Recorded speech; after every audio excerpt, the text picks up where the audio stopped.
Hello, y'all, and welcome to Riftbound Regional Qualifiers in Atlanta, Georgia. My name is Miss Chim Chim, and today, as you can see, I am here on the floor interviewing all of the attendees to show y'all how much fun you're missing out on. So, first and foremost, I kind of want to ask you, are you from Atlanta? I'm not. I'm actually from Boston, so I had to travel a little ways out here. Oh my gosh, and how do you like Riftbound being on this side of the country? I think it's pretty cool. I think we get to travel a lot throughout the country, getting to play Riftbound. So it's fun to get to see different areas of the U.S. when we're doing this. Yeah. Absolutely. And how do you like Atlanta so far? And watch yourself, because I'm from Atlanta. Okay, so I'm New England born and raised. My body's just acclimated to the cold. So it was a nice crisp 40 degrees when I left. So coming here was a little bit toasty, especially in a sweatshirt. Absolutely, absolutely. Are you from Atlanta? Not currently. I used to live around here, but I'm from Oklahoma today. Okay, so did you had to do a little bit of traveling to get here? Yeah, not too bad. It was about a 2-hour flight, direct flight. Wasn't bad. So how do you feel about Riftbound coming to Atlanta, Georgia? I think it's awesome. I think it's a great spot for it. I mean, Atlanta's like a super hub city, so I think it's super easy for everyone to travel to. And there's a lot of stuff around here. Obviously, Georgia Aquarium's amazing. So I think it's a great spot. Absolutely. I love that. I would like to ask, are you from Atlanta? No, I'm not. I'm from TC. Okay, so you had to do a little bit of travel to get here to ATL today, correct? Yes. And how do you feel about Riftbound Regionals coming to Atlanta, coming to the South? Oh, yeah, this was much easier to get to than Houston was for me. I like that they've been all spread out. I think there's one on the West Coast at the end of the year, too, for everyone over there. So I like how they've been peppered across the whole country so far. So I think it's been great. Absolutely. Have you been enjoying Atlanta so far? Yeah, I had really great food so far, and it's just been a blast. I do want to ask you, how do you feel about Riftbound coming to Atlanta, Georgia? It's great. It's nice and warm here, and this venue is really nice. Absolutely. And are you from Atlanta? No, I'm based in Seattle. Okay, so you had a little bit of travel today. Thank you guys so much for watching, and we'll see you soon. A new set means new places to play, and I want to talk about the most important card type in all of Riftbound. It's the thing you see every single time you sit down to play a game. It is battlefields. Here's a couple that I've had my eye on from Unleashed, starting with Abandoned Hall. Now, I know all of the sickos playing Aurelia and Ezreal out there are very excited about this one. Ravenbloom Student, pretty good card. Every single time you play a spell, it gets a bit bigger. This is a battlefield that does that for both players, so you do have to be a little bit careful, but this is a great way to add a ton of value to all your pumps. All of the Calm legends gonna love this battlefield. All these kind of spell slingery things like Ezreal, gonna love this. Some of the other decks, maybe not so good, but even things like Hex Decorate, right? Removal spells can turn the tide of combat not just by taking out a unit, but by giving extra might to units here as well. There are a ton of different ways to use this, and I have to feel like the type of players that enjoy this kind of thing are gonna be very excited to be at Abandoned Hall, and as someone that has been maimed by many Ravenblue students, not that excited to see this, or at least on the other side of the table. Moving on, we have a pretty fun one here that I think people might be happy exists.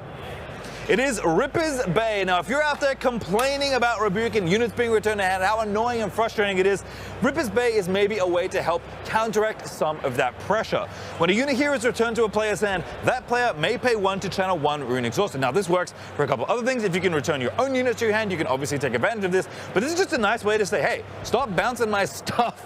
I'm going to at least get some value out of it when it happens. Definitely some new space here, kind of an interesting one where it can punish certain types of effects, but can also be used with other types of effects. I think Rebuke is on my mind lately, and I feel like this is something that people can look at and be like, you know what, I'm going to give that a try against all the Chaos decks in my area. Moving on, we have even more spicy stuff to look at here in Unleashed. And this one is interesting, because I think it has a bunch of different effects. Amateur Recital. Now, we've seen a lot of Lucian and a lot of Relentless Pursuit recently in Riftbound, and it looks pretty good when you bounce to a battlefield and then get to bounce back. This is when you hold here, you may move a unit at a battlefield to its base. So a ton of different applications. First of all, if you're really holding this side down, this is your battlefield, your opponent is going to struggle to keep a single unit on their other battlefield, so it gives you a little bit more freedom to try and get in there and conquer. But you can also kind of reset your own stuff. Remember, this is when you hold, so units are already awakened when this happens. So this, you get your point for holding. You presumably conquered the turn before when this started to happen. You can move that unit and then use it to reinforce another battlefield.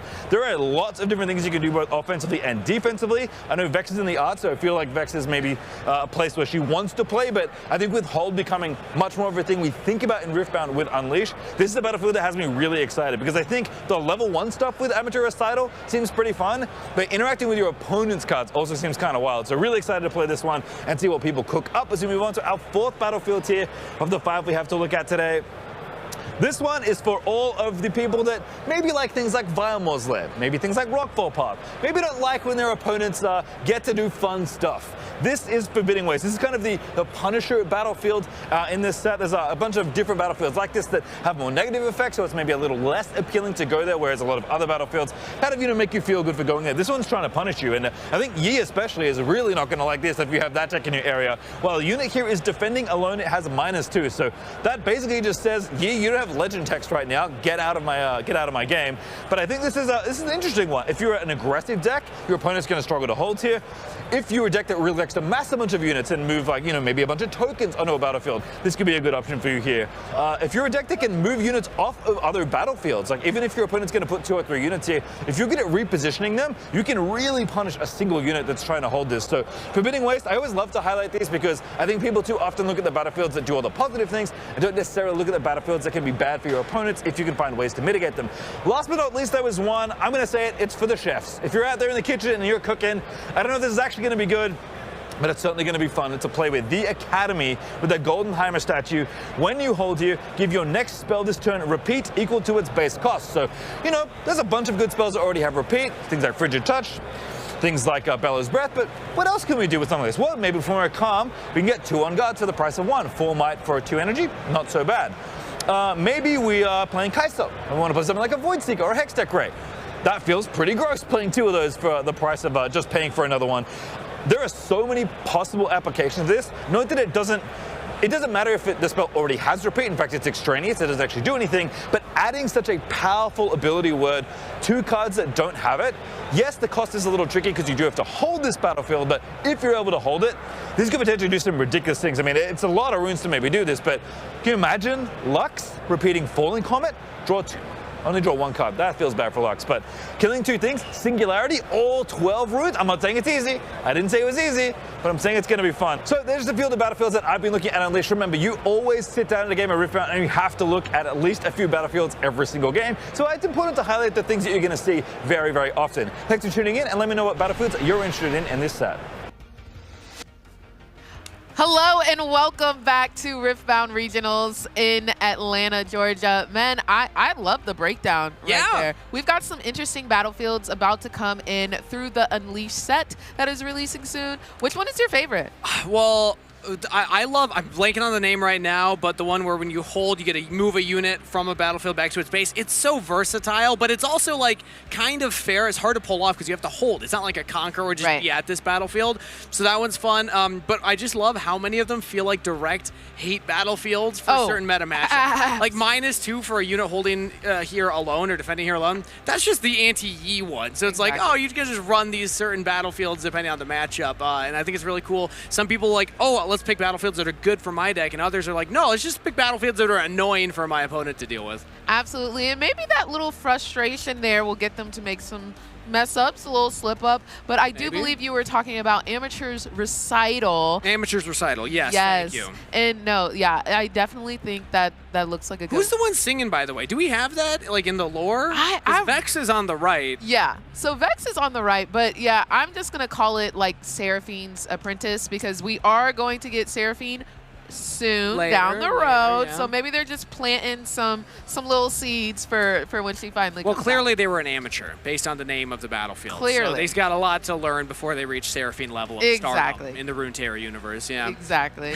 And I mean, all of the artwork, I'm sorry, I'm a sucker for the artwork, but all of the artwork on those battlefields are also really, really fun. We had the Heimerdinger statue for the Academy, and then for Amateur's Recital, you also get that sneak peek of the Vex on on the side there because she's coming out in this next set. Yeah. Very fun. We're getting a lot of ways to repeat spells. I feel like that there's going to be a theme. You know, I built, I don't know if we've shown it yet on stream, but I built silly decks for Charmer and Pastry to use, and we filmed them playing my silly decks.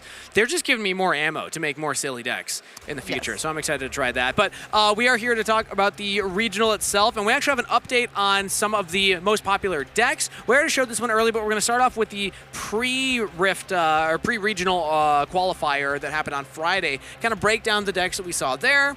I'm hearing that we're actually going to take a look at the day one instead. So we're just going to take a look at the day one, what we have so far today, so we can see the popular picks. And I don't think it's too big of a surprise. Draven is still the #1, but Mr. Chim Chim, you had mentioned that, you know, Kai'Sa rounding out the top 3. A lot of people have been doubting Kai'Sa. I'm still a believer, but 104 on that legend. Yes, no, I think it's very interesting, and I love to see it. The fact that some of these Origin legends are still able to hold their weight, to hold a little mark here in set 2. So we're seeing that Kai'Sa, we're seeing that Master Yi. Now Master Yi is a little bit lower on the numbers here, but he was kind of paywall blocked by Proving's Grounds. So not a lot of people had access to the legend to even be able to play him. But even more interestingly, we still see that Viktor being played, and I know a lot of people hate going against that Viktor as he has so much recruits that he makes them very annoying to like deal with, and so I'm glad to see that these Origin legends are still here to play. Also, I want to highlight the fact that this is different numbers than we saw for the pre-Rift or pre-regional qualifier. Yes. On Friday, the numbers looked very different. Like Lucian, for example, is much higher on this. 60 Lucian players. I know it's only 4% of the field, but there's a lot of legends out there. So like a lot of these percentages are low. He's still on the first page and in the top 10. I think Lucian was one that I had my eyes on and then kind of lost faith in, but clearly a lot of other players here still have faith in him. And Ari up there at 60 as well is one of those ones that, again, I think she's going to get even stronger and unleashed with things like Vilemaw coming out that really utilize her legend ability much stronger, but still cool to see. Annie at 52, I thought this would be much higher. I'm just going to say, I really thought Annie would have been up in that like top 10. I guess, is this top 10? I can't count notoriously. Either way, like I thought even pushing top 5, right? Like I thought Annie would be a much more popular legend than what we're seeing right here. And I'm hearing from producers number 10 tied with Rek'Sai. So I'm going to give Rek'Sai number 10 and Annie number 11, so that way I'm still right. And I'm okay with that. Not in the top 10. And I'm okay with that, especially in the sense that I think we saw Rek'Sai much lower on Friday's metagame that had as also well. fallen off, So I'm glad to see that we have more faith in Rek'Sai here. I do want to see a Rek'Sai game today. I really want to see somebody pop off on Rek'Sai, show the girlies how it's going down. But then we've also got a couple of people playing out some sets, some Teemos. I know we just saw that there, but I'm even more happy to see that the Garen numbers went up from 3 to 18. Yeah, I mean, there's just more people playing today than there were on Friday during the regional qualifier, the pre-regional qualifier. Yeah. But he's still the lowest. Shout out the Garen players out there. Yeah. There's dozens of them. Dozens. There is technically a dozen, and then not even dozens actually. There's dozen. A plus dozen change. plus half a dozen. I guess you have to be at 20 and above to be dozens, plural. Right. Exactly. But. Okay, so this is actually the comparison. This is a really cool stat. I didn't know that we had access to this one. So, yeah, we can see kind of the difference in the shakeup. Annie had more percentage-based on Friday. Ezreal had more percentage-based. Ari much less percentage-based on Friday. And the rest are kind of in the same order, essentially in the same order, actually. But, yeah, you can see that there was some movement around from Friday to today. Absolutely. And yeah, you just have to look at those percentages there because we do have more people on day one. But I also see that the Master Yi went down in terms of percentage. Oh, yeah, I'm a little concerned about. Do we not have faith in the Master Yi? Yeah, where people testing it out and we're like, nah, it doesn't feel as good. Let's cut that. Exactly. But I also want to point out the Lucian going up. There's a lot more faith there.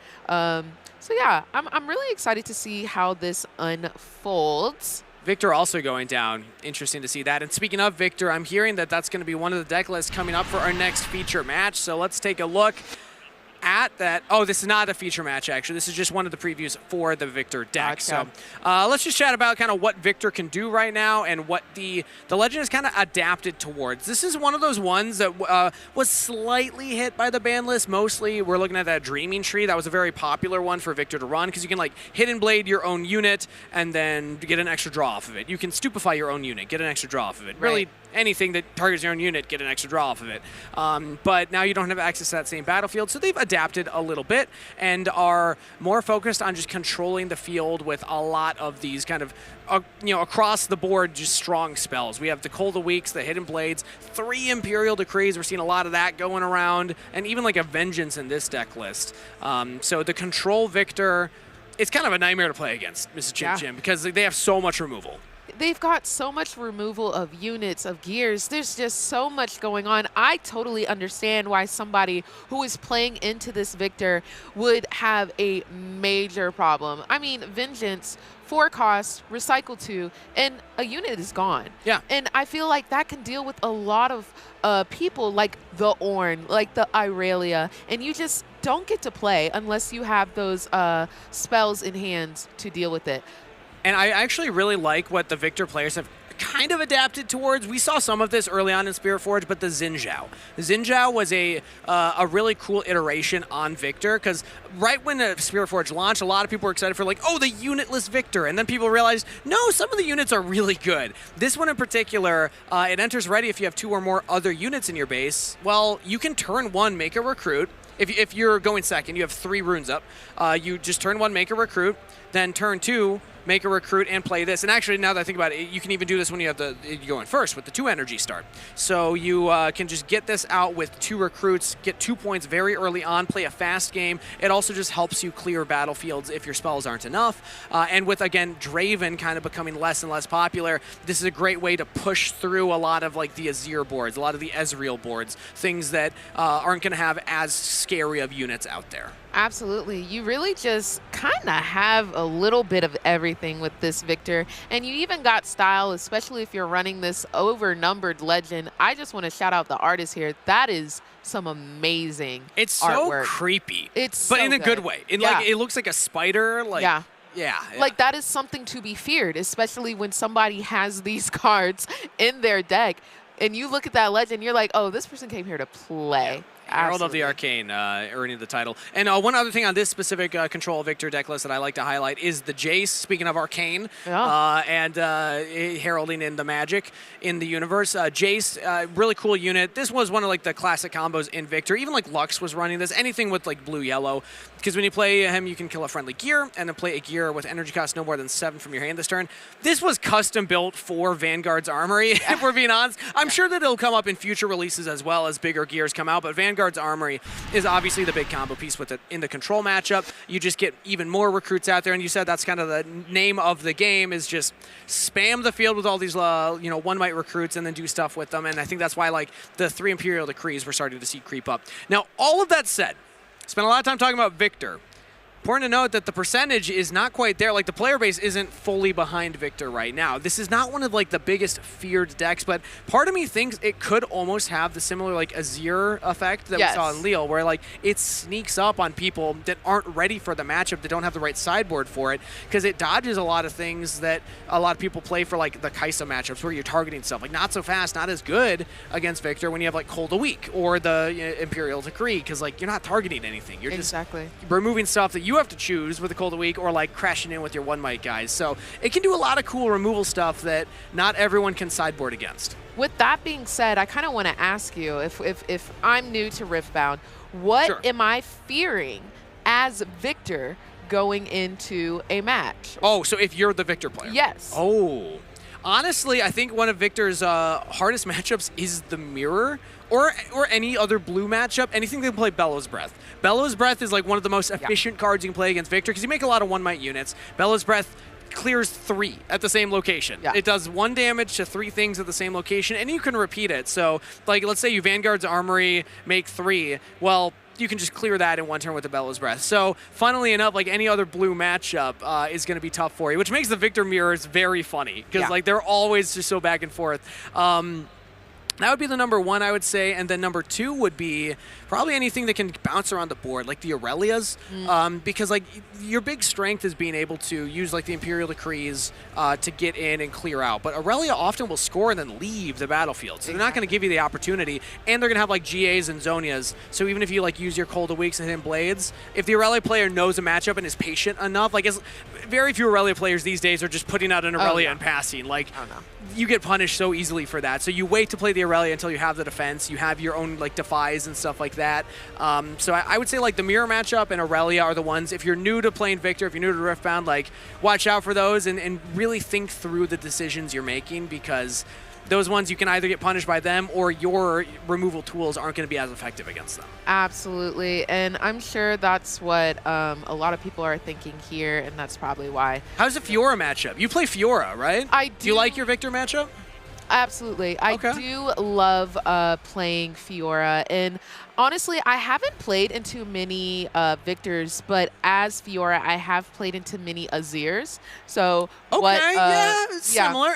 A little bit. Some of the same spells. But yeah, so they make tokens. Fiona normally does, well, whenever I play her, she does really well into that Azir. Okay. I do want to find this matchup. That would be so awesome if we get a Fiora Viktor matchup. Well, I mean, we just need to get you a Fiora matchup. We just need You've been grinding Fiora. Fiora! Come out, honestly. Maybe one day. They'll bless us. I'm hoping. But I think we've got some top cards. Yeah, production's telling us we got some top cards to take a look at. Here. Okay, so these are the most popular cards, and this is zero surprises. Zero surprises for me. The number of decks that they are in, this is not the number of cards seen. That top two, this tells a story, Reagan.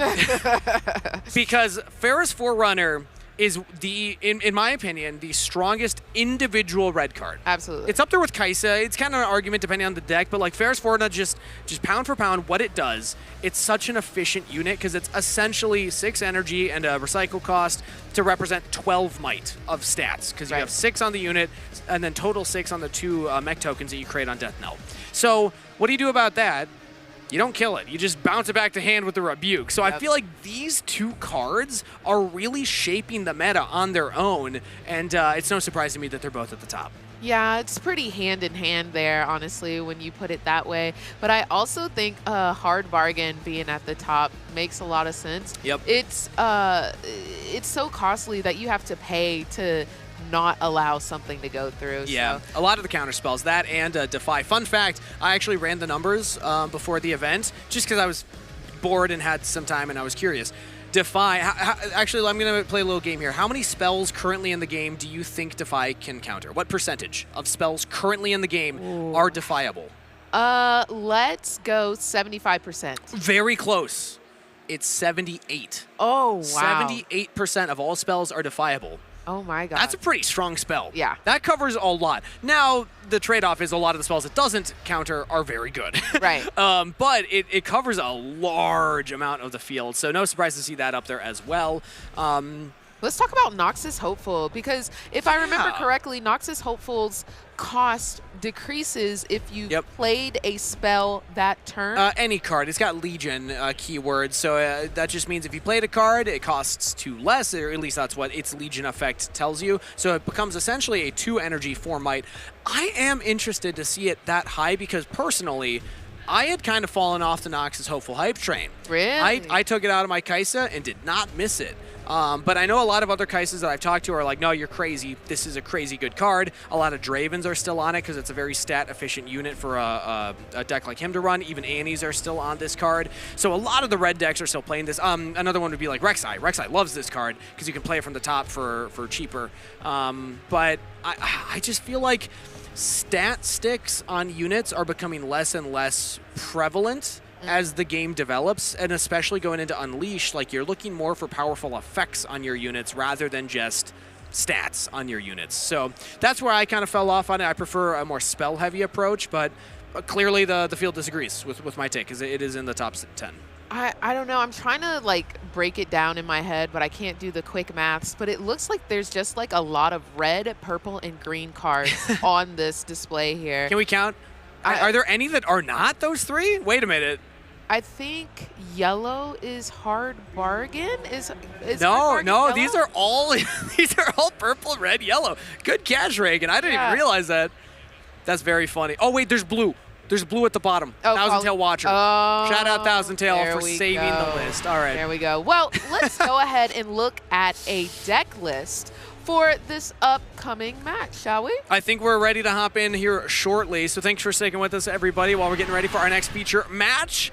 Deck list is in front of us, and wouldn't you know, we got an Annie. We got an Annie. We were talking about red and purples. Well, baby, we've got a red and purple girl, okay? So we're seeing that Nox is hopeful. 3 here, but you know, the talk of the town, that flash card. Yeah, shout out to all the local game stores that received reprint stock and have been divvying those out to gamers around. Also, shout out to whoever chefed this list. This is very interesting to me. The Rek'Sai. Red Rek'Sai has been sneaking into other decks that are not Rek'Sai, specifically because it, or at least the way that I've seen it mostly played in things like Draven, is that it allows any unit that enters play from outside, not your hand, so like from the top of your deck, from your champion zone, it can have Accelerate. So that makes sense to me in like a Draven list. Interesting that Annie's running it, because I don't really think of like Annie Stubborn as being something that's really that useful accelerated. Yeah, I can get out and get a point, but like I guess the idea for this is more things like Ferris Forerunner, creating the 2 tokens, or like Rengar reaction speed playing from, I guess that still plays from hand, so. Interesting tech card. I'm curious how they're going to try and play it. Shout out Dana Fisher, the chef of this deck. I'm seeing the name in the top right, because this is a very cool kind of like lower to the ground Annie list. A lot of two energy units, 2 might units, and then just these cheaper spells, which is fairly typical for Annie. Yeah, it looks like it's not going to be too cost heavy on some of these things, except for, as we were just talking about, the, and I always mess up this name, Ferris. Ferris. Forerunner. I can't roll my R's. I just tried. Ferris. There we go. That was better. But yeah, so we're going to be seeing this card here. So it's, we were talking earlier, essentially a 12 might unit. It's just like because crazy. The math on this card, yeah. Yeah, you have the 6 might on the board, and then when you kill it, 6 might comes back into the board. And Annie, as red purple, also gets to play the Rebuke. So we're talking about that like dichotomy of the meta at the top, most represented cards. Annie is one of the decks that can play both. Absolutely. I love to see it. Now, I do have a question here. Can you rebuke a mech token? Yes. And then you just play it with a... Smokes. Oh. It never existed. It's just gone. Wow. Yeah. That's a sad thing to see. Well, I doubt we'll be seeing any of that there. Snapped. Yeah. Thanos It's like the art in Rebuke. It's like actually sucked out, you know. All right, we're moving on to the next deck list here. It's Aurelia. Ooh, our first Aurelia game. I love to see it. Now, Aurelia is the queen of not only gear, but just making her Aurelia Fevrant unit super duper big. Want to protect her at all costs. She is the queen. So we've got some ganking Boots of Swiftness. We got the GAs, of course. We've got the Zanyas. And I always love to see the one and only Stella. Yep, Stella Corn is the bread and butter of this deck. Some people will say Aurelia Fervent is the best card in this deck. Nah. It's Stella Corn Herder, okay? She's the real queen. This is the real unit that you have to watch out for. You snipe this with everything. I will blow 5 runes to deal with this card early on in the Aurelia matchup, because it just gets so out of control if the Stella Corn Herder gets you multiple draws. If this thing survives 2 turns, you're just completely swamped in card advantage. Your Aurelia will have so many cards. Now, the danger of Aurelia, and I'm noticing that this deck list does not have the Treasure Hunter. A lot of Aurelias are opting not for Treasure Hunter. It gets swept by Bellows Breath. It's just really small in general, so like it just gets sniped by a lot of stuff, and it's a little slower. I still like it because it helps you not de-ramp, but other Aurelia players are saying, no, you just kind of accept that you're going to go down to a low rune count at some point in the game and just play with lower resources. And you just have a big enough Aurelia by that point that it doesn't matter. That is the test of Aurelia players, is how do they manage their rune resources, because it's very easy in this deck. The Legend Blade Dancer, you have to recycle a rune in order to ready the unit that you targeted, and if you're doing that multiple times, you're recycling multiple times, you're also hiding your Zonias, you're playing your Charms, you're playing like your Defiant Dances, a lot of things that will recycle, and then you can just run out of gas. And another thing that I kind of just want to point out is this Tide Turner here. It is a very interesting unit because when you play it, you can choose to you choose a friendly unit and then you can move it to its location. So if you're Irelia, if your Stella is in trouble, you've got this low cost, low might unit that you can kind of just sacrifice to make sure that you keep your good units on the board. Yeah, I love using this proactively. You like send your Stellacorn in, get the draw, play the Tide Turner, swap spots, and the Stellacorn moved again, so you get another draw, no longer at a battlefield, so it's a little safer. Yeah, Tide Turner is a classic. What my build of the Aurelia deck actually looks very different from this one. I have 3 Tide Turner. Oh, wow. I like this card that much. I think it's it doesn't feel that bad just playing it first. Like, you'd rather a GA or, you know, probably the Treasure Hunter in my build, but, like, still, just getting a unit out's fine. But I love 2 energy cost units that are good at any point in the game. You don't mind seeing this turn 1 because it's just a guy. It just goes in and scores a point. But you also don't mind seeing this turn 5 or turn 10, you know? Yes. Like, the later the game goes, it still has uses, which I think is, like, the mark of the really, really top tier 2 energy units, especially. And I think it's no surprise that Tide Turner was also in the top 16 most represented cards at the event. 100%. And another thing is you can hide that card. Yeah. So if you really Very want to versatile. do like a little gotcha, you can do that with Tide Turner. So very scary game or scary card there. But I also want to point out the amount of GAs that Irelia can have in her deck. You may have something to deal with one, but she's got so many that 2 in that deck list with the 2 Zonias. But Yes. if you remember, I mean, you were also breaking this down in the previous Draven match, and he's got a lot of stuff that bounces. So, like, the rebukes say, I don't care about your Guardian Angel. I don't care about your Zonias. Like, it's going back to hand. So Exactly. it'd be an interesting matchup. you don't even have to, what is it, salvage it. You can just get it out of there, Yeah. get the whole entire unit. And then you have to pay to get that Irelia back on the board Yes. by exhausting your runes. Does have to flex. You also have to pay to bounce it back. And for a couple of reasons, I slightly favor the Aurelia in this matchup. I don't know what the numbers are. Actually, I'd love it if we could take a look at that. I have it from Lille, so once we get into the game, I'll look it up here to see what the win rate was between these decks. Because my head says it should be slightly Aurelia favored. The Annie ways to deal with like what Aurelia is doing, a lot of it's like targeting, and so you're paying that deflect cost. And also Aurelia with things like the Discipline, with the On Guard, with Defiant Dance, you can get over the Ferris Forerunners. You can get over a lot of the stuff that Annie's playing out there.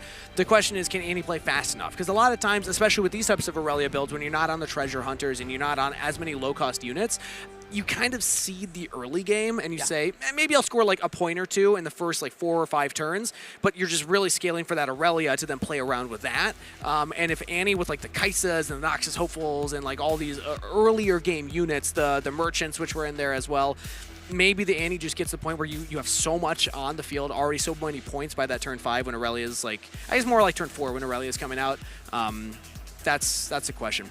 And I'm hearing Aurelia had a 59% win rate. Thank you, production, for letting me know there, so I didn't have to look it up. That is a pretty significant win rate when you look at like how many people are playing these decks at these events. So yeah, 59%. I feel like that tracks with my expectation.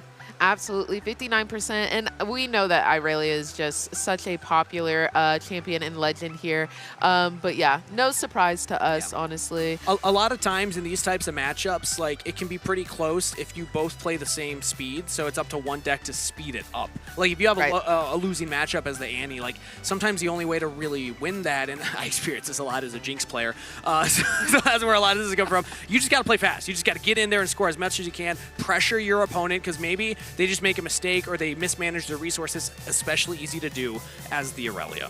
Absolutely, and since we're speeding up games, let's go ahead and speed up into this game. And I do want to just shout out this Annie. She is also cosplaying as Annie. Is awesome. But a cute little fact here is she is actually 15 years old, y'all. So we've got a young girly pop here in Atlanta, Georgia, putting it down, holding it down, not only for the girlies, but for the youngies as well. A new generation of gamers coming in here to play Riftbound. Riftbound. Awesome to see. And in cosplay, too. Like, this has got to be one of the coolest moments. You're cosplaying the champion that you're playing, and you get to be on feature match. Happy that we get to see a cosplayer. There's a lot of cosplayers here playing There also. are. There's yes. a lot. We've seen some sets, and they look amazing. So shout out to all of the cosplayers. As we get started here, we're looking at our cards, seeing what we want to mulligan. And it looks like we're the Irelia is going to mulligan too. Aurelia deck has the Aurelia sleeves. Look at that. It's a match. Yeah, like the overnumbered legend, the alt art for the... But Dana Fisher has the purple and red, so it kind of, that's also thematic. I like that. You know what? I love this. Do you do that? Do you color code your sleeves with your decks? No, I just use whatever Riot gives me, not going to lie. So I just rock with that. Okay, must be nice. All right, looks like Johannes Fuest is... You I'm got not it. confident on that one. You got it. I said it, and then right after, I was like, I don't know if that's how you say it. I'm just going to go Johannes. Johannes going first here has the 2 runes for the Guardian Angel. Pretty good Aurelia start. I'd say this is even ideal. Like, you're really happy to just get your GA out early, and then probably like a Stellacorn turn 2 if you're feeling confident, and put the GA on it. Absolutely, and we're going to go ahead and exhaust our runes to play out a Rek'Sai right here early, and we're going to go ahead and channel 2 on the side of Johan, and we're going to draw 1. Looks like we're looking to do a Desert's Call. Okay, is that what we're seeing there? Yeah, Desert's Call. There we go. Spells down. That will give us 2 Sand Soldier tokens. Very efficient to turn 2 as well. Now, this is where we see, does Dana want to go for the... Well, no, you won't go for the Annie here, because you're not going to get any value out of the spell in the discard. Yeah. Again, I was surprised to see that Rek'Sai in the Annie list. I'm excited to see what Dana decides to do with it, though, because it's such a versatile card for things like your Legend coming out and also the Ferris Forerunner. And it's also just not a bad 3, energy 3 might. Like, it's got Assault 1, like, stats-wise, it's not a bad unit on its own. Absolutely, and it looks like it's going to move in here to go ahead and get the first point. And we're going to exhaust 2 more to start stacking some units over here. And this is what Annie does best. You get to play a lot of stuff and still have a lot of runes up. You're ready to at the end of every turn, so that is a Noxus Hopeful plus the Overzealous Fan on the battlefield with the Rek'Sai. So it's going to be really hard to take that battlefield now for Johannes. Yeah, we've only got those 2 Might Sand Soldiers on the board as of right now. Interested to see what is in his hand for this next portion, but Annie is sitting pretty with 3 runes up for right now, so we're kind of chilling. You can always go in with a Sand Soldier and just deal with the Overzealous Fan, because either it crashes or you just deal they have to kill the Overzealous Fan to then bounce back the Sand Soldier. Usually at that point, I think if you're Dana, you would just accept that, or maybe you have a spell in hand. But for a lot of reasons, I still like it. It's like, yeah, I mean, you're not doing much with these Sand Soldiers, so just get the interaction out. That's something I talk about a lot. I've talked about it earlier on the stream. Just because your opponent has an answer doesn't mean that you can play around it. Sometimes you just have to chew through the answer so they don't have it anymore. Right, exactly that. And it looks like that's what we're thinking on here through Johan. Let's see here. Is he going to move in with both or just 1? And we're picking up. Both would be surprising, unless you have a Defiant Dance in hand, or a Guard or a Discipline. Oh, JK. Okay. We're bringing out the Irelia with the 5 runes exhausted. So we're going to see her out early. I'm assuming we're going to equip the GA. Honestly, I don't hate it, because the Overzealous Fan, if you target this, that you have to pay the deflect cost, and then the Sand Soldiers still go in and deal with the Rek'Sai, as long as the Annie doesn't have anything else. Now, will we use the Aurelia Legend to ready Aurelia? That will give us a lot of information. Otherwise, you can also just play the passive route. I mean, I keep saying the ways to get onto the battlefield. If you're the Aurelia, sometimes you just want to play patient, and you can just send a Sand Soldier to the Seat of Power and just get a point and pass there. And it looks like that might be what Johannes does. Yeah, I think we're also just going to go ahead and get the point on the other battlefield first. So go ahead and get that out of the way. And yeah, I'm also curious to see if we ready Irelia here to give her a little bit more might and also move her. Does it add up yet when I was saying I'm not a very patient player? I'm always, how do you deal with the battlefield? Get him in there. Get him off the battlefield. But nope, Johannes instead saying I'm going to take the patient route, not even sending the Sand Soldier in to deal with the Overzealous Fan, instead just keeping the resource back at base and not playing into the Annie 3 runes that were up. So now it's over to Dana with, that looks like 7 runes. Yes. We've got 7 runes up. We're shuffling through, and we're going to move the Noxus Hopeful here, it looks like. Maybe just as some reinforcement.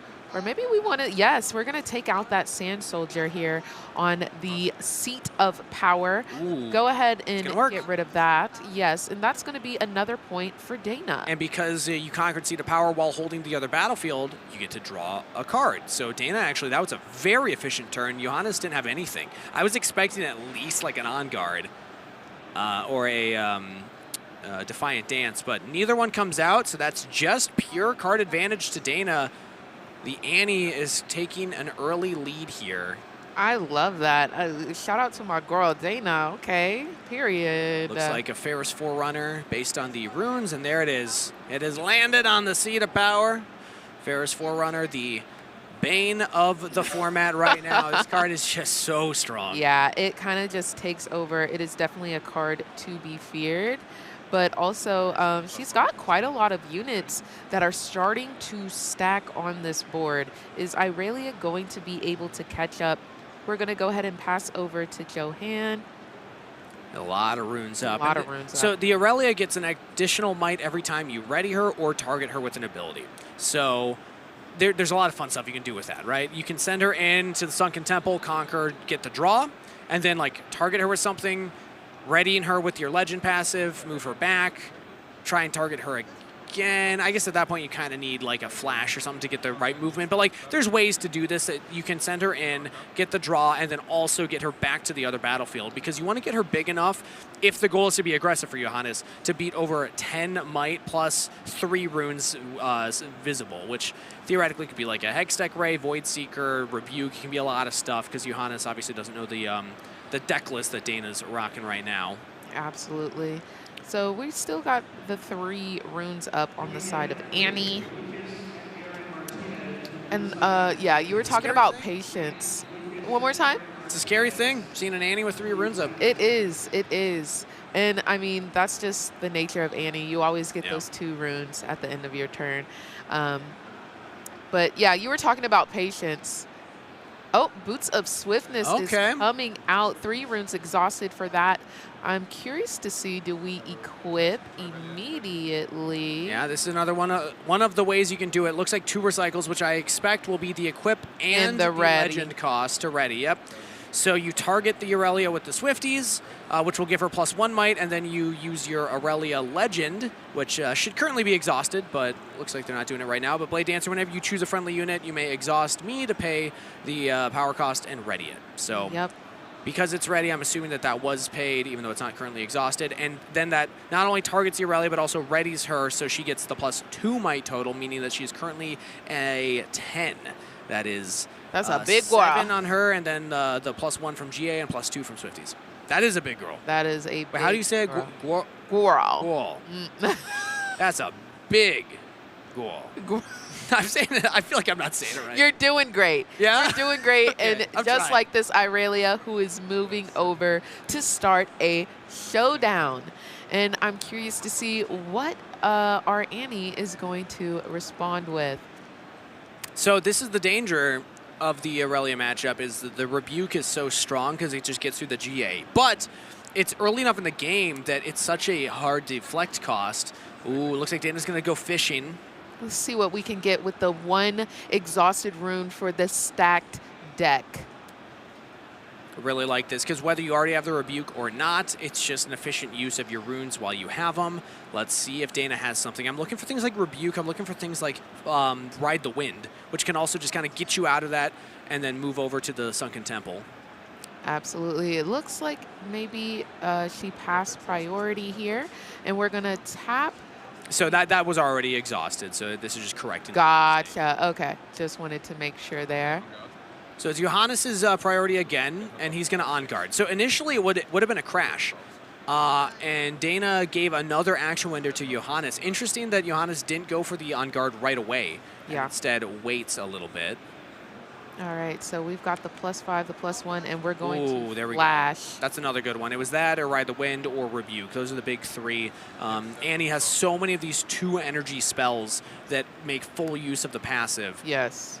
And so that's just going to save those 2 units so that they don't die, and then we're going to get the point going over to Johan.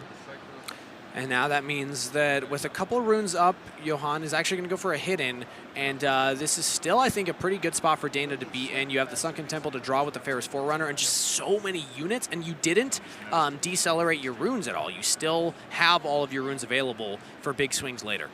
Absolutely, and I think we've got a hidden card here Yep. on that seat of power. So not sure what could be hidden here, but you know, interested to see later. It could be that tide turner that we were talking about earlier. So if this Irelia does get into trouble, we can just pop that on up. Well, funnily enough, the Tide Turner would only be reinforcing with 2 might, because you swap plays with the Aurelia and it's still in the same location. Yes, yes. So I'm expecting something like a Zonia's potentially as the hitting card there. But here we go. Ferris Forerunner is going to the Sunken Temple, and that will get an extra draw for Dana.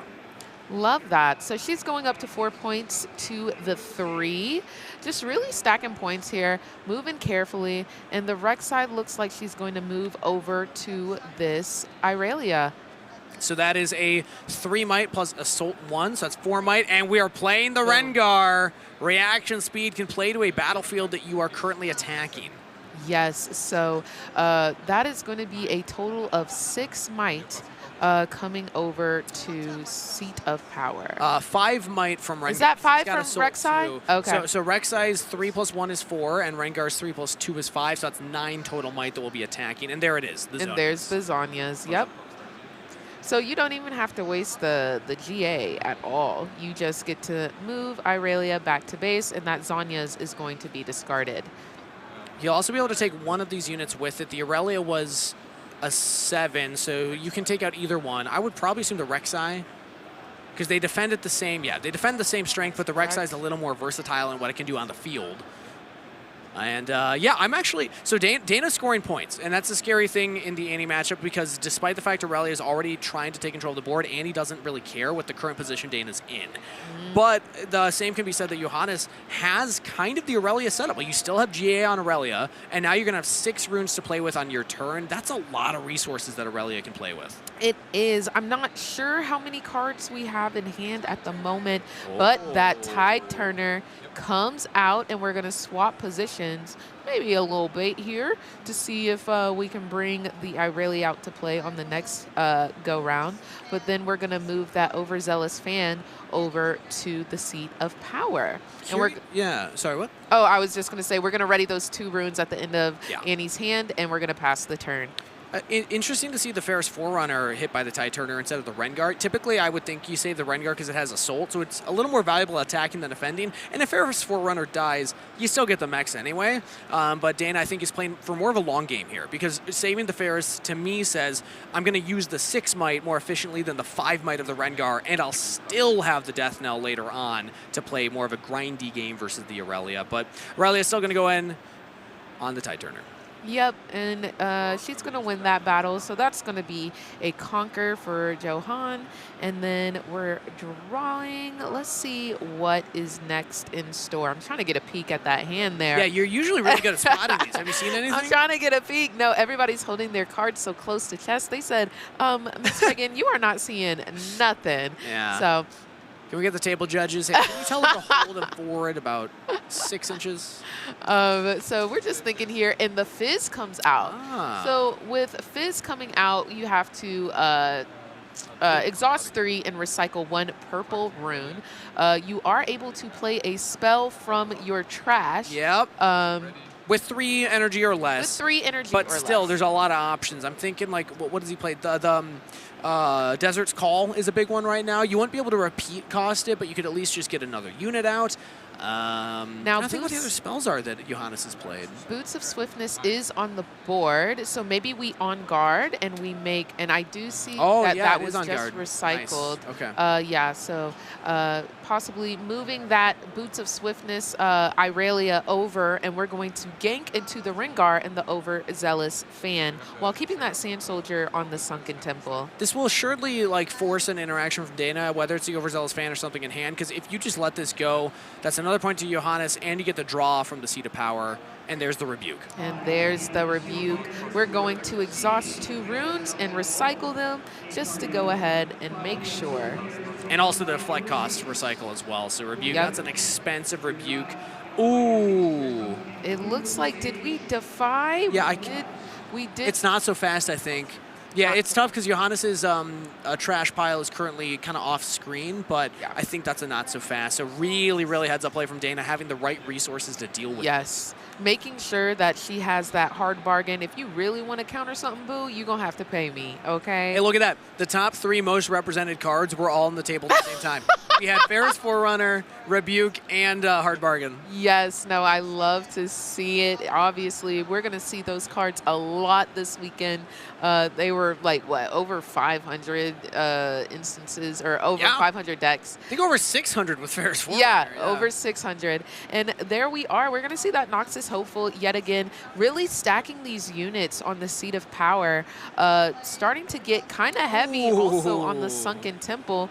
We've exhausted quite a few runes. We've got 1 left up, but we're going to, again, Noxus Hopeful. Dana said, if you gonna come for me, baby, you gonna have to come correct. Dana has played this very, very well. This is a dominant position. Johannes is gonna have to clear both battlefields with a Fizz, GA, and Swifties. And you don't even have, I guess you have enough to play the Aurelia. It's like, theoretically, no, he's just going to go. Yeah, I was trying to think through. I'm like, you can equip to the Fizz, try and clear 1, and then, like, play the Aurelia and try and ready it. But, like, man, that's an expensive turn. So we're going to game number 2. Well done, Dana Fisher, picking up game 1 in a tough matchup. That's a 59% win rate for the Aurelia. Yeah, honestly, I love to see it. You know, like, you may think because she's so young, maybe she doesn't know how to play this TCG, but no, she's proven that she can handle it right now, and I love to see it. She came out swinging. Like, that wasn't a passive game for her. She was ready. She pulled the Timbers out. Yeah, she pulled everything Look at out. The Timbers is literally on the table. That's awesome. Timbers is taking a look at her hand, maybe giving some advice of like, I'd keep that one. Maybe cycle that one for game number 2. Isn't that cheating? We need to get that Timbers out of here. Not if we can't prove that it's talking. I feel like only Annie can hear the Timbers in the lore. So have you seen her Timbers? I have. It was right there, actually. Yeah, that one I can't answer yet. All right, Zon Warren's up next for the Annie versus Ravenbloom Conservatory. Honestly, Annie likes both of these. Aurelia kind of likes both these too, just because the Zon Warrens can help you get towards your GAs and your Zonies a little faster. But as we saw, Annie has access to Rebuke. Doesn't really care about those, death protection gears. I was really interested to see if the Aurelia player was going to recycle. I saw that he had 2 Defiant Dances in hand, a Not So Fast. I think there was a Discipline or a Defy. It's one of those. But he did end up mulliganing 2, and we're going to tap 2 immediately and bring in that Tide Turner. There he is. And this is what I was saying. Like, it's not ideal. You have better 2 energy units that you typically want to play turn 1, but it doesn't feel bad just getting a guy out there either way. So. And another red Rek'Sai. Okay, so Dana showed us that Rek'Sai, you don't even need to use the ability for it to be an effective card. Like, maybe I was just overlooking the stat efficientness of this. It's just 3 energy, no recycle, that can accelerate and has Assault. That's actually a very versatile card, and Dana's just happy to play it, go in second. Absolutely. Now, we are going to go ahead and get the first score for the Aurelia, and with that Tide Turner sitting on Raven, Bloom, I'm curious to see, is Rek'Sai going to go in, or yes, just conquer the other battlefield a little safer. Not sure what Johan has in store. You can also just see more of your deck as the Annie player, and you're not giving the Aurelia the potential of just basically drawing a free card with that Ravenbloom Conservatory. Also, not even accelerating this Kaisa. Typically, I think you accelerate the Kaisa, send it into that Tide Turner, but with so many runes already on Johannes' side, Dana is playing a very patient game here. I actually like this, just respecting, nope, it's not my time to swing. We'll wait till later. Absolutely. We're going to get another hold point for Johan. And yeah, as you said, it's a very respectful, like you can tell she knows when to play aggressive, but she also knows, like, okay, we see all of these runes up on the Irelia side. There's so much that could be in hand. The Defiant Dance, you have the Disciplines, you have the On Guards, and that Stella is finally making her debut. 4 runes, exhausted, and we're going to pass over to Dana. And now this is a much easier opportunity for an Andy to say, okay, only 2 runes available, now I might be more comfortable to go in. Before, when it's 4, it's like, that's kind of scary. But at this point, I think you have a little more confidence to say, I'm going to hold for a point and then can send this Kai'Sa into the Tide Turner. Doesn't mean that Irelia won't have answers. It just means that they won't have access to as many, especially if you have something like a hard bargain for their Defiant Dance or their On Guard. Exactly. And curious to see, we're going to exhaust 4. Oh, we're exhausting everything. Recycling. Oh! Mind Splitter. Lock the frick in. Mind Splitter comes out to play. Incredibly high value card right now. You play it on Rune Curve. You get to see every card in Johannes' hand, which he's been holding onto a lot, and you get to get rid of any of the threats. He's going to have multiple threats. It looks like Defiant Dance. We didn't actually see. It looks like he was maybe showing He's them. defying. Oh, yeah. Oh, Okay. he's reacting with Defiant Dance. That makes sense. Okay. So it's a reaction speed spell. He's going to use it now in response to the Mind Splitter's effect, giving the Kai'Sa -2, and I'm assuming Tide Turner +2. And now we get to see. Okay, so we've got the Not So Fast, we've got the Defiant Dance, we've got the Flash, and we've got the Vex, a 5-might unit. But what are we going to choose, Miss Dana? With 2 runes up, actually 1 rune up, yeah, I think now knowing that Johannes only has 1 Defiant Dance for the rest of the game makes things very, very easy for Dana going forward. You're almost never going to lose combat versus this. The only problem is that the Kai'Sa's not going to be able to clear this Tide Turner. And the Stellacorn Herder with the Flash still in hand can basically get 2 draws guaranteed if Johannes wants to spend the runes for it, which basically means one of the biggest strengths of Mind Splitter is not just the fact you get rid of a card, but you get information. Yes. And then Stellacorn starts doing Stellacorn things. You're like, what happened to all my information? Yes. Like, now there's so many more cards that I don't even know about anymore, so you kind of lose that advantage, but yes. I think it's still a good spot to be in regardless for Dana, having also just a 7-might unit. But here we go. Leaving the battlefield to allow the Stellacorn to go in. Yes, and that's going to be another point over to Johan. This also signals to me, because Dana backs the Rek'Sai off of the point, gives the free point to Johannes. Johannes can probably operate with information that Dana doesn't have a lot to stop Johannes for pushes right now with the hand.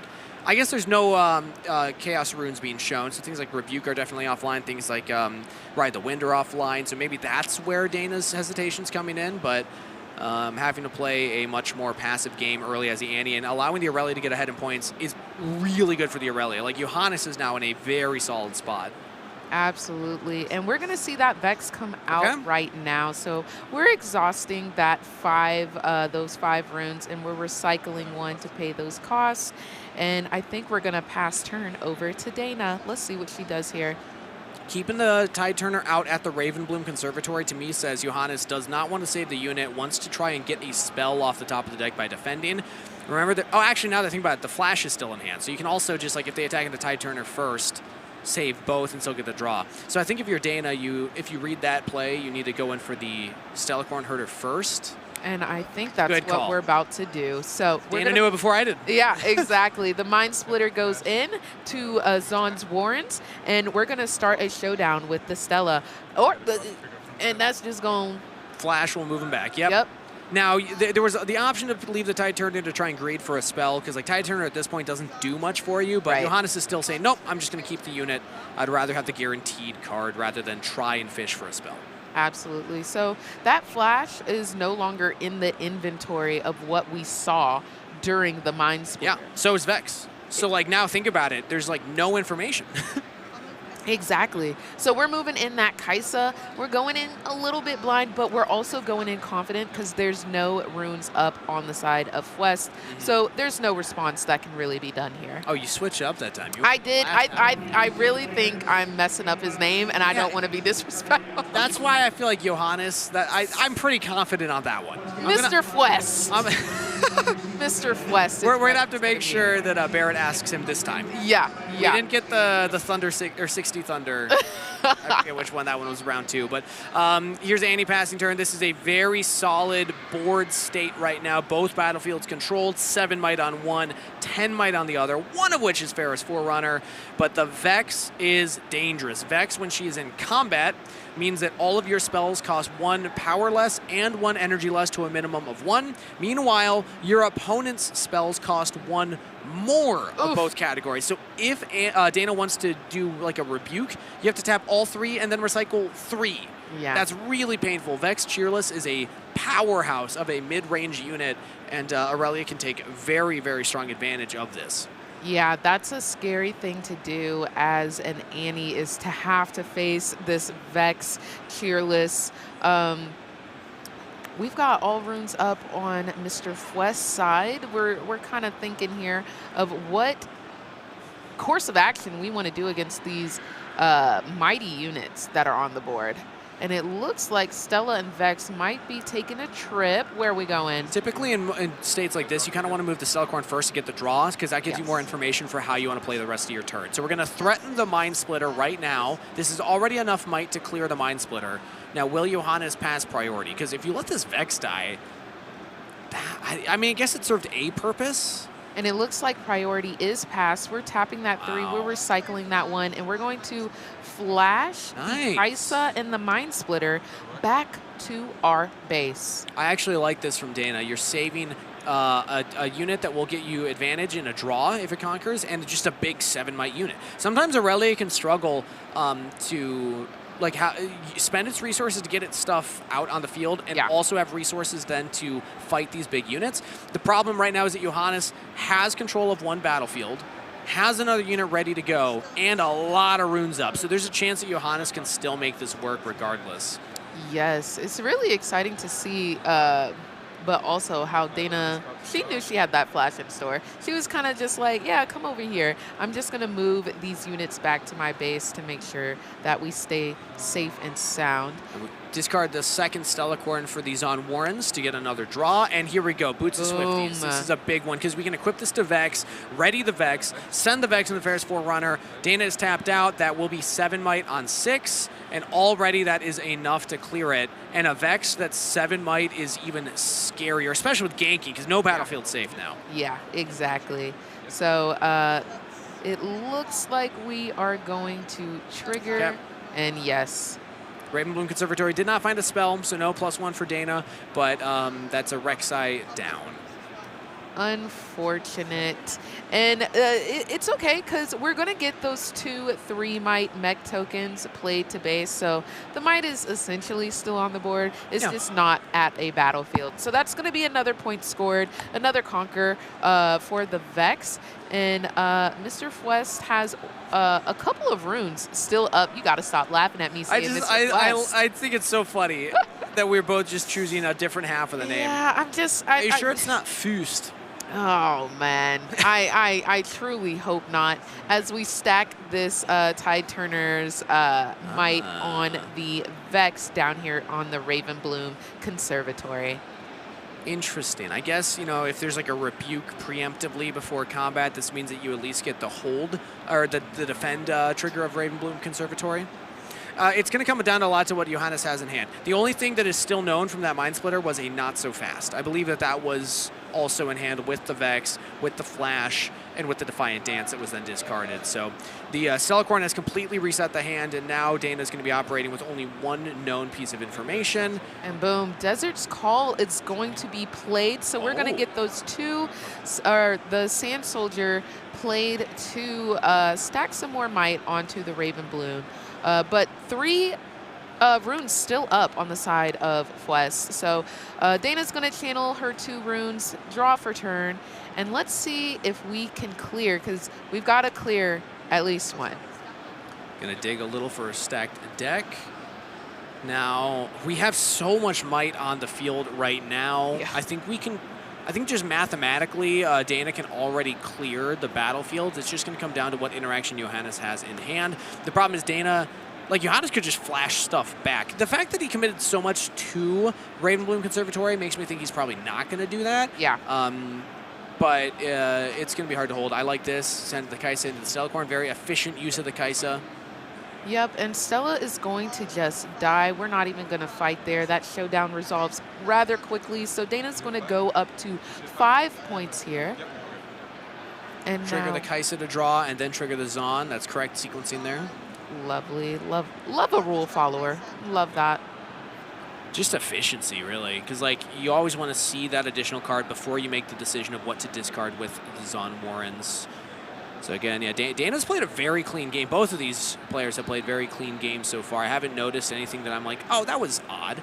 Yeah. Other than maybe like again the Tide Turner for the Ferris Forerunner instead of the Rengar. But again, we got value out of the Ferris Forerunner. Like he was able to do a lot later on.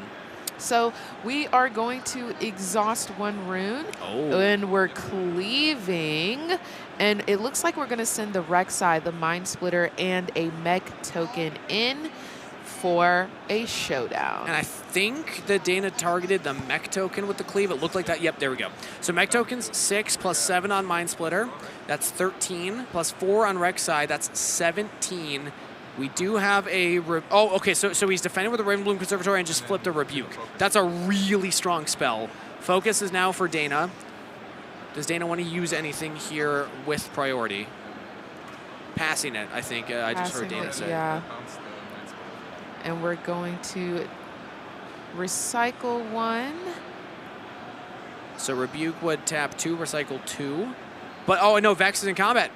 Right. I missed the Vex is under the Tide Turner. So Vex means that Rebuke is only a 1, recycle 1, and then with 3 runes up, you have to tap all 3 and recycle 1 for the hard bargain. Will Johannes spend 2 to counter that? Okay, so it looks like we tapped 1 for Discipline. So the Rebuke did not go off. It did get countered. Yes. But we're still using the Vex ability to make your spells cheaper. Discipline went to 1 energy cost in combat with Vex. So that's going to give +2 to that Vex, it looks like. And this is 13 on 13? Yeah, both of these, all of the units might just dissipate here. Yeah, Vex is 5 plus 2 from Boots plus 2 from the Discipline. That's 9. And then 2 on Tide Turners 11, 2 on the Sand Soldiers 13. And if my math was correct earlier, oh wait, no, it was 17. It was only 13 from Mind Splitter and the mech because of the cleave. So it will clear everything but the mech token. Okay. Okay. Really efficient from Dana there. Yes, so that's going to be an additional point for Dana here. And we need to pick up those boots. Yup. Boots were made for walking, and that's just what they'll do back to base. I don't think the mech steals them. That would be very funny, though. That would be. What's a mech need with boots, you know? Oh, it looks like we're recycling a rune, and we're hiding a card over on the side of Zon. And we're going to ready those 2 runes at the end of the turn. Hiding? It could be a Tide Turner. Didn't she also have a Tide Turner in her? I would imagine the Tide Turner would be hidden the Ravenbloom Conservatory to try and save the Kaisa. You mean the mech? The Kaisa is...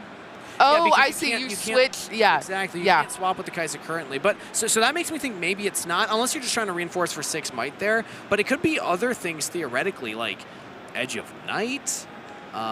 2 runes readied up, so you can also go for things like Longsword here. So this Vex is being played. This is a second... Oh, wait, no. Yeah, no, this is the second Vex. Yeah, so we're going to exhaust 5 runes and recycle 1 to bring out another Vex, and we're going to go ahead and ready her and equip those Boots of Swiftness, move in for that mech, and we were looking for a spell, but no luck there. So that mech token will die. Unless...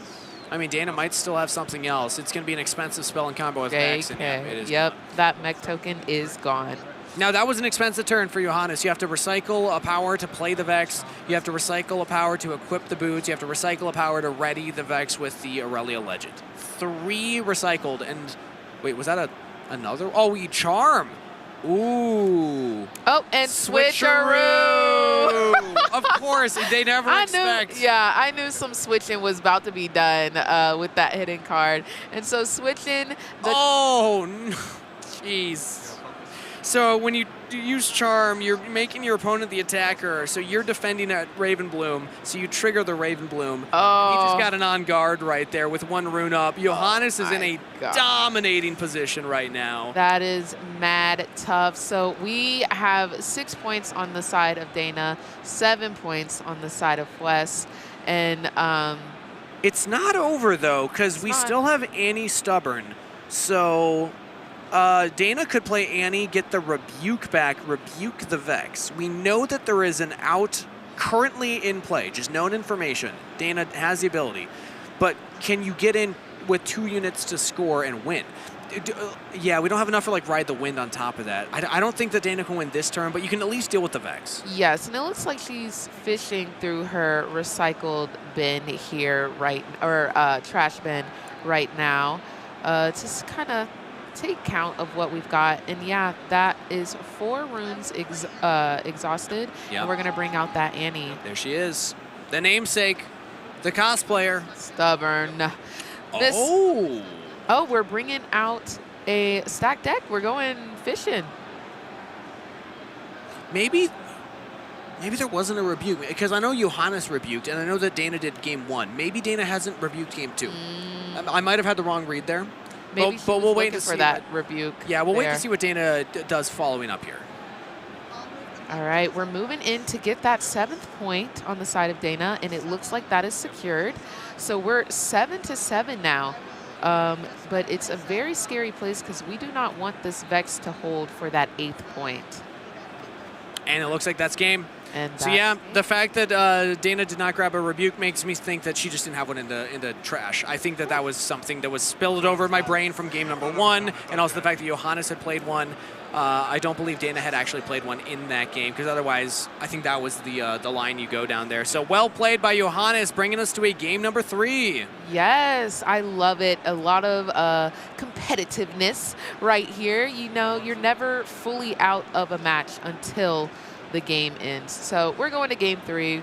Let's see what happens. Really good battlefields for Dana. Yeah. Arena's greatest going first means that the game's going to be accelerated, especially against an Aurelia, who I honestly play Aspirant's Climb, because I want the game to go longer as Aurelia. You want time to kind of scale up all of your gears and such. And Annie wants to play a faster game. You also get the Zon Warrens, which you were playing game 2, so you get some draw engine, and you get a faster game, and you get to go first. I think Dana is in a really good spot already, just before even a single card's been played. All right, and it looks like she's mulliganing 1, and it looks like Aurelia is satisfied with the hand, so I think we're about to get started. We're channeling 2 runes, and we're drawing for turn, and any 2 costs, it looks like, yes, the Overzealous fan does come out to play. Yep. So we're passing the turn to Fwes, channeling 3 runes, exhausting all 3. And we're going to go ahead and play a Boots of Swiftness. So it will be some ganking here shortly. We're passing the turn. And Johannes and Dana should both be at 1 point right now because of Arena's greatest. So we'll get that updated here shortly on the screen. But this will be then 2 points for Dana, as that Overzealous fan will go into a battlefield. And again, you just go into the Zon Warrens, because Arena's greatest doesn't do anything. You just save that for maybe Kaisa to get draws off of. But you're just happy to loop the Zon Warrens as much as you can. Absolutely. I think they're getting the points figured out here because of the battlefield. So it might just take a second here. So Arena's greatest is one of those ones that you have to declare at the start of your beginning phase. I clearly heard Dana do it. I did not hear Johannes do it. So there's a chance that that might be what the judge calls it. It's all speculation. I don't know. I'm just trying to gauge it based on some body language there, and I clearly saw Dana point to the Arena's greatest, and I think move a die on the side. I did not see the same from Johannes, so if that's the call, that's tough, but maybe that's what's happening.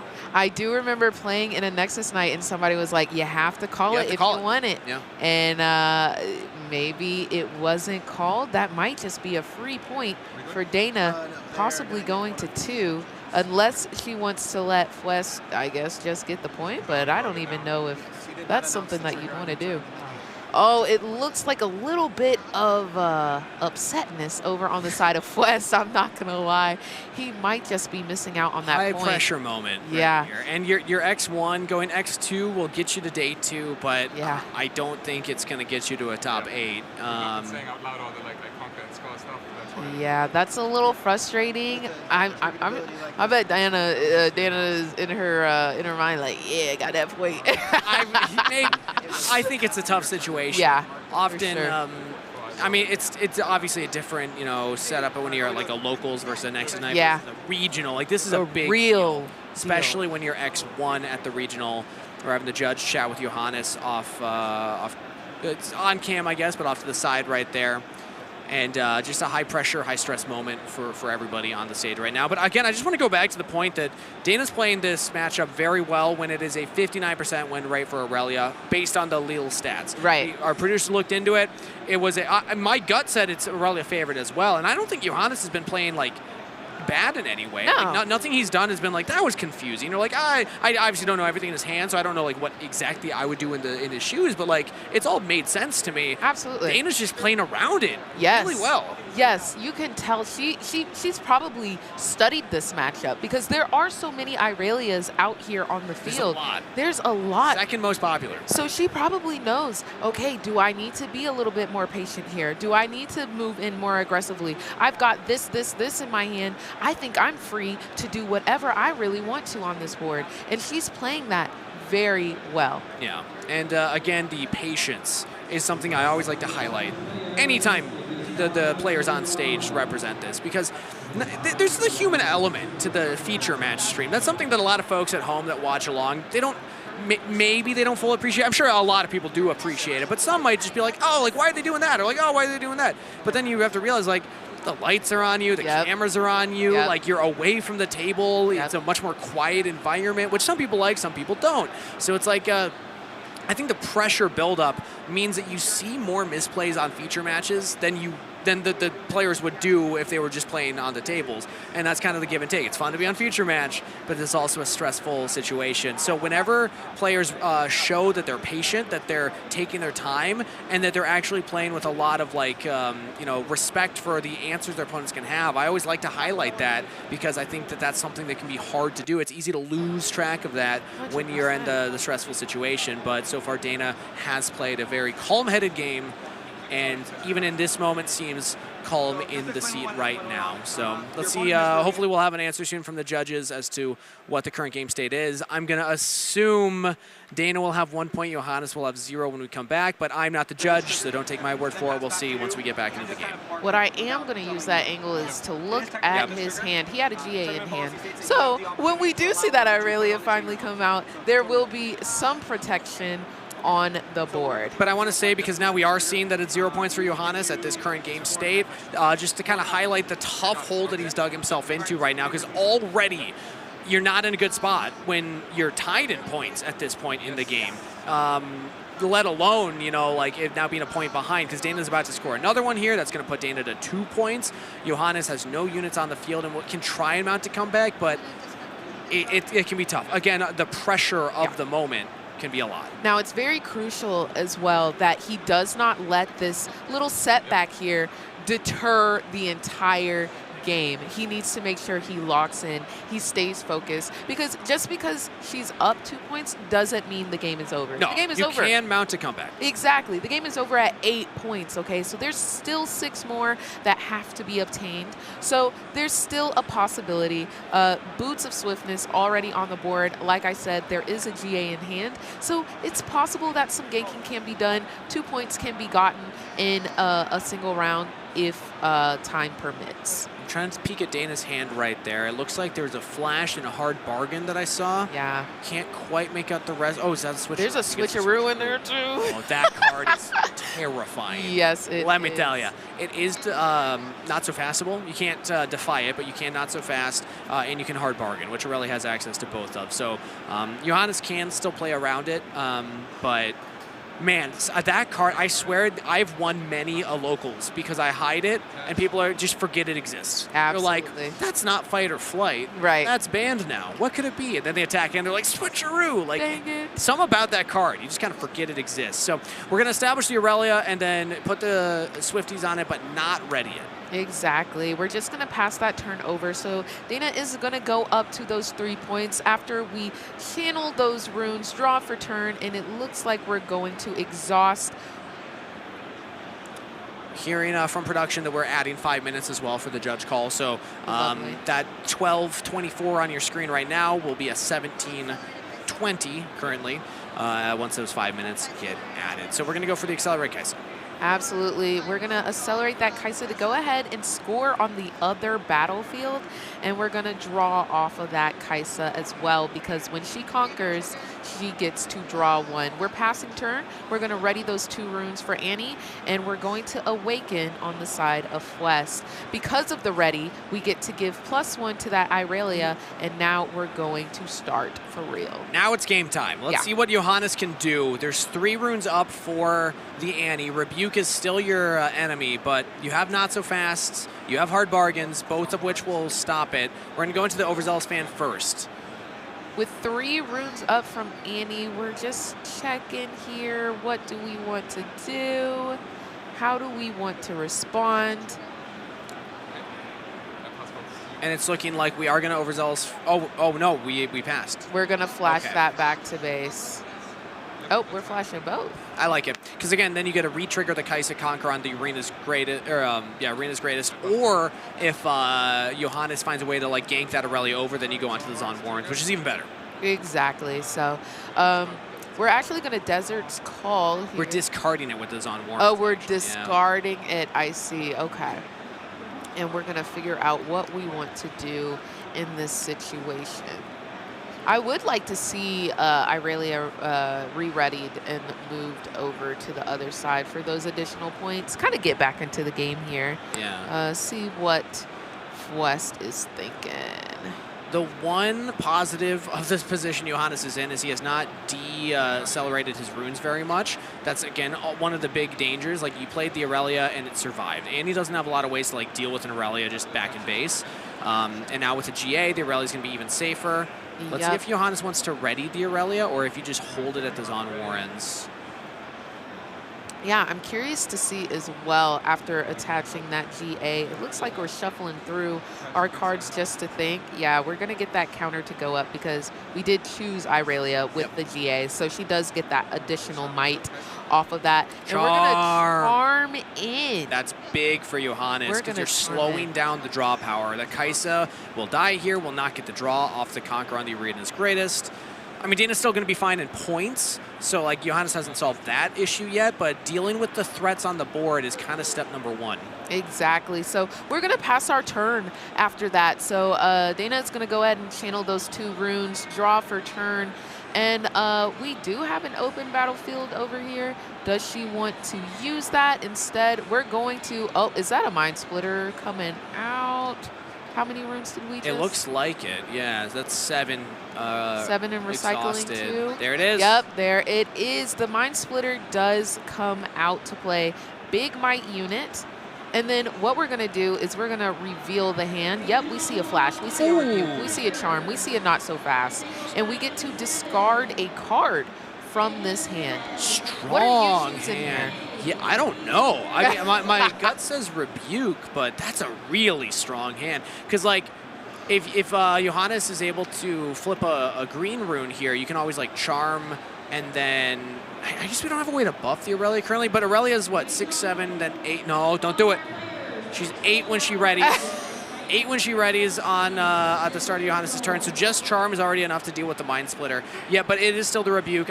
I feel like that's what I would do too, but that's tough. That's a scary hand to look at there. Johannes might still be in this. Yes, and I mean, but now Dana has that intel. She also has another point here, and we're hiding a card. Now, we do know she had that switcheroo in hand earlier, so I'm just going to assume that's what it is.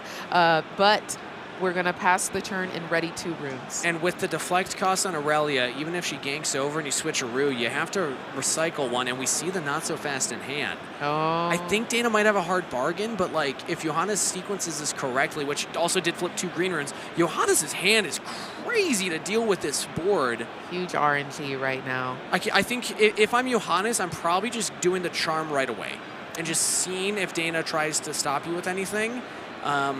Deal with the Mind Splitter, then try and gank over, because you don't know what's going on over there, but then you still have the not so fast with 2 green runes. It's so crucial that Johannes flipped 2 green runes. No, he's going to go for the gank first. Okay, I don't think he's too scared right now. I think we're looking at 7 might from this Irelia. No, is it 8? It's 8 might. That's a +2. It should be 8, yep. And there's the switcheroo. Pay the deflect cost, targeting the Aurelia and the Overzealous Fan. If this resolves, that means Aurelia goes to 2 might and the Overzealous Fan will go for more, but we're actually going to flash to dodge it. So we're going to flash to dodge that little switcheroo. We're going to move our unit back to base.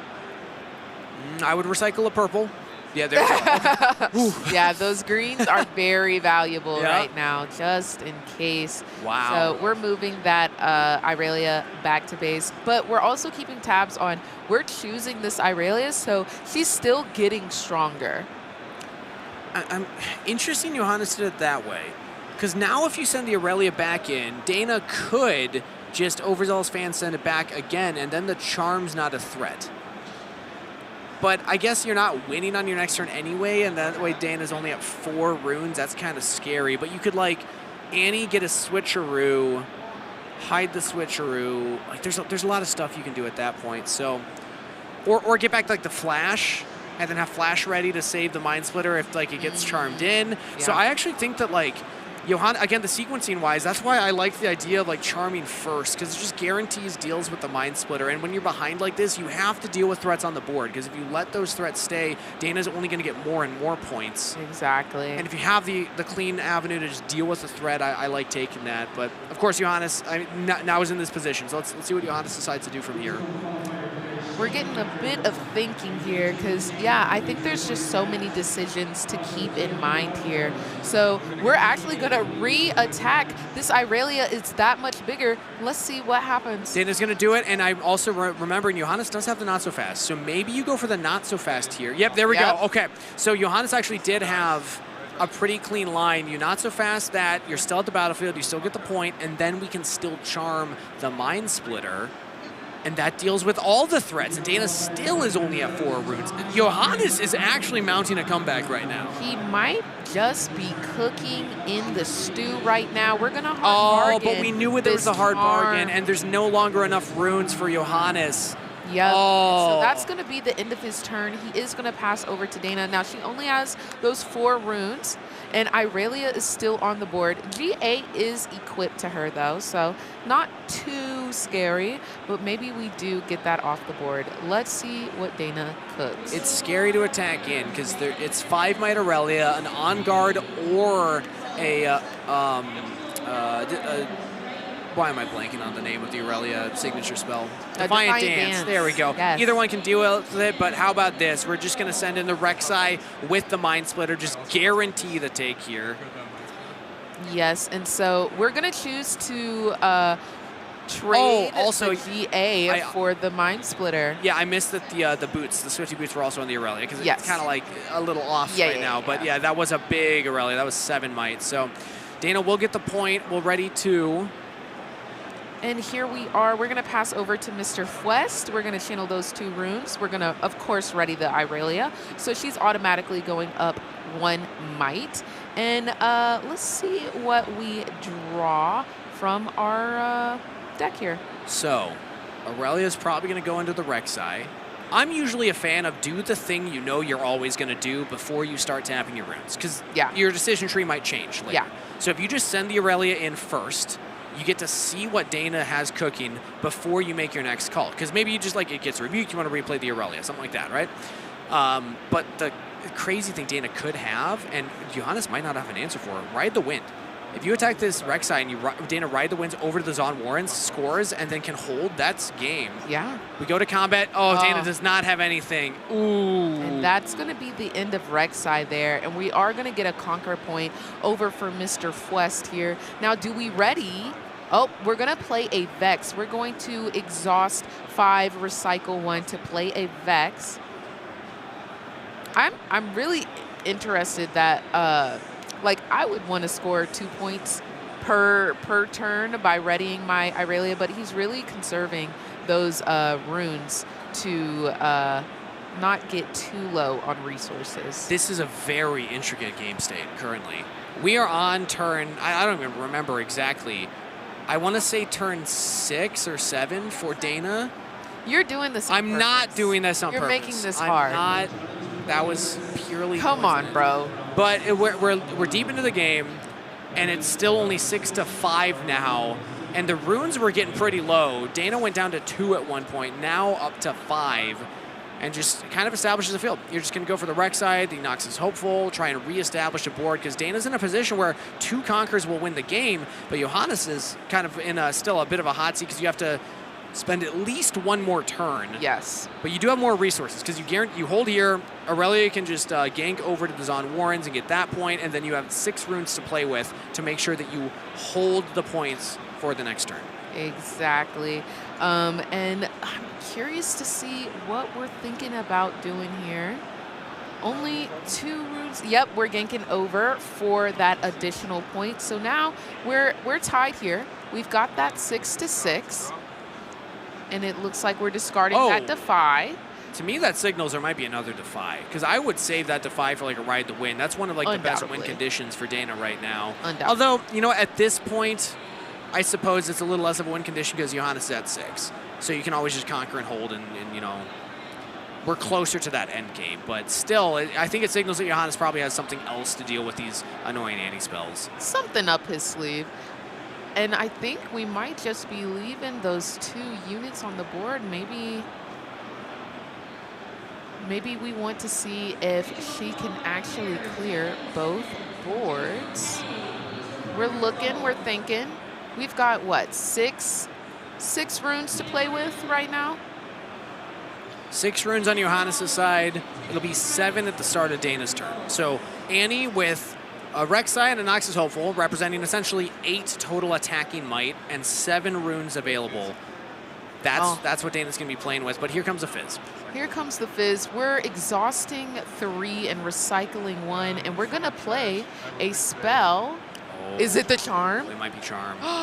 Yep, just deal with the threats. Johannes has done a good job so far this game of dealing with the threats. If you're this far behind in points against another deck, like Annie doesn't have that many units. It's about half of the deck is units, but like if you can just make sure that there's never units on the field, Annie's not going to be able to score the points. And that's exactly how Johannes is approaching this. So we're moving in that Noxus Hopeful, and we're passing priority, and then she's going to pass it right back, which means that the Noxus Hopeful is going to die here, and we're passing turn. So she has to get 1 battlefield at least cleared. Yeah, if you can just clear the 1 and then hold it, you're still in a pretty good spot. The problem is there's a Vex on 1, so it's scary to go into the Vex. And if you go into the Aurelia Fizz, well, next turn, Vex gets the Swifty Boots and can then gank over and still do Vex things. So that Vex is going to be a headache no matter which way you slice it. Yep. And we've only got this Rek'Sai on the board at the moment. It looks like we're getting... I see Judge Call on the screen, but it looks like Dana's still playing, so I don't know how accurate that is. Oh, okay, it's actually looking like Dana's requesting one, so there we go. Little spoiler. All right, well, let's kind of analyze this board state, because it's very close. It's very close here. We've got the Fizz, we've got the Irelia sitting on Zon, and we've got the Vex, like you said. Okay, I want to hear. Is accelerating the additional cost, or does it just enter right? So Dana's asking, how does the Accelerate work on the Rek'Sai? To my understanding, the Accelerate gives Accelerate to the unit that is their color. Accelerate just as a tag just means you pay an energy cost and the color equivalent to the card you're playing's power cost. So say it's Annie, Stubborn, that means that you would pay an energy and recycle a Chaos rune as well. That's a purple power cost. So you're not paying the Rek'Sai Accelerate power cost for the unit you're playing. You're playing the equivalent Accelerate cost of the unit. So... Gotcha, and that just might be what the judge is explaining here. And I think we're just getting the... So one energy and an additional energy and an additional gas. Correct. An additional power of that unit. Yeah, so the judge is confirming. It's fun, we get to hear the judges ruling on these things, but also, Self 5, I got it right too. After self-reporting that I failed the judge test when I took it earlier. Actually, I didn't do it between rounds. We said we were going to do that. I still need to do that. But Annie is going to come in and accelerate. Yes, so Annie comes in, we exhaust 4 and we recycle 2. And here we go. Let's see who we're moving in on. We have 2 runes left to play with. Do remember that switcheroo is boom. Oh! Right there. So we're also going to go ahead and hack into this Fizz and Irelia. And I think we have to switcheroo. Actually, wait, how much might is this? This is currently 7 attacking in on 6 for Irelia and 3 for Fizz. And we are going to switcheroo. And we're going to target the Irelia. So we're paying the deflect cost. This is all in. This is Annie going all in right now to clear this Irelia, make sure that this happens. And even then, it's scary because like a rebuke on Johannes' side is just game. Yeah, Fuest has 3 runes up right now. There is room for a response here, and we're thinking, so I do think that he probably has something that he wants to play in return. It's looking like Annie is the target for switcheroo and the Irelia, which means that it would be then 10 might attacking in on 6, which would still be able to clear the Rek'Sai or the Annie. Like Johannes will trade at least one of them, but Dana will get the Conquer, and then maybe you hide another switcheroo. The problem is like you're going to have 2 runes up, and they're 2 red runes. So you know there's no rebuke. Johannes, you can honestly just let this go, equip the Swifties to Vex, attack over. That's probably game, because any spell that Dana tries to play is going to cost 1 more. I think hidden switcheroo is like the only thing that Dana could have that would stop Johannes' next push. And what a position for Johannes. I gotta say, this game started with Dana already just battlefields going first with Arena's Greatest and Zon Warrens from Johannes in a good spot. Johannes misses the Arena's Greatest trigger to score the point. Judges rule that he can't keep it he can't reverse that and get the point back because the turn had already passed. And then Johannes fights his way tooth and nail back, and it looks like a Defiant Dance is coming down. Oh, and that is going to be the victory for Mr. Fuest.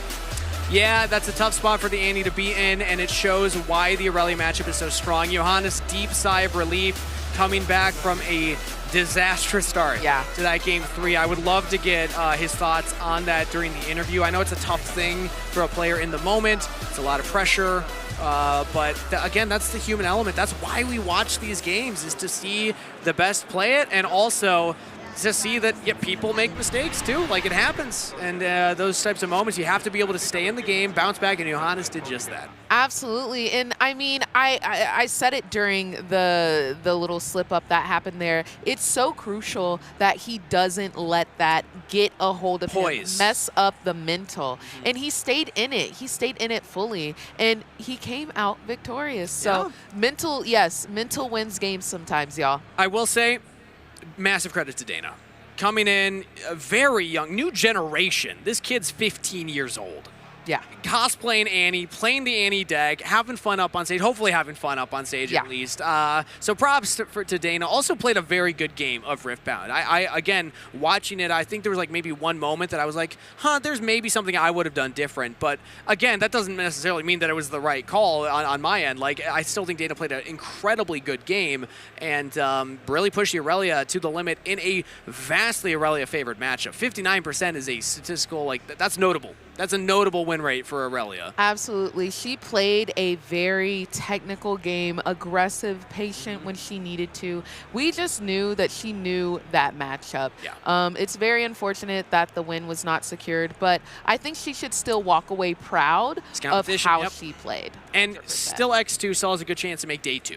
We have a couple more rounds after this. X2s will make day 2 still. So you still get a better shot at prizing. You know, you can keep your tournament run going. But Johannes, again, showing that why I think Aurelia is also one of the decks on everyone's radar. Like, it's Draven, it's Aurelia. Those are by far the most 2 represented here in Atlanta. And it's for states like that. Like, you're down, what, 4 points at one point in that game? Was still able to fight back. Like, Aurelia can do crazy stuff. Absolutely. She can get super duper mighty, super duper tanky. But I feel like Aurelia wasn't the only star of that show. We saw a lot of Vex. Yes. Vex came through a lot, making those spells more expensive, making them cheaper for the Aurelia player as well. Yeah, making them cheaper was about, like, I'd say 30% of it. The 70% was making the anti-spells more expensive. Like, Rebuke for 3 and Recycle 3 is really painful, let alone the deflect cost if Aurelia is in combat too. And even just the deflect cost in general, I think is partly why Aurelia is so good right now. Because Rebuke, we saw, was the most present card in every deck list here in Atlanta. Having your ace unit with deflect so that you're pretty much bouncing around, and even if it goes back to hand, you can play it and get it back on the board. It's very impactful, and we saw Dana struggling with the runes as the game went on, because down to 2 runes on like that 6th, 7th turn. I said 6th, 7th. It doesn't count. I added a th at the end. Okay, I'm gonna let you have it. You said it literally 3 times during that match. I really do think he's baiting me, guys.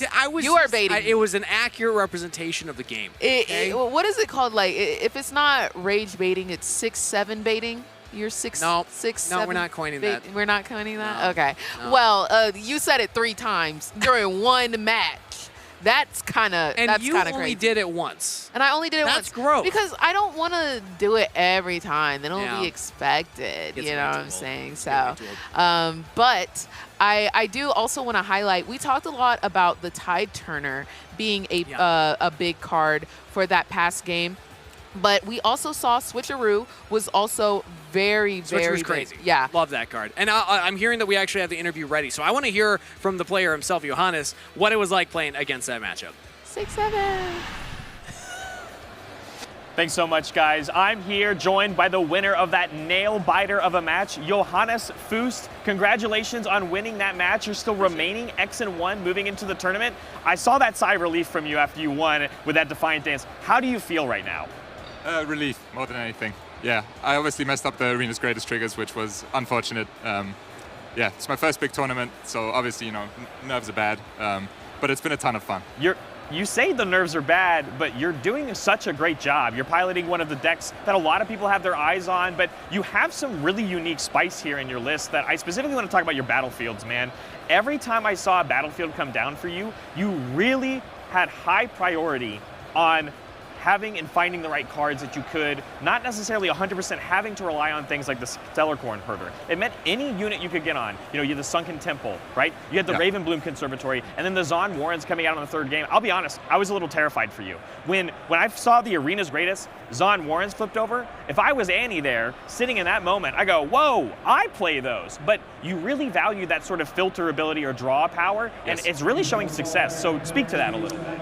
Yeah, I mean, I went for the Zone Warrens game 3 because I wanted to deny Annie the Zone Warrens if possible. And then after losing the first game, I obviously know that I can't give her the Ravenbloom Conservatory, so I got to go for the Zone Warrens going second, which you never want to do, but it is what it is. Yeah, I think card draw is huge for the deck. I think I'm right in saying that I didn't really abuse the Stellarcorn in the entire match, which is unfortunate. That makes things harder. And yeah, at that point, I think the Vexes were incredibly important. They allow you to kind of have card economy when you're low on cards. And yeah, that's what it essentially wanted for me in the end, despite, you know, being up against it. I'm just saying, I also have an Aurelia deck, and I've never really considered putting Ravenbloom in, but as soon as you defended and you flipped a Rebuke over at the top, I believe it was game 2, I was like, I'm sold. Yeah. I'm convinced. I'm going to put that in my deck now. So yeah, especially in combination with Triple Charm, it's a battlefield that can get you a lot of value and can swing a match.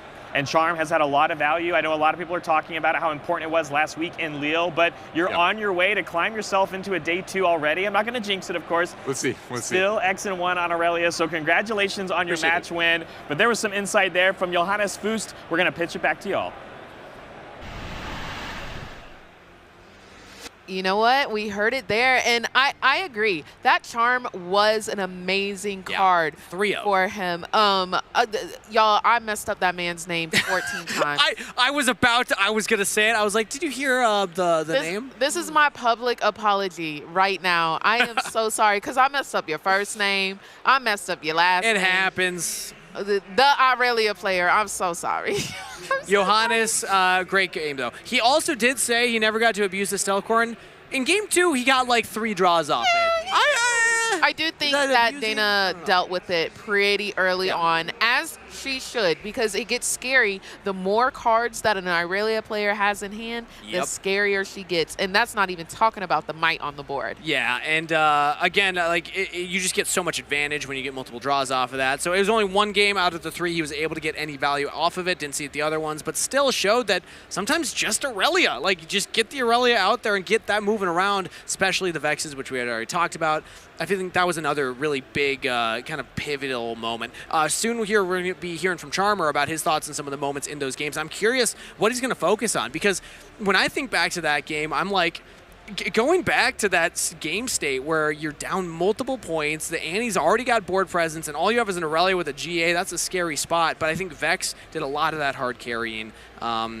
And I might even be the MVP of the match, outside of just the Aurelia, of course. Like, Vex did so much heavy lifting. Absolutely. I mean, yeah, there was I feel like that was one of our best games that we've watched.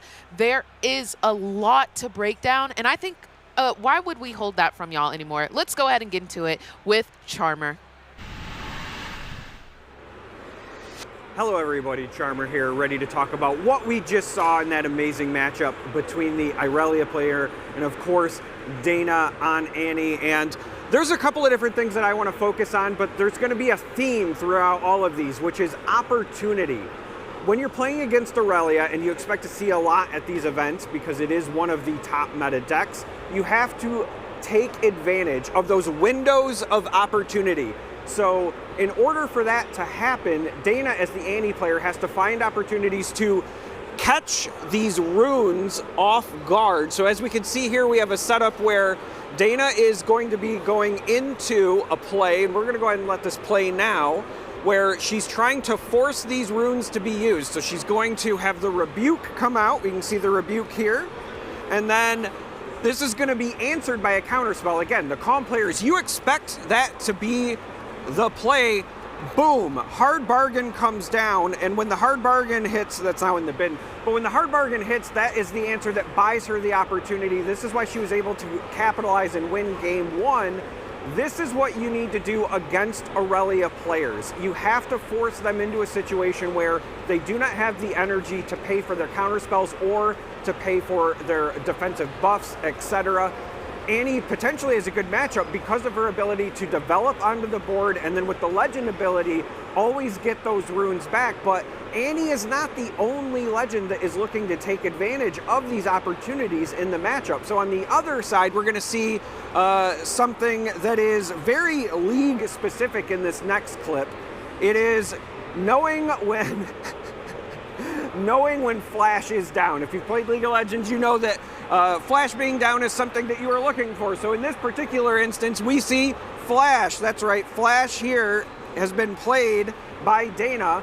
Flash is down. This is normally when you would signal to your jungler, to your mid laner, hey, somebody's Flash is down, come give me a gank over here. Well, as we're about to see, this is taken literally. So go ahead and roll the clip. We're going to see the Boots of Swiftness come down, and then that's going to allow the gank to come over onto the other side because, again, Dana has now used her energy. The window of opportunity is going to be on the side of Johannes Fest, and we're going to, again, like I said, in a moment, see these Boots of Swiftness provide the ganking. It's a tale as old as time if you're coming from League of Legends, honestly. And cleans up the other battlefield. That helped secure game 2 for Johannes. And so we're going to be going ahead to the next clip, which is, again, another one of those windows of opportunity. This one in particular is, again, you'll notice runes on the side of the Aurelia player are spent. Not only is there no energy available, but very, very important, no calm runes available either. So even if that one energy up went something like a Defy, not available.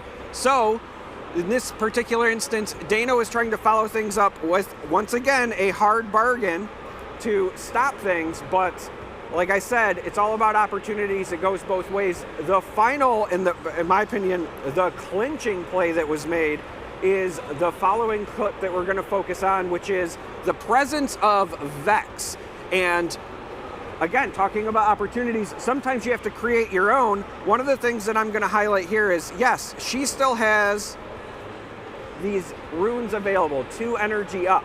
Normally this means many things are online, rebuke, switcheroo, etc. But our Aurelia player is smart, and they know that Vex over here is going to increase the costs in combat. So they're going to play a charm, and we can see the charm. Let's go ahead and highlight that now.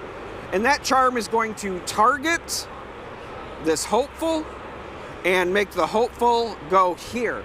And because it's that battleground specifically with the Vex, those 2 runes up are still not enough to pay for all of those impactful 2-cost cards. You can't flash out of it. Like I said, no rebuke, no switcheroo. All of the tricks that you want to use in that particular situation to keep that unit alive and or go over the top of the Vex, they are offline because Vex is in combat. So again, very heads up play. Could have opted instead, right, to send the unit to this where all the might is, but that again would have allowed for one of those plays to occur. So heads up play by our Aurelia player to cinch things with the Vex.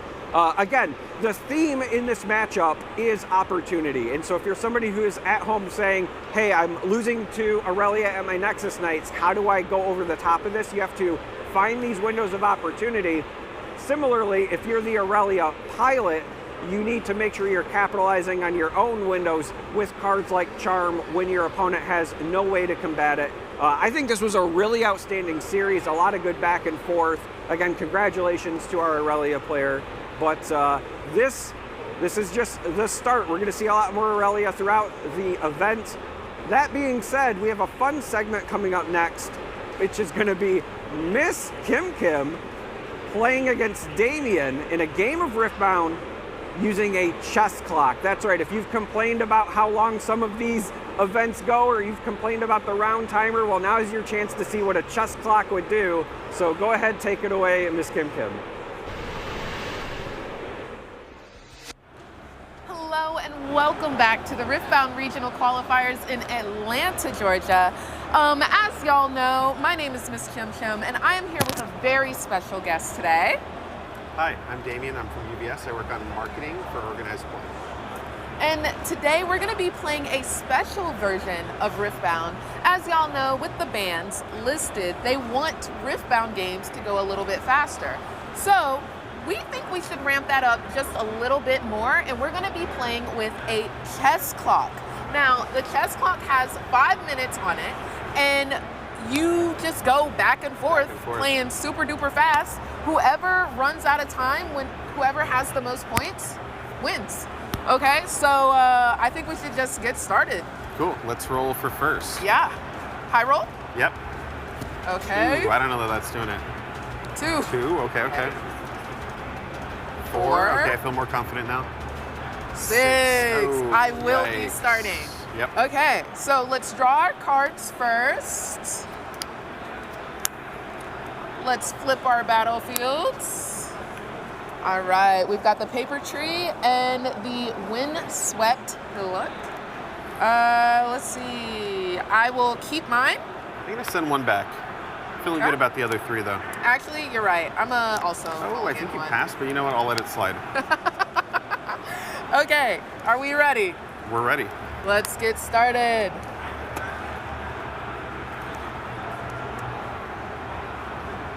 Am I trolling?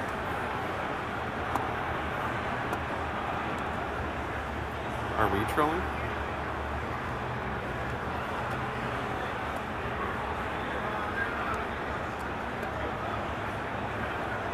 Oh. I wonder if we have to. Oh. There you go. Go Okay, for it. we're going. Okay. I channel 2 runes. I draw for turn. I'm gonna tap 2, and I'm gonna play Daring Poro, and I pass to you. It's so hard to think when you're going this fast. No. Luckily, this is Aurora, so I don't have to think. Your go. Okay, I ready my units. I channel 2 runes. I draw for turn, and then I'm going to go in here. Any response? Nope. Okay. I go up 1 point. All right, and then I'm going to tap 2, and I'm going to play Pit Rookie, and I'm going to buff my Daring Poro, and I will tap another 2 to Spending a lot of time. play another Pit Rookie, and I'm going to buff him. They can only have 1 buff. You'll buff the other Pit Rookie? Yes, that's actually what I was going to do from the jump, and I pass to you. All right, I channel 2.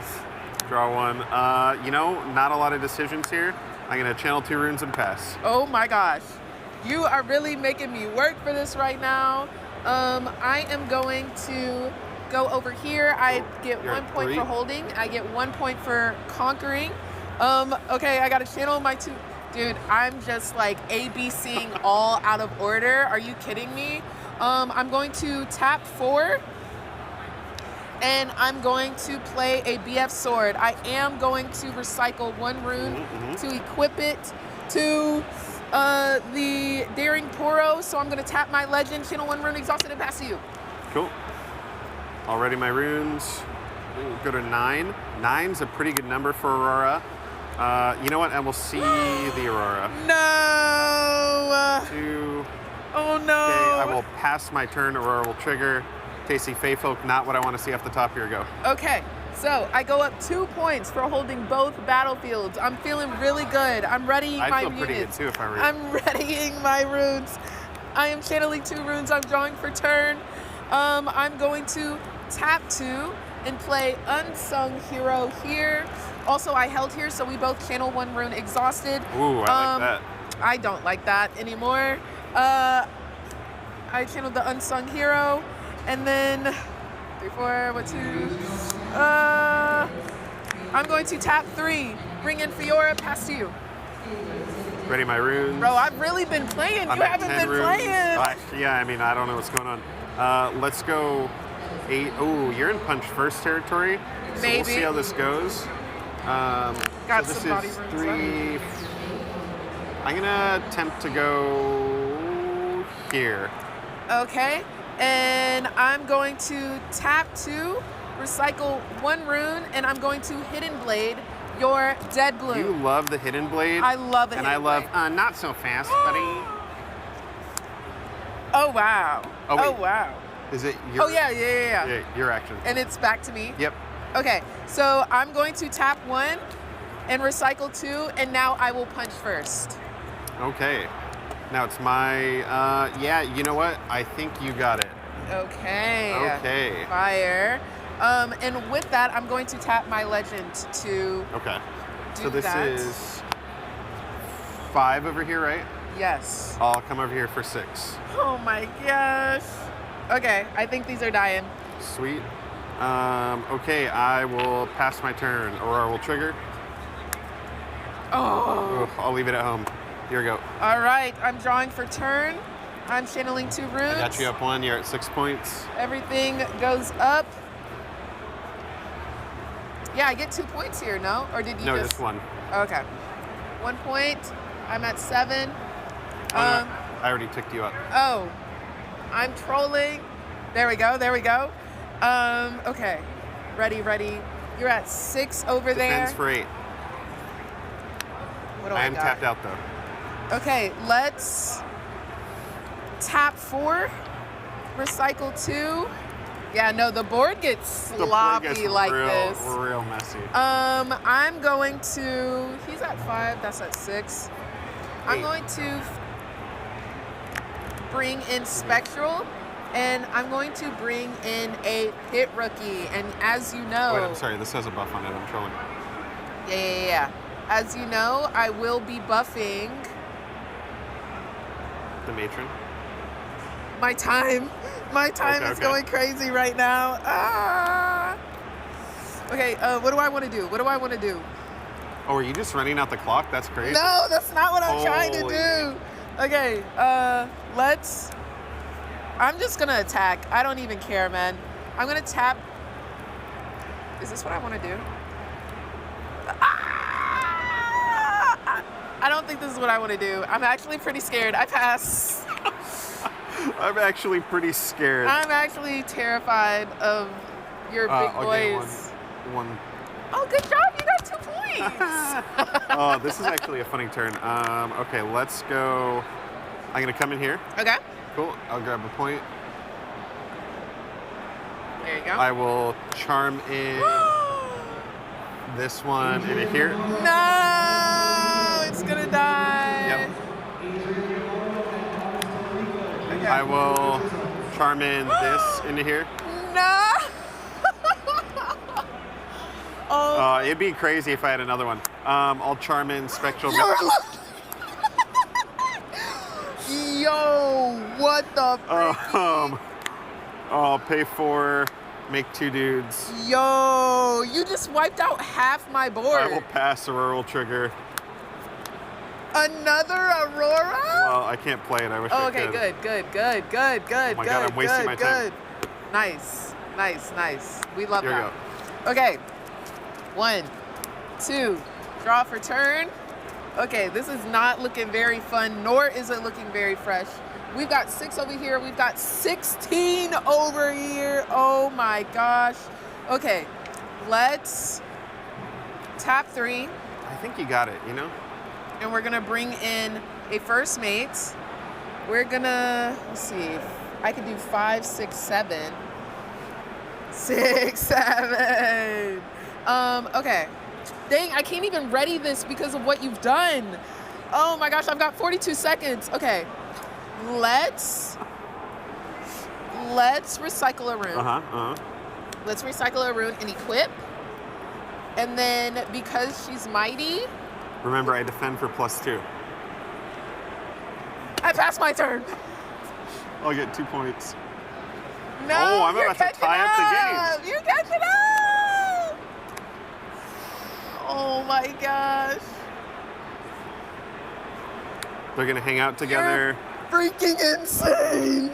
No. I'm gonna bring that guy in there for fun. Aurora's gonna play. Oh, yeah, he'll come over there. I'm gonna spread the space. And you know what? I'm gonna run out the clock a little bit because I feel like it's fine, you know? How are you feeling this game so far? Oh my gosh. Pretty good? Dude. Have you had enough time to think about your turn? What has happened? Here you go. Okay.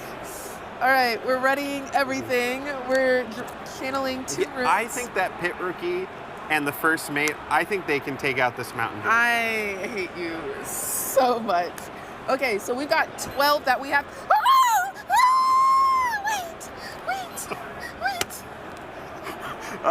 Okay, so it's up to me. I don't even know how much I have. 3, 4, 5, 6, 7, 8, 9, 10.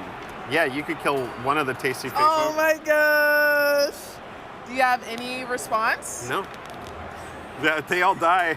Can you please have a response real quick? I don't have a response. Respond with No, respond. I have no response. Okay, I killed this one. Okay. Oh, I'll no. Draw 2. Or sorry, draw 1, channel 2 runes. My turn. Can we get this to stop? Okay. So wait, now I have a minute left on my turn, right? Yeah, I think so. Will it play? I don't remember how we got it to. I think you or is that the end of the just game? Win because you hold both, and I cannot respond. So you're at 8. That is end of the game. GG's. GG's. Wow. Look at the board, bro. Like, what is happening? Well, thank you guys so much for watching. I hope you guys enjoyed this sped up version of Riftbound, and we will see you back on broadcast shortly.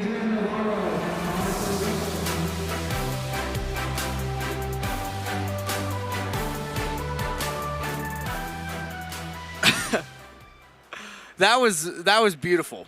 3 charms in 1 turn. I mean, what are you going to do about that? I think you rigged the game. I think you gave him those 3 charms. I definitely did not. I did give you the chess clock that doesn't keep time going once 1 runs out of time. I don't know how to change that setting, but that was hilarious and exactly as scuffed as I was hoping it would be. That was the saddest thing I've ever done, y'all. How do I get up 40 million points, and this man comes back for 40 million in 2? Welcome to Aurora. That's, oh my gosh. And I just want to see, are Yees doing this on the floor as well? Yeah. I mean, that's kind of what Aurora does, if it's Aurora Yee. A lot of Yees have gone to more of like a mid-range style, if we're getting analytical about it, you know. But yeah, the Aurora Yees, they're something fierce. And, you know, it's so crazy because in Fiona, I have a way to kill the gear. Do you want to know how much gear killing I drew? I'm going to guess a big donut. Exactly. And it was my demise, truly. And I feel like Damien has a special way of playing where, like, he's so cheeky. He's so cheeky. I will ask him a question and he'll be like, he always raises his eyebrows just like this. I don't know. Yeah. I don't know what I got. And every time it baits me in, I always fall for it. And then stuff like that happens. I have a 0% win rate against that man while he's on his Aurora Yee. Y'all, he is very good. Now, I will say I beat him 3 times earlier during the day. Okay? I want that to go on record. That's crazy. But, you know, since we were just talking about Master Yi, let's get into this next match. It is a Master Yi deck. Let's go ahead and get into the deck list. We're going to take a look at Jax Jax. is going to be the opponent. Same colors, green-orange, but this one mostly focused around the gears, even more so than the modern Yi decks, which have adopted the Trinity Forces. Some of them adopted the Guardian Angels. Jax is all about these equipments. Your Grandmaster at Arms Legend allows you to attach your equipments either for an energy cost if they're unequipped, or just for free if you're moving them around between units. It allows you to dodge the power cost of the equipments, which is kind of the downside of a lot of equipments, is that you have to de-ramp your runes. Jax gets around that. So you're going to use things like the Trinity Force GA, the Brutalizer, also an important one right here. They did recently change Jax in the new rules update. It used to be ruled that you can unequip and then re-equip an equipment to the same unit. So Brutalizer was crazy good in Jax. You can no longer do that. It's a more honest build of Jax. That's what I'm calling it. We're on honest Jax now. But you can still move the Brutalizer around, of course, and get really good value. And then things like the Doran's Blade and the Bone Shiver. Bone Shiver is one that we haven't seen a lot of, but Bone Shiver is one of the strongest equipments in the game in terms of just like raw power of what it does. 2 might, and then also when you conquer, you channel a rune Exhausted. It helps you ramp, and it makes you guys bigger. Very, very solid gear. Amazing. And another call out I want to do here is that Tiana Crown Guard. Yeah. We saw her earlier. She is a problem. When she's at a battlefield, opponents cannot score points. So I'm really excited to see this card come out to play. And when you pair that with Jax's signature spell, Counter Strike, that's when things get really goofy, because Tiana typically you want to pair with something that is going to keep her safe, but Counter Strike just does that on its own, because you choose a unit, the next time that unit would be dealt damage this turn, prevent it, and you draw a card. So if you have a Tiana at a battlefield and your opponent doesn't have enough things to push through the Tiana, you can always keep it alive through at least like a combat or a spell, and then prevent your opponent from scoring. This is a very interesting version. And then you pair that with the Ruin Runner. Tiana plus Ruin Runner mean that they're 2 of the best units that capitalize on Counter-Strike. Because like Ruin Runner, one of the best ways to deal with it is just attacking it. Counter-Strike protects that. Tiana, one of the best ways to deal with it is attacking it. Counter-Strike deals with that. Also, both of these units can get very big and are just kind of headaches to deal with. So, interesting build of Jax. Absolutely. I kind of want to point out... Oh, Here to Help, by the way. Oh. just noticed the one Here to Help. That's fun. Yes, no, I think it's such a fun and cute card because you get to make some units a little bit cheaper. Yeah, you hide this and then you play it, you get a unit for cheaper. That could be the Tiana, really mess your opponent up. But I want to take a look at the E deck that's on the other side of this, because it's the same colors, but I assume it'll be drastically different play style, and it is no Trinity Force in this Yi deck. This looks a little more standard Yi, I feel like, before we saw Spirit Forge. We don't have the Aurora, though. There's no Aurora in this deck. It kind of looks like a mid-range Origin Legion take on the Yi. You don't have the Trinity Force, but you do have the Ruin Runners, and you do have the Aurelias and the Stella Core. And so we vamped it up with more stuff. We're still on the Clockwork Keepers. We're on 3 Lonely Poros, so this is a unit-heavy Master Yi list with just a lot of buffs. We got on guards, we got punch first, we got disciplines, we got challenges, we got thought. We got every like combat orange and green. Yeah, let's just cycle through all of them. Like just cycle through all the buffs because all of these are going to be very impactful at just protecting and utilizing your units as additional resources. But I have not seen a Yi deck quite like this in a while. Yes, no, this is definitely like origin, okay? But speaking of buffing, we also have that white flame protector. Yeah. That's going to be able to give a +8 might to another unit when it is played. But let's talk about protection. We've also got 2 Zhonyas in hand that can be used if something that we really like, we really think is precious, is about to die. One of the awkward things with Yi, and I've seen this in a lot of Yi decks that have kind of moved on from the Zhonyas, if they're running the Poros, is that your Zhonyas, you don't really get to choose. It's just the next time a unit would die, recall it instead. So if your opponent goes for like the Poro first, or like a Sand Soldier token, it's like, you didn't really care to protect that. So that's why I don't often see it in the lists that are running a lot of low might units. Instead, they're going for the GA, because then they can just put that on their Aurelia and put that on their Celicorn, like the things, or the Ruin Runner, things that they know they want it on. You have to be a little more selective when you use the Zhonyas if this is the type of build of deck you have. 100%. And finally, there it is. Best orange card ever printed. Yes, it cannot be chosen by enemy spells and abilities. So if you think that you're going to come in and do something to the Ruin Runner, you better do it just by might alone. But let's go ahead and get to this game. I want to see, versus this Master Yi, will this Jax be able to uphold and claim victory? The battle of the equipments. And one of the positives of this type of Master Yi build is that a lot of Thermo Beams are around, a lot of Akshans are around, a lot of Gear Hate is around. You're not on the gear. You're on 2 Zhonyas. You're not actually giving your opponent a lot of value. And even if they don't see a Trinity Force, I imagine a lot of red decks would still side deck Thermo Beam against you regardless, because they're like, oh, he just didn't draw the Trinity Force. So interesting to see. I mean, I don't imagine that the Jax will have much of that, other than maybe Akshan, actually. He might have Akshans on the side and then side those in, and they might not be as much value. You still have Weapon Master, so you get some value out of them. That's the... Akshan's such a fun card, but I can talk about that for a while. We're ready for game 1. We're ready for game 1. We're going to go ahead and see if we're going to be mulliganing. We've got a first mate. I see on the side of the Master Yi, we've got a GA, a Discipline, and a Defy. The audience at home could not see this, but I love that you leaned to the right to try and peek. I did. McCade? I'm going to call him McCade. McCade. Well, I'm going to assume the 3's an E, kind of like Charmers is. Oh, yeah. I was thinking Macad cubed. Well, again, we have a lot of questions about the names of the players up there. But regardless, you tried to lean to look at the hand. I love that. Just, you know.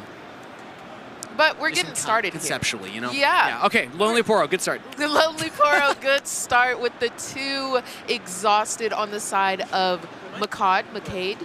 Cubed. I'm sticking with Poro. McCade. I was right on Johannes. I'm going to stick with McCade here. I'm going to believe you. As we have both Lonely Poros coming out. Now, the Lonely Poro on the side of the Master Yi is now ready, as it has been passed back to him. And we're going to move in for a Raven Bloom Conservatory Conquer, and that is going to go through. So he is going to score First Blood. Cool adaptation with the battlefield. I didn't notice this during the deck build, or the deck preview, but Ravenbloom Conservatory in a spell-heavy Yi list. You have the 1 unit out there. When it defends, you have a high chance of getting a Discipline, an On Guard, a Punch First, a Charm, like all these things, a Challenge, all these spells. A lot of spells in the deck. And also going first for the Yi, you get to establish your bigger units, take control of the board. Yeah, and I mean, both of these players are 5-0, so you know, like, he's been in the stew cooking up just a little bit. The Lonely Poro on the side of Blue Fi is going to go ahead and conquer Orange Forge and get the first point. I know there's going to be some confusion here shortly on which Lonely Poro is whose, because we've got 3 on the board. You know how I'm going to differentiate? How? One's got blue around it, the other's got black around it. That is true. Absolutely. I love the sleeves. both. Although the problem is that the black. Oh, I'm just noticing the black sleeves have blue on the other side. So there's a lot of blue, and like it's low-key almost the same color blue. One's a lighter blue, one's a darker blue. But you know, we're in here working. I think I see a punch first in store. I just want to keep a mental note of these just in case. We're going in for the Lonely Poros. They're both going to just let those die, and they're both going to draw off of that. I think they're both happy. Yeah, and if you're McCade, you now get to establish another unit. Now that Jackson's to go out to the Orange Forge, and there's the Ruin Runner. Oof. I don't know how much value it'll get in this specific matchup. I guess it can't be challenged if the Jax is on that, but there's not a lot of things that like green, orange, outside of like challenge and charm that they're going to have that's going to target you. Yeah, exactly. Jack's going in, though, for Orange Forge to get another conquer point. It looks like we're doing a lot of conquering in this first couple of moments here with these lower units. And let's see, I think we're about to make a play. There is a Trinity Force in hand. Might be able to see something come out. We are exhausting 3, and that Trinity Force, yes, is going to come out for the Jax, and we're passing turn. And the green Jax gives all of the equipment in your hand the quick equip, so that you can just equip them as you play the card. Yep. Really, really solid. And it's also costs only 3 because we're at Orange Forge. So if anyone's confused, like, hey, why do you only tap 3? Why is the Trinity Force equipped without like having to use the Jax Legend or recycling? This is just kind of what the deck's built to do. You have the battlefield to help you out, and you also have your Jax unmatched, of course, giving the quick draw to all of your equipments in hand. Absolutely. I really appreciate that explanation because, yeah, there might be a lot of players at home who are a little bit newer to the game, and so we're here to help you out, friends. Jax is also not a popular deck. Exactly. Exactly. We haven't seen many. This is one of, I don't think I've played against any at all. Really? So, yeah, and I mean, I've been grinding games, y'all. I'm not just a newbie out here not doing nothing. So we're exhausting all of our runes here, and we're recycling too. Does that mean we're getting the boom white flame protector? Plus 8 might is going on that Ruin Runner, and it is ready. So we are about to attack. And that's a 13 swinging in, so you're attacking a 7 Jax. Even a punch first is not enough to swing the math in favor of blue Flygon. That is a gone. But we have this. We have the counter strike, and y'all know it resolves in reverse order. So we're gonna see that Ruin Runner leave the. Yeah. So counter strike just means that your Jax doesn't take damage. The damage. Yeah, yes. but it didn't inflict enough damage to kill the Ruin Runner. So what happens if an attacking unit and a defending unit are still at the same battlefield at the end of combat? The attacking units go back to base. Kind of like a stun or instances like this where you're protecting from damage. And a player that stuns is normally Leona, right? Like Yep, Leona's kind of the big Leona. one, yeah. Yeah. They'll probably print more, but currently Leona's the one that like really takes advantage of that. Think of Counter-Strike as like an opposite stun. I don't know if that makes sense, but we're going to go for the Doran's Blade, quick draw onto the Jax here, and still using that Orange Forge so it's even cheaper. Yeah, a lot of equipment, of course, and the challenge is coming out to play, and that white flame does get discarded here. That's big. That's a 9 might Jax. Challenging a white flame is a daunting task, but was able to get the Jax big enough and is still at the point, and the Trinity Force is scoring 2 points, so we're winning the race. Blue Flygon, it just wins by holding and doing nothing. If no more cards are played, the point race goes to the Jax player. So that means McCade is in the pressure seat. Like, if you're the one that's losing the race, you're the one pressured to cause the game state to change and actually push in for more. Absolutely. But there are a lot of cards in hand. I'm seeing a Charm. I'm seeing a Discipline. Maybe we're able to even punch for... Yeah, you can try and swing in. Another strat is to just charm the Jax back to base. That's often not used for charm. Typically, you pull things from base to a battlefield or move things between battlefields. But for Yi, you hold so much better than you attack. So sometimes you're just like, yeah, I'm just going to like charm you away and then take the battlefield. And then if you attack in, then I punch first and discipline, all these things. But it looks like we're floating 2 runes right now. We recycled both. And we are going for the punch first. Okay, so we're going to go in now. I love that, but I also do think you are explaining an underestimated and underrated strat. You can charm to base. You can move that unit anywhere. You can move it to another battlefield. You can move it back to base. It really doesn't matter. But this means that we kind of have to keep committing. So the punch first has gone through. We have a discipline in hand.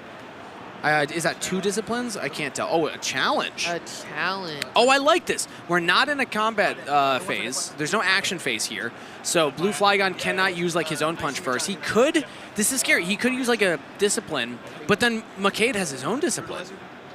And quick draw. Coming out with that quick draw. Quick draw's reaction speed.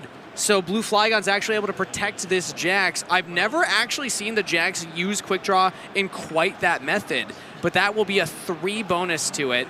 So even if McCade disciplines here, now it's going to be a crash. It should be even 12 on 12 if my math is correct. At this point, I think that's something that you want to take if you are Makad, because you don't want to just lose this unit for no reason. Another quick draw. And the quick draw Another with one. the G. Hey, oh my, it hurts. And even at Orange Forage, like that first one he plays cheaper, but we have an on guard, which will get us over the hump because GA is only +1. On guard's +2, so I think that means that McCade does win that. GA will proc. This is the most insane thing I think I've ever seen. What a chain. Oh my gosh. And that's going to be the GA. Wow. We do keep everything else, okay? The GA is going to be the only thing that leaves the board here. And we're going to go in and conquer with that Ruin Runner. And this gets the Trinity Force off of the point, which means the Blue Flygon will have to get it back onto a battlefield in order to be scoring double. This has extended the timer for McCade. He's no longer in the hot seat. Now it's kind of back to Blue Flygon in the hot seat. Yes, it is. And that might isn't going to go away until McCade passes his turn. And I think we're just making sure we've got our runes counted for as we decide if we want to do anything else here. I'm looking at the charm. We might want to charm in that Jax while nothing's equipped. I can't quite tell. I think it sounded like Blue Fly. I can't tell what exactly was being said there. He should be healed. Yeah, the Ruin Runner, I believe, should be. Even in a non-combat showdown, from my understanding, he would still heal up. And yeah, okay. So I think the Jax is just down, and then we're gonna pat. Oh. Because he charmed in the Jax after that altercation. So, and the Ruin Runner is gone as well. So I guess we're trading. And we're passing turn. Blue Fly is going to exhaust 4 runes and bring in Stella. And 3 more are going to be exhausted, and we're bringing in a first mate. We're going to ready that Stella. And it looks like we might be going in for something. 1 more is going to be exhausted. We're tapping our Jax. And here we go. We're equipping that Trinity Force. And it looks like we're equipping that Doran's. We're doing the proper cost, and we're moving into Ravenbloom. That Lonely Poro, I do believe, is going to die because we did not draw a spell. Yep. And we're going to draw 1 off of that Lonely Poro. We also had recycled a lot from McCade. I believe that there's not many runes left here from all of the recycling that happened on that last incredible chain. And because the judges didn't say anything, I'm going to just default to side with them. That the Ruin Runner did not heal after that showdown. Again, reminder, I did fail the judge test. So anytime I question them, just remember that. All right. I am not the authority in the room by any stretch. Will do. The 4 runes are going to be exhausted, and that's going to be game 1 going over to Blue Flygon. And we're going to reset and get ready for game 2 here. There's going to be a little bit of sideboard action as we repick our battlefields.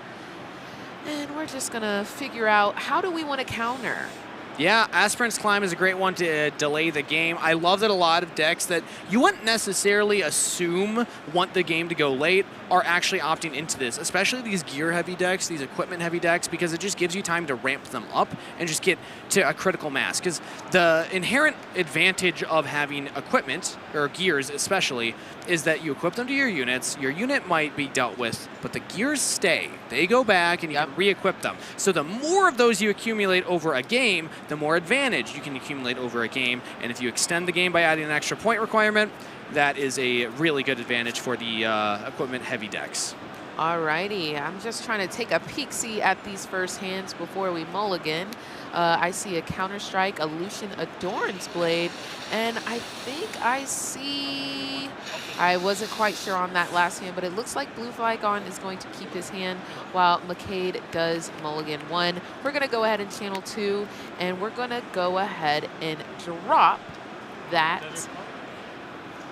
Desert's Call. Desert's Call. Gonna go for the 1 Sand Soldier, not the duplicated one, but hey, it's a unit. You're happy with it. It's not quite a Lonely Poro, but it's something. All right, and we're going to then on the side of Blue Flygon, we're gonna bring in Lucian and pass the turn. McCade is going to channel his 2 runes, and we're gonna see a certain, oh, we're writing down, just trying to keep tabs on everything. And we're moving in with that Sand Soldier. We're gonna get that first point. And let's see, yep, the 4 runes are gonna be exhausted for Stella. Now, this is one of those interesting moments there because there's gonna be a lot of contesting for this Grove of the God Willow. If you hold, you draw a card. There's a world where if I'm the Master Yi player and I don't expect to hold this, I actually go for the Aspirant's Climb because you're giving your opponent the decision.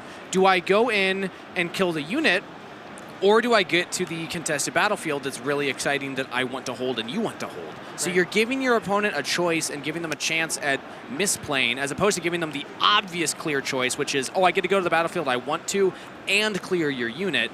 So that's like one of those small little optimizations that I like to utilize whenever there's an instance like this. They don't come up that often, but it's something to think about. Yeah, absolutely. And I'm really excited to see how he handles this Lucian who is on the board. Blue Flygon only has 2 runes up. It looks like we're exhausting 4, recycling 2. Are we about to see an Auction steal away that Doran's Blade? It might be. There it is. We sure are. Is that the theme song of Akshan? I think it should be. Yeah? Yeah. Well, can you, yeah? Yeah. It sounds almost copyright territory, but not quite. It's just distinct enough. That I think you can get away with it. Either way, the Stealth Corner is going to go into the Aspirant's Climb, get a draw, and a point.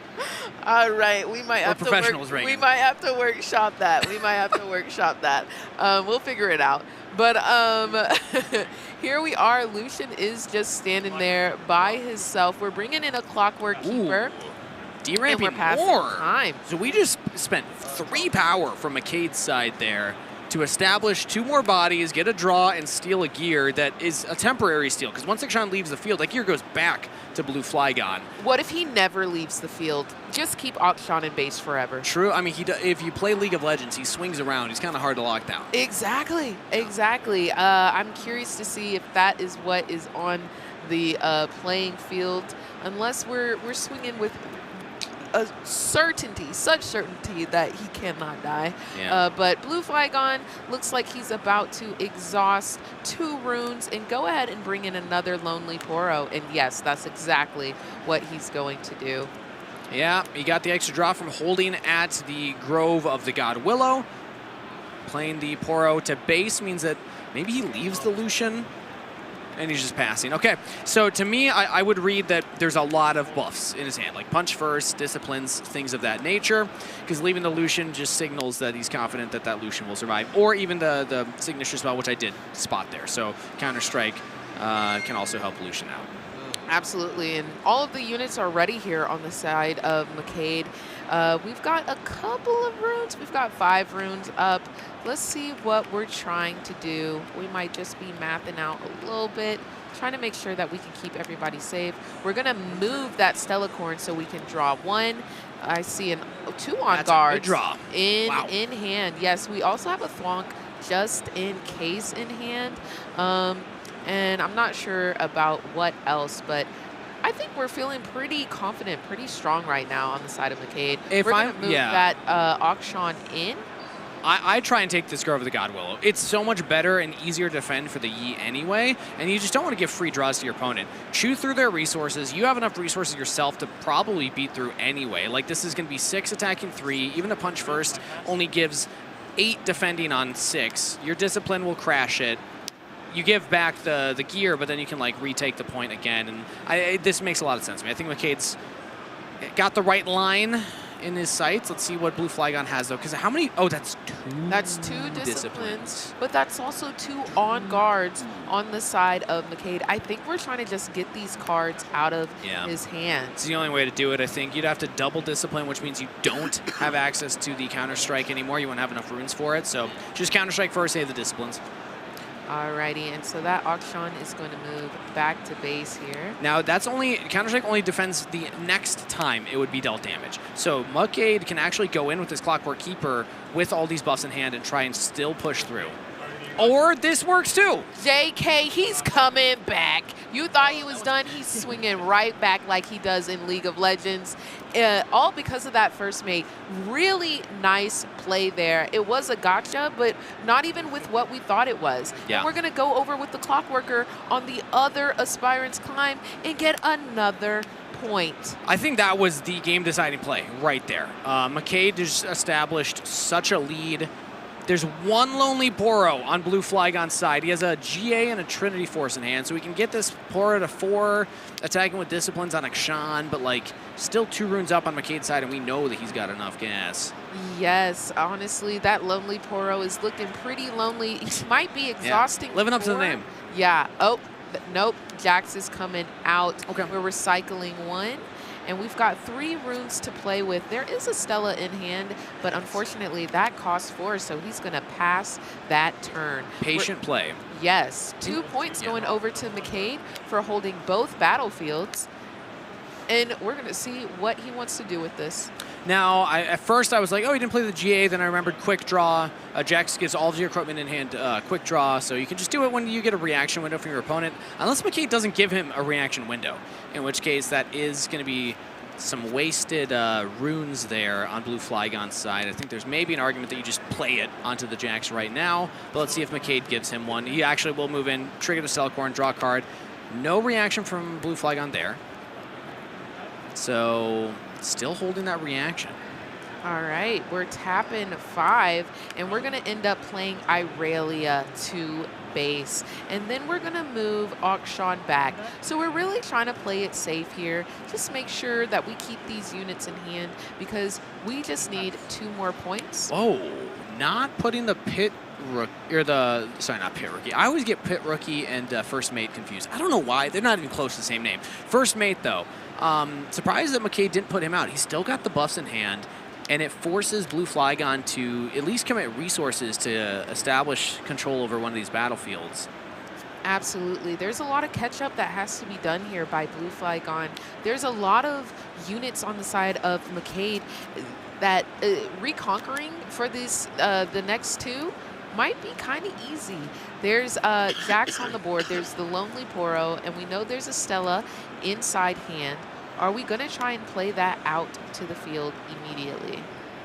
It almost feels like McCade is saving resources to do a really big Aurelia push, because she's going to be 5 might when she readies, and then if you use your buffs on her, she gets an additional +1 might every time you target her with something. So potentially that's the strategy here for McCade. It's like, nope, I have so many resources. He's so far behind, and it's Aspirant's Climb anyway, so it's not like I'm threatening to win on the next turn. Let's just conserve some resources, which, again, I like highlighting when players are patient and have patient play as opposed to going for the aggressive play. Absolutely. Which is typically, again, just my kind of default here. But, yeah, again, I do also want to highlight Blue Flygon did not get use out of those 3 runes that he had up on his last turn, so could have had a GA also on top of everything else. Either way, the Jax will go in and get a point. All right, it looks like we're going to start in buffing up some units here. So we're going to go ahead and discipline and bring in the counters to give the +2 to the Lonely Poro. We might be disciplining 1 more time. Beep, bop, boop. Oh, nope. We're bringing out the Trinity Force. We're going to equip that to the Lonely Poro and move in to try and take down the Stellacorn. It's interesting. If your plan was to put the equipment on anyway, you could try and maybe bait out like a On Guard or a Discipline from McCade. But now you're showing the 6 mites, and now McCade has information and knows what's required here. I guess I wouldn't have made that big of a deal because it's still going to be double On Guard here. Or was an On Guard already played? There the +2 from defending for Yi, of course. Yes. Everybody always forgets about that. It's something that is commonly overlooked. But yes, because of the legend of Master Yi, a friendly unit that is at a battlefield alone defending gets +2 might automatically. Yeah. I need to go back and relearn Origins. No, man. I feel like, but that is so good on the side of Master Yi, and I feel like that's why he's been underestimated. He's because very, very of solid that legend. very nice legend, making these units a little bit tankier. That and Ari. Ari's also the one that Yeah. just blindsides people. I always forget about Ari when I do my math attacking. I'm like, oh, right. No, Yep, I'm not that strong.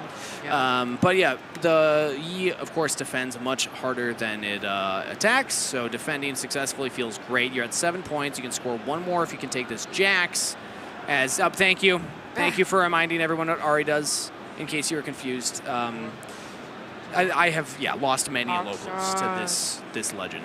Yes, and I think Akshan is coming out Oh, again to grab that Trinity nice. Force. Anytime I see 4 runes exhausted and 2 orange runes going away, I know my boy is coming out to play.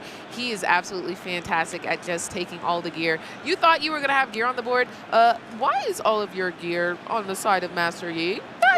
Those sleeves don't match. No. They're blue on the other side. Exactly, and that's why I love Akshan so much, because now that Jax is open for taking. So the Irelia is going to move in here. Oh, but you know, one thing about Jax, that quick draw, the GA is going to come back out. But we have an answer for that. And so McCade is going to on guard and choose that Irelia to give a little bit more might.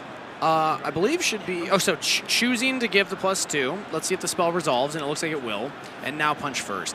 I like that McCade just passed Prio, though. That's crazy. You're tagging with a 5 Aurelia, pass Prio on the 5 Jack. Be like, you play something first. Yeah. Like, I'm not going to give you any information. I'm happy to crash this. I have enough units outside of that, but the punch first will be too much for McCade to get over. Yes, and we're just looking for the 1 point. We just want the 1 point, but we're going to move that Stellacorn back. We're going to draw 1. We're dwindling down on resources. We've got 4 up on the side of McCade, looking to see, but Blue Flygon is out at this point. No more runes to play with. So we're going to first mate. We're going to ready. We're going to move that Stellacorn again to draw, and I see we just got that punch first. So it gets a little bit scarier here, because 5 might can go on the board anywhere. Yeah, that Jax was still 11 might from the punch first earlier. So Akshan could have gone in and traded, but then you give back the Doran's Blade. Don't necessarily want to do that just to get through the GA. So Blue Flygon will at least get 1 more turn. McCade just needs 2 points to win. And that would, what a game 2 that would be. Yes, exactly. Let's see here. We've got all of our runes back up. We're shuffling through the cards, just trying to determine how do we want to tackle this beast that is the mighty units on the side of McCade. So we're exhausting 4 runes, and are we recycling 2 to take back some? Take them back. There's no way. Take there them it back, is. Blue Okay. Flygon. Yes, recycle those. Show him what was originally yours. The Trinity Force is coming back to the side of Blue Flygon. Do you see why I love Akshan? Now you know what's hilarious? I believe. So yes, if I pay the additional cost, move an enemy gear to your base, you control it until I leave the board. So there's a really funny sequence where if McCade kills the Akshan. Oh no, but so if we kill the Akshan leaves the board, Trinity Force should, I believe, go back to the control of McCade, even though it belongs to Blue Flygon. Blue Flygon would then have to kill the Akshan that took it originally to wrestle control back himself. Oh my gosh. It's a really funny sequence that can happen here, and the Akshans versus each other can get really wacky. But I think that McCade has so much that I don't even know if this it's going to be that relevant, because McCade just helped for a point and can now just punch in for this last one. I want to ask you here, the Trinity Force has been equipped to Jax here. Hmm? Why was it not automatically equipped to Akshan? It was automatically, and then he used the Jax Legend, Grandmaster at Arms, to move it to the Jax. Yes, good question, though. Understood, absolutely. Oh, whoa, hey-oh. McCade, again, the patient play. He says, no, I'm not going to attack in to your, 6, 7, 8, that's 12 defending. I'm going to instead just go for the hold and make you come into me because they don't have a lot of ganking options in Jax. Like, maybe you can move one back and then first mate to ready it, but that's not going to be hitting in for very much. This is actually a really smart move from McCade to just guarantee the win. Absolutely, and I want to remind the folks watching at home, Aspirant's Climb does make the game go 1 point longer, so that is not a typo on the board. It is 8 points, and yes, we're going to go ahead and charm into this mighty Aspirant's Climb. And we have to defy. What if we defy it? What if it never goes off at all? And so we're going to go ahead and make sure that Master Yi is on the board as well. We've got a lot of might over on Aspirant's Climb, and there's something that has to be done or else he wins. Blue Flygon, big pressure in this game number 2. Did take game 1, so we'll go to a game 3 if McCade gets this 9th point. Let's see. I do see a first punch in, or punch first in hand. You know, it could go either way. I think, you know, honestly, it's kind of the same information. Whoa. Tiana. That round guard. That'll do it. That'll do it. Uh-oh. So no more points, McCade. You got something that you got to deal with, and it's Tiana crown guard. When this is at a battlefield, your opponent cannot score points. So you've got to deal with Tiana. You've got to deal with Tiana. All right. She's got a GA on her. So you've got to deal with Tiana dose times. Unless you have a third auction in here, baby, it's about to get rough. I'm gonna walk it back. Walk it back. I'm gonna say, McCade, I'm on your side. I did not read the Tiana either. Yeah. That is the one punish for this decision. You're saying, okay, you're not gonna be able to move around and get me off of this point. Blue Flygon doesn't have to. No. Tiana prevents McCade from scoring, and Blue Flygon will hold for 2 more points with this Trinity Force to 8. But that's not going to be enough to win either. So McCade does have kind of 2 turns to figure this out. But if you move stuff back to base to then threaten the Tiana on the next turn, that gives Blue Flygon an easier point to go and contest then. I still think McCade's in a good spot here overall because just like the way that the timing of these turns is going to work out and how we can move stuff around. And also challenge will be great here too. So we're going to go ahead and try and get rid of this GA, and we're going to move Tiana back to base. And so she's not out of battlefield right now. Nope, you can't now score. Yep.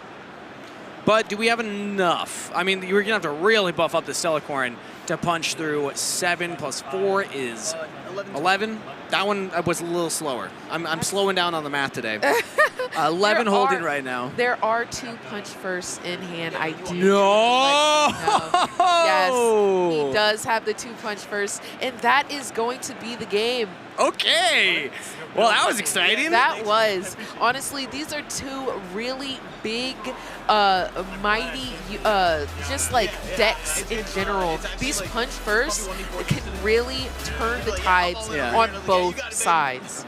I love how they're laughing too. This is some great sportsmanship on stage right now. They know that was crazy. They know those last couple of turns, like the Tiana coming out, the 2 punch first, back to back to back. Come on, the auctions coming out, stealing the Dorns, stealing the Trinity Force, stealing it again. It was stolen back. Yeah, it was a lot of back and forth. Give me back my Trinity Force. Exactly. Yeah, McCade, I mean, he was joking, like, yeah, the Tiana was crazy, and then Blue Flygon, I think I heard him say, like, yeah, that's won me a lot of matches. Like, just people don't expect it coming down, and I gotta say, I would not expect that either in the Jax build. You expected an Ornn, you expected an Ari, don't necessarily expect it in Jax.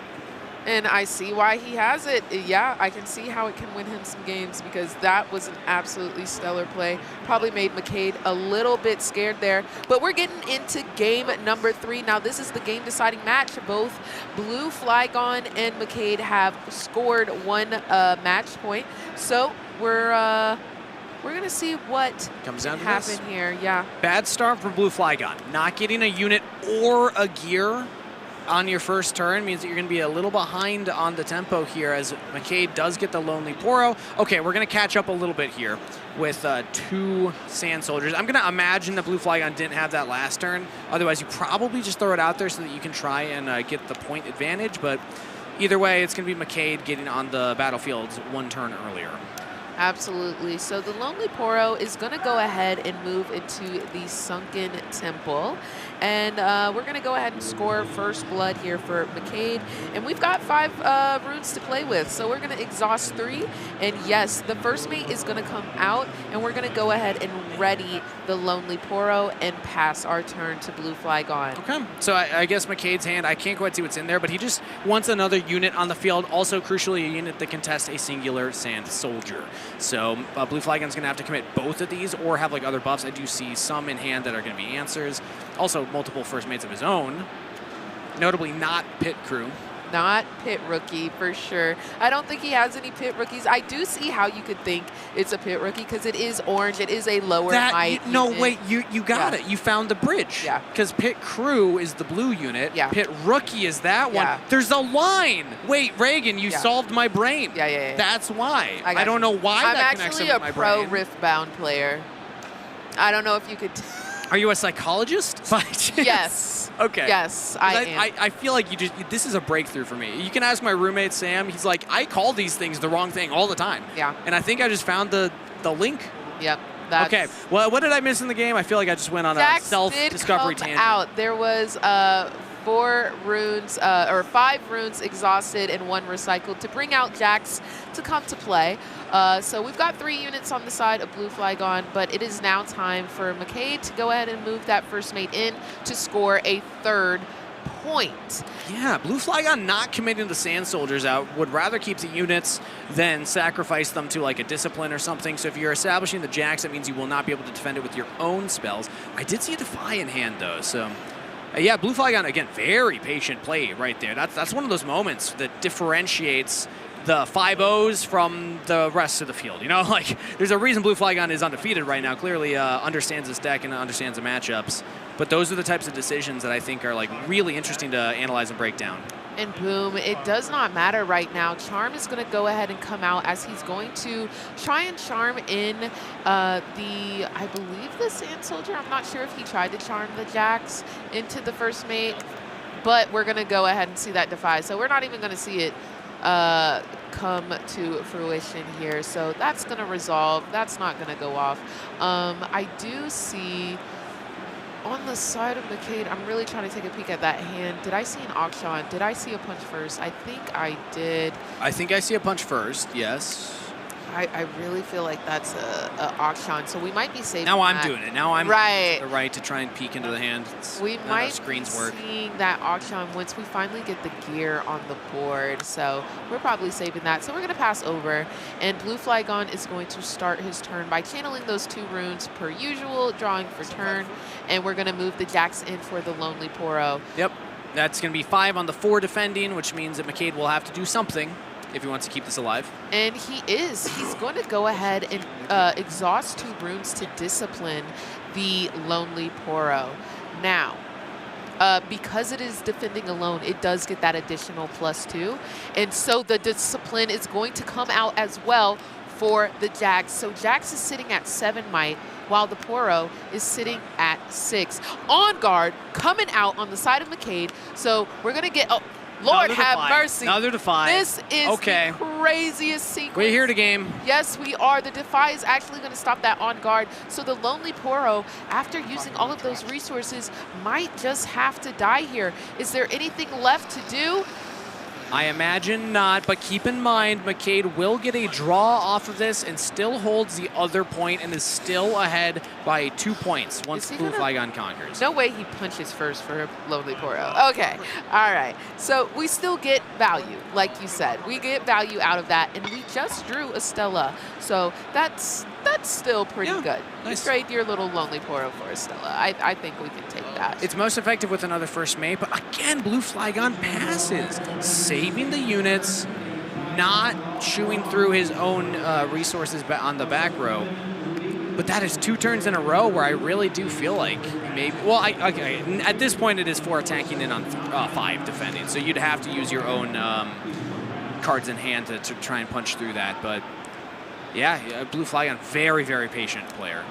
All right, I saw the 4 exhausted, and I was like, no way, he outshines. Correct, because Stella is going to come out to play. When she moves, you get to draw 1, so this is a very, very good card, especially right now. We want to just get more cards on the side of McCade, and we are going to pass our turn. Blue Flygon is going to go ahead and ready channel and draw.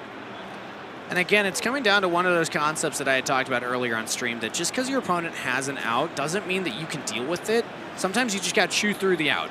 Now, that would be an expensive chew for a Blue Flygon. Like if he sends in the 2 Sand Soldiers and they trade punch first and you lose 2 Sand Soldiers, you're basically trading down 3 for 1 because you're losing 2 of your units plus a spell. But eventually, you will have to get out there. You're not going to win this game by holding 1 point unless you get like maybe 2 Trinity Forces or something. But it looks like he's just going to be using the Jax. He's even giving another battlefield to McCade if he doesn't reinforce that. Oh, okay. No, we're going to get in. We're starting the aggression, I have to imagine. Yes, the first mate is going to allow him to go ahead and re-ready that Jax and going ahead and counter-striking to make sure that damage is going to be prevented. So this means that they would crash. It's 5 attacking 5. Jax won't take the damage. Let's see if McCade wants to do anything. Now keep in mind, we know that both of these players have punch first. It would just still be a trade of punch first, and still the first mate, I almost said pit crew again, still the first mate would go down, Jax would not. Yes, I also kind of just want to point out all of Blue Flygon's runes, I don't know if it matters right now, are orange, but we're getting the thwonk. That works too. So we're going to stop the damage from Jax as well, because that thwonk is going to stun an attacking unit.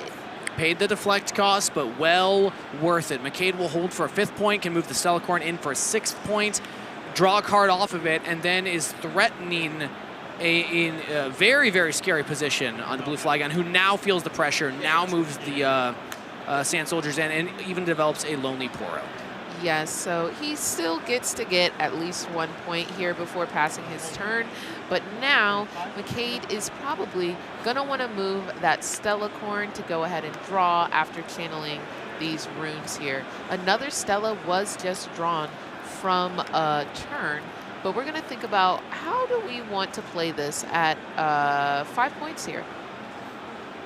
I imagine we could see the accelerated Yi. There's no runes for Blue Flygon. You can just send the Yi into the 2 Sand Soldiers, get the guaranteed point, move the Stellacorn and the first mate so that you get the Stellacorn draw and you still are defending for the +2. That's one of the lines that I'm seeing. I don't see all the cards in McCade's hand, though, so let's see what the player decides to do. I feel like every time I say, oh, they could do this, then the player's like, no, I got something much better. Yeah, no, they have been pulling out some Uno reverses for real, but it looks like as we're gearing up to make a play here, I kind of want to analyze because Blue Flygon is showing his hand here. We've got a Lonely Poro in there. Like you said, we have the first, or punch first. Oh, well, that deck is completely turned over. I'm not seeing insight at all anymore. I think we're passing. Are we passing? I think this makes, if again, decision making, like in decision trees, oftentimes you do the thing that you know you're always going to do first, which sometimes is move the Stellacorn. But no, we are going to go for the Master Yi first instead. We're going to send it in, and then we can also get a draw off of this, which again maybe changes our decision from sending the Stellacorn in. I love it whenever you're like, okay, let's do the things that I know I want to do and get the draws before I do anything else. Although now I'm realizing, did I have them off? Is it Vilemaw's Lair? No, it is Sunken Temple. Yeah, no, you're correct. But he's not going to spend the rune, so he's going to save it for, I assume, the punch first in hand. Still send the Stellacorn in. That's 9 defending on the Sunken Temple and 5 defending from first mate on the Vilemaw's Lair, who also cannot move back. That's a good point also. I was just mentioning that you can swap them. You cannot do that with the Vilemaw's Lair. Yes, cannot move from here to base is Vilemaw's Lair's text there. Shout out to everybody, the people pulling these cards up, by the way. They're doing a fantastic job. Yes. They're even like, they're poking fun at us playfully. Yes. I appreciate it. Yeah, And they're also very educational with it, too. Absolutely, yo. We appreciate you. We rely on you because sometimes I forget what the text is verbatim, and you've been coming in clutch. So shout out to you. Truly appreciate you. As we see that Blue Flygon is going to go ahead and bring out a key A. I was just going to say we need a card they can show to acknowledge a sauce, and they showed one. No, All right. that is so cute. We got a lot of combat going on, though, here. This is, what, 6, 8... I skipped one of those numbers intentionally, and then 11. Ooh. 11 might attacking in on 9 currently. Oh my gosh, so we are going in heavy here, and we're going in strong as well, because that Guardian Angel is going to make sure if something does happen, if something that we did not plan for happens, Jax can still go home safe and sound. And we know that there's a punch first from McCade. We know that there's a punch first for Blue Flygon. They don't know that. It's all about the mind games. And it looks like McCade's maybe just going to save it. Yeah, so both of them pass priority. We're going to deal with the Guardian Angel and leave the Lonely Poro there. Lonely. Taking out the first mate instead of the Lonely Poro. So that means that there is a draw potential for Blue Flygon now. The Lonely Poro is there. Lonely. That's very, very true to the lore of Lonely Poro. Look at all the Lonely Poros. Where have they gone wrong? Where have they come from? What's the Beatles song? No? Lonely People? No. I'm so sorry. 12 reference. Sorry, 6, 7. Yeah, sorry, I forgot the company I'm keeping. You're so dumb for that. Oh my gosh. So the Jax is going to move into Balma's lair and go ahead and clear that, but Jax will die during the exchange because, again, a Master Yi +2 on the first mate because he was defending alone. So we've just got the first mate in the Lonely Poro on the side of Blue Flygon in terms of unoccupied units. On the side of McCade, we're going to go ahead and bring out that Irelia after exhausting 5 runes.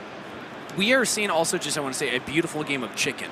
Both of these players have had a punch first in hand for, what, 3 turns? Yep. And every time one says, pass priority, the other says, okay, pass.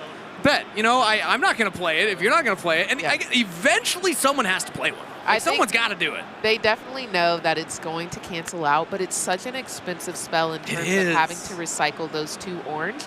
But you also, both of these players, as you know, are running that auction. So those oranges are also going to be it's a good point, auction. actually. Yeah. So you kind of want to keep those oranges in your rune stack just in case. Now, I do think that there are auctions on the side of McCade, but there are none in the hand of Blue Flygon. And also, neither one has gears. And remember that Blue Flygon put actions in. McCade does not play any equipment save for 2 Zonias in deck. This is a spell-heavy Master Yi deck, not an equipment. He didn't even have a Trinity Force main deck. So I think there's a really good chance that Blue Flygon, he only got value out of his Akshan because McCade stole the Trinity Force with his Akshan. Exactly. So if Blue Flygon doesn't play an equipment, I don't think he's ever going to get advantage from his own Akshan because McCade's not going to play an equipment either. Exactly.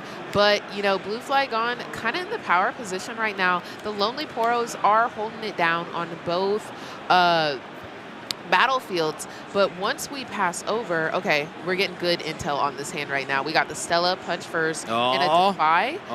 That is, and the Ruin Runner might It hasn't hit yet. Chess rules. He hasn't let go. Bow. Okay, there it is. Just like that, it can no longer be chosen by enemy spells and abilities up there on Sunken Temple. And that is more notable for the Master Yi because we're talking about like orange, green, not having that many spells that will target. McCade has been playing a lot of the charms and the challenges. And doesn't have the equipments to help hit over the Rune Runner, which is typically the way that you deal with it. So McCade's going to maybe need like a, I don't know, I guess a Tasty Fey Folk. I think we saw one of those. I don't remember exactly what units he had that can go in accelerated. Aurelia actually on field is probably the best target for it, to just go in and start swinging. Absolutely, and we moved that first mate in just to do a little bit of reinforcement on the Lonely Poro over at Valmont, but now that it's there, it cannot move. It cannot move from there to base, so if you want to go over there, you're going to have to pay the price. No more Lonely Poros, they got buddies. They got buddies, and I love to see it, but it looks like McCade just drew a Ruin Runner of his own. Will it come out to play is what I want to find out. McCade's got more time to play with, because Blue Flygon needs 2 turns to win. You hold 2 points, even if McCade does nothing, but that's not enough. You need 1 more after that. McCade is the one that has the option to win the game in 1 turn, and with how much he's been conserving resources, I have to imagine that is the game plan. It's like, I'm not going to use the punch first until it is absolutely necessary to find the win. This Aurelia has 1 bonus might. It's 4 base, plus 1 for readying at the start of the turn. It'll gain an additional 1 might anytime it's targeted. And a lot of the Master Yi spells do target that. I think he's ready. I think he's ready to use it. I think we're going to see it here. The Irelia is going to go over to Vile Maz with Boop Bop Beat Bop Bow. Okay. Stella Corn. So now you don't have to use a buff spell on the Aurelia. Yeah, that's... You can just pass priority if you want to. I still think it's probably worth it to do so because you'd rather the Celicorn die here than the Aurelia, because Aurelia will just be so hard for Blue Flygon to punch through. But again, I just want to keep reminding people I've been wrong like 5 times this series alone, because these guys just keep doing stuff. Okay, here we go. And there it is. We finally played it. Everyone take a sigh of relief. And you know, that's what Blue Flygon is going to have to respond with. He's going to have to respond. Oh, and JK, we're just going to let that resolve. Blue Flygon is still playing chicken with it. He's like, nah, I'm committed. Absolutely. I'm going to win this game without a punch first. No, he's going to have to use it at some point, but it's going to be uncontested. I think that's the hope here, is that now you've seen the punch first. Actually, how many have we seen from McCade? Is that 2? The game's gone on for a while now. Yeah, I remember they were putting them down last game, so it's kind of fuzzy for me, not going to lie. Clockwork Keeper is going to come out to base right now as we are going to exhaust 4 runes. Oh, probably 6. Ruin Runner, I imagine. Ruin Runner to Vilemaz, I think, or Bow just back to Bow. base. Okay. Yep. Yeah, so now we have the option to hit in twice, and Blue Flygon still cannot win on this next turn. Blue Flygon will minimum need 2 turns to win. McCade now can either hold or conquer twice on his turn. Yes, indeedy. And we're going to go ahead and channel those 2 runes and draw for turn. We've got... Oh, that's and it? That's GG. I love to see it. They're just like, oh, man, I wasn't getting the cards that I needed. But McCade is going to go ahead and be victorious here. Yeah, and it did come down to the differential of the punch first, because the Aurelia gets a bonus 1 might when you target her with punch first, meaning that you will always win the punch first battles. I was honestly feeling a little bit of anxiety. Every time they just did not punch first, I was like, when is it going to happen? When is it going to happen? Yeah. McCade showed, do it when you know you're going to win the fight. And he did just that. Great reserve play from McCade. Incredible patience and a well-deserved win. Absolutely, but honestly, I just think that that game was so much fun to watch in a sense of like, there was so much back and forth, and the players are smiling there afterwards, so it felt like they also knew that they were just playing amazing Riftbound. Yeah, and they were both XO. At that point, they were 5-0, so McCade's now 6-0, but his opponent still 5-1. Very respectable score. And a Jax. I mean, like, this is really not one of the more popular Legends to be playing right now. It was not on a lot of people's radars. And the Tiana tech in the main deck was very exciting to see. It didn't quite get him across the finish line, but it was close. Yeah, no, and I think it's really interesting because speaking about the Jax, a lot of people do count out Jax. Yeah, I've heard so much yip yap in these streets talking about Jax is not good. He's 5-0, well, 5-1, but honestly, he's been putting it down. Obviously, the tech that he has is cooking, so there's possibility that this man can actually do something. That is the beauty of a game like Riftbound, is that you can play your favorite unit or just a unit that not many other people are playing to make deep runs, prove people wrong, and go for that best of metal card. But I'm hearing that we have an interview ready with McCade. I want to hear his thoughts on saving that punch first for as long as he did. Thanks so much for tossing that over. Incredible game that we got to witness, and an incredible battle of the calm and body domains. And I've got the winner of that battle right here, Mukade. Congratulations. And first and foremost, 6-0 now. You officially locked in for day 2, no matter what happens in these next 2 rounds. How does that feel? That feels great. This is my first major tournament, so it's nice to be 6-0. Yeah, I mean, and you did such an incredible performance. You played an incredible game or match altogether. Game 1, obviously a little rough. Giant jacks, couldn't really deal with it. But I think games 2 and 3, you really proved why maybe Master Yi is still kind of the winner of those domains right now, because your list is really, really interesting. Our casters kind of talked about it. We were kind of talking about it beforehand, but you're not playing things like Trinity Force that we saw a little have success in Lille last week. You instead have a huge spell and sort of buff focus, which is similar to how this deck played in Origins a little, but it really worked out for you. You both get to play these cards like Akshan, and you get to win off of them, and they're over here just having to steal back the equipment that they have. Why that decision? So I played in the pre-regional yesterday. Yeah. And I went 4-2. I was playing two Trinity Forces. A lot of the Dravens and Brutal decks have started to tech in a lot of factory recall that returns the gear to your hand. I can't be spending 4 runes and a power on a Trinity Force to have it 1 energy to return it to my hand and then have them to replay it. So because they were all teched for probably the Azir matchup that won last week, and the Yis that also did well last week, I decided that Trinity Force was losing me more games than it was winning me games. So I took them out for 2 challenges last night. Wow, and the challenges came in clutch, especially that Tiana that came down game 2. We all went like, oh my goodness. You did this in great play. You loaded up the one battlefield, and then you had the answer to it. You ended up winning it, and then taking us to game 3. But that insight is so amazing because you've literally proved it, literally today.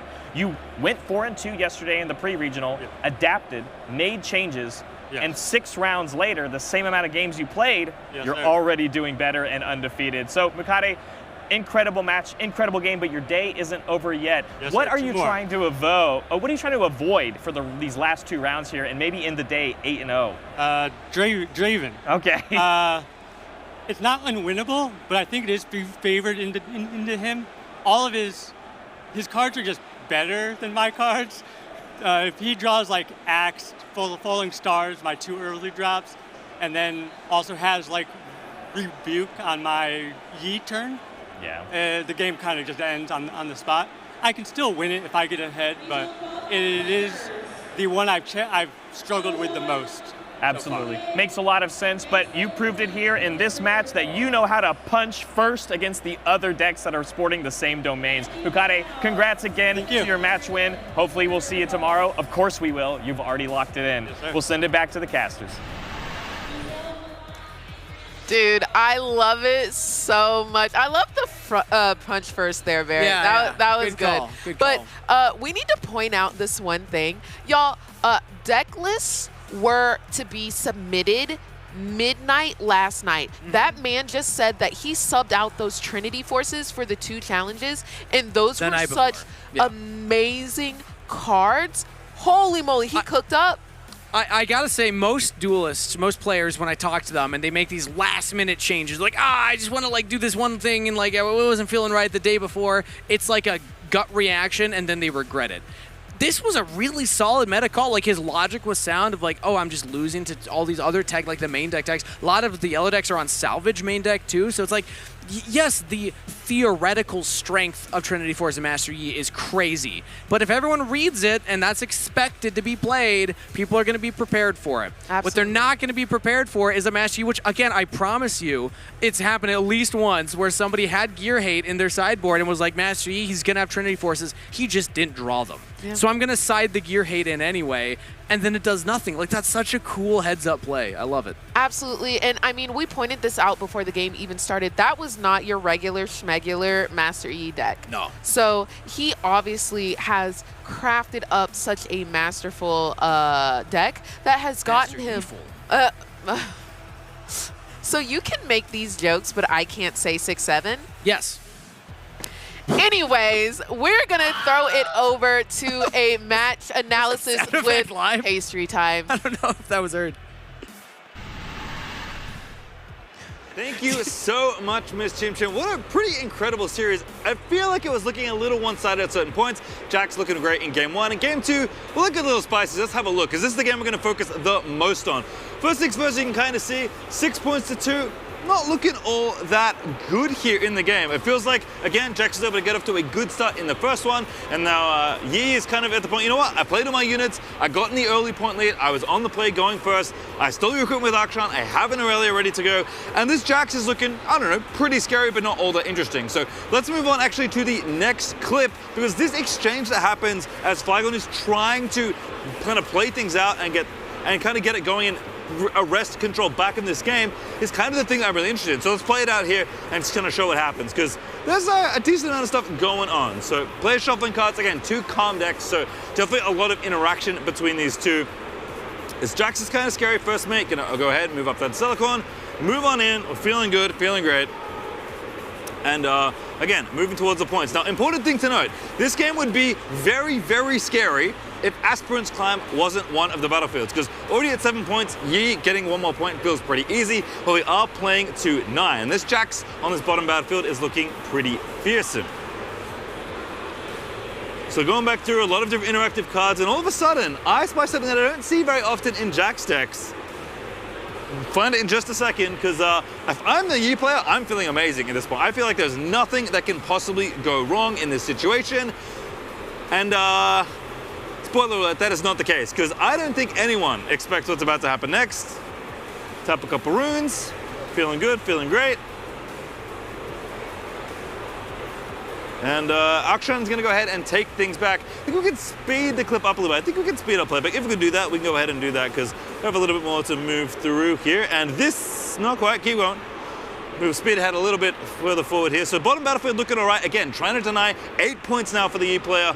And again, feels like, okay, I only have to get 1 more point. That doesn't feel so bad. Okay, move it back to this point now. And Yi's in play, looking good, and we're trying to have an exchange. So charm has happened.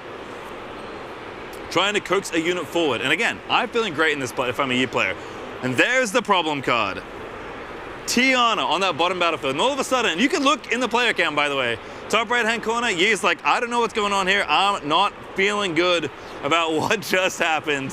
Tiana pretty much turning this game entirely around. And even though we're at 8 points, again, if this was a regular 8-point game without Aspirant's Climb, oh boy, are we in trouble. But instead, it's Tiana being the problem. But I think we can figure it out, because we move forward now to the next clip, and some pretty funny stuff happens, because how do you get through all of this stuff? Because not only is there a ton of might on one battlefield, we have to deal with this Tiana. So challenge is going to be where we kick things off. We can play the clip out. So first problem dealt with.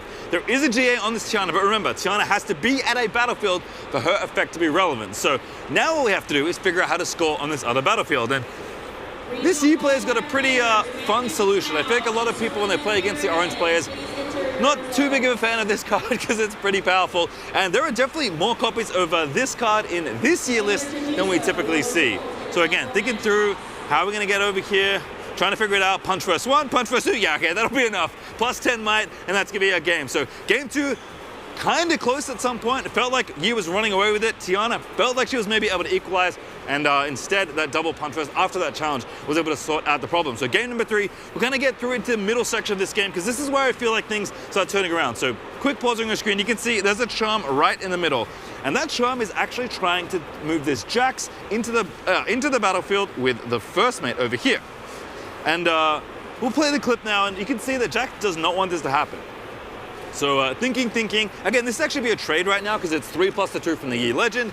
Jax is a 5, defies the charm. And Yi says, okay, that seems fine with me. But I think it's these next few things that get kind of interesting, because Yi's gonna look at the hand, see, maybe do I want to keep going here? What do I want to do? Looking back, looking forth. Again, really wanted to get rid of this Jax that's kind of a big unit, and Yi does want to hold. 3-point lead right now feels pretty good for the Yi. So not too much to worry about as far as tempo goes, but does want to kind of keep up the momentum here.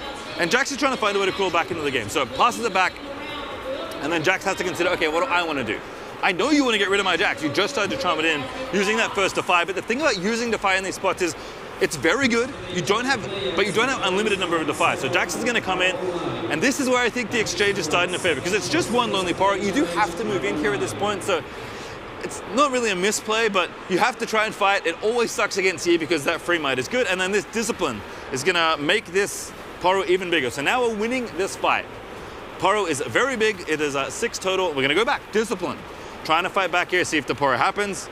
And again, I think this is a fight that Jax kind of has to pick, but not a fight you really want to pick. Because remember, at the end of this exchange, on guard, on the other side, lots of spells being traded back and forth there. But remember, for Yi, even with this defy that happens, Yi's the one ahead on points. And all of these being exchanged just for this Jax, when all you're doing is taking out a Poro that's also going to draw a card, which I think is one of the things that makes this so tricky. You can see there's a Thwonk in the Yi player's hand, but doesn't really want to commit anymore. I think just happy to let the Poro go. I mean, look, it's a sad day for Poro enthusiasts everywhere when the Poro has to die.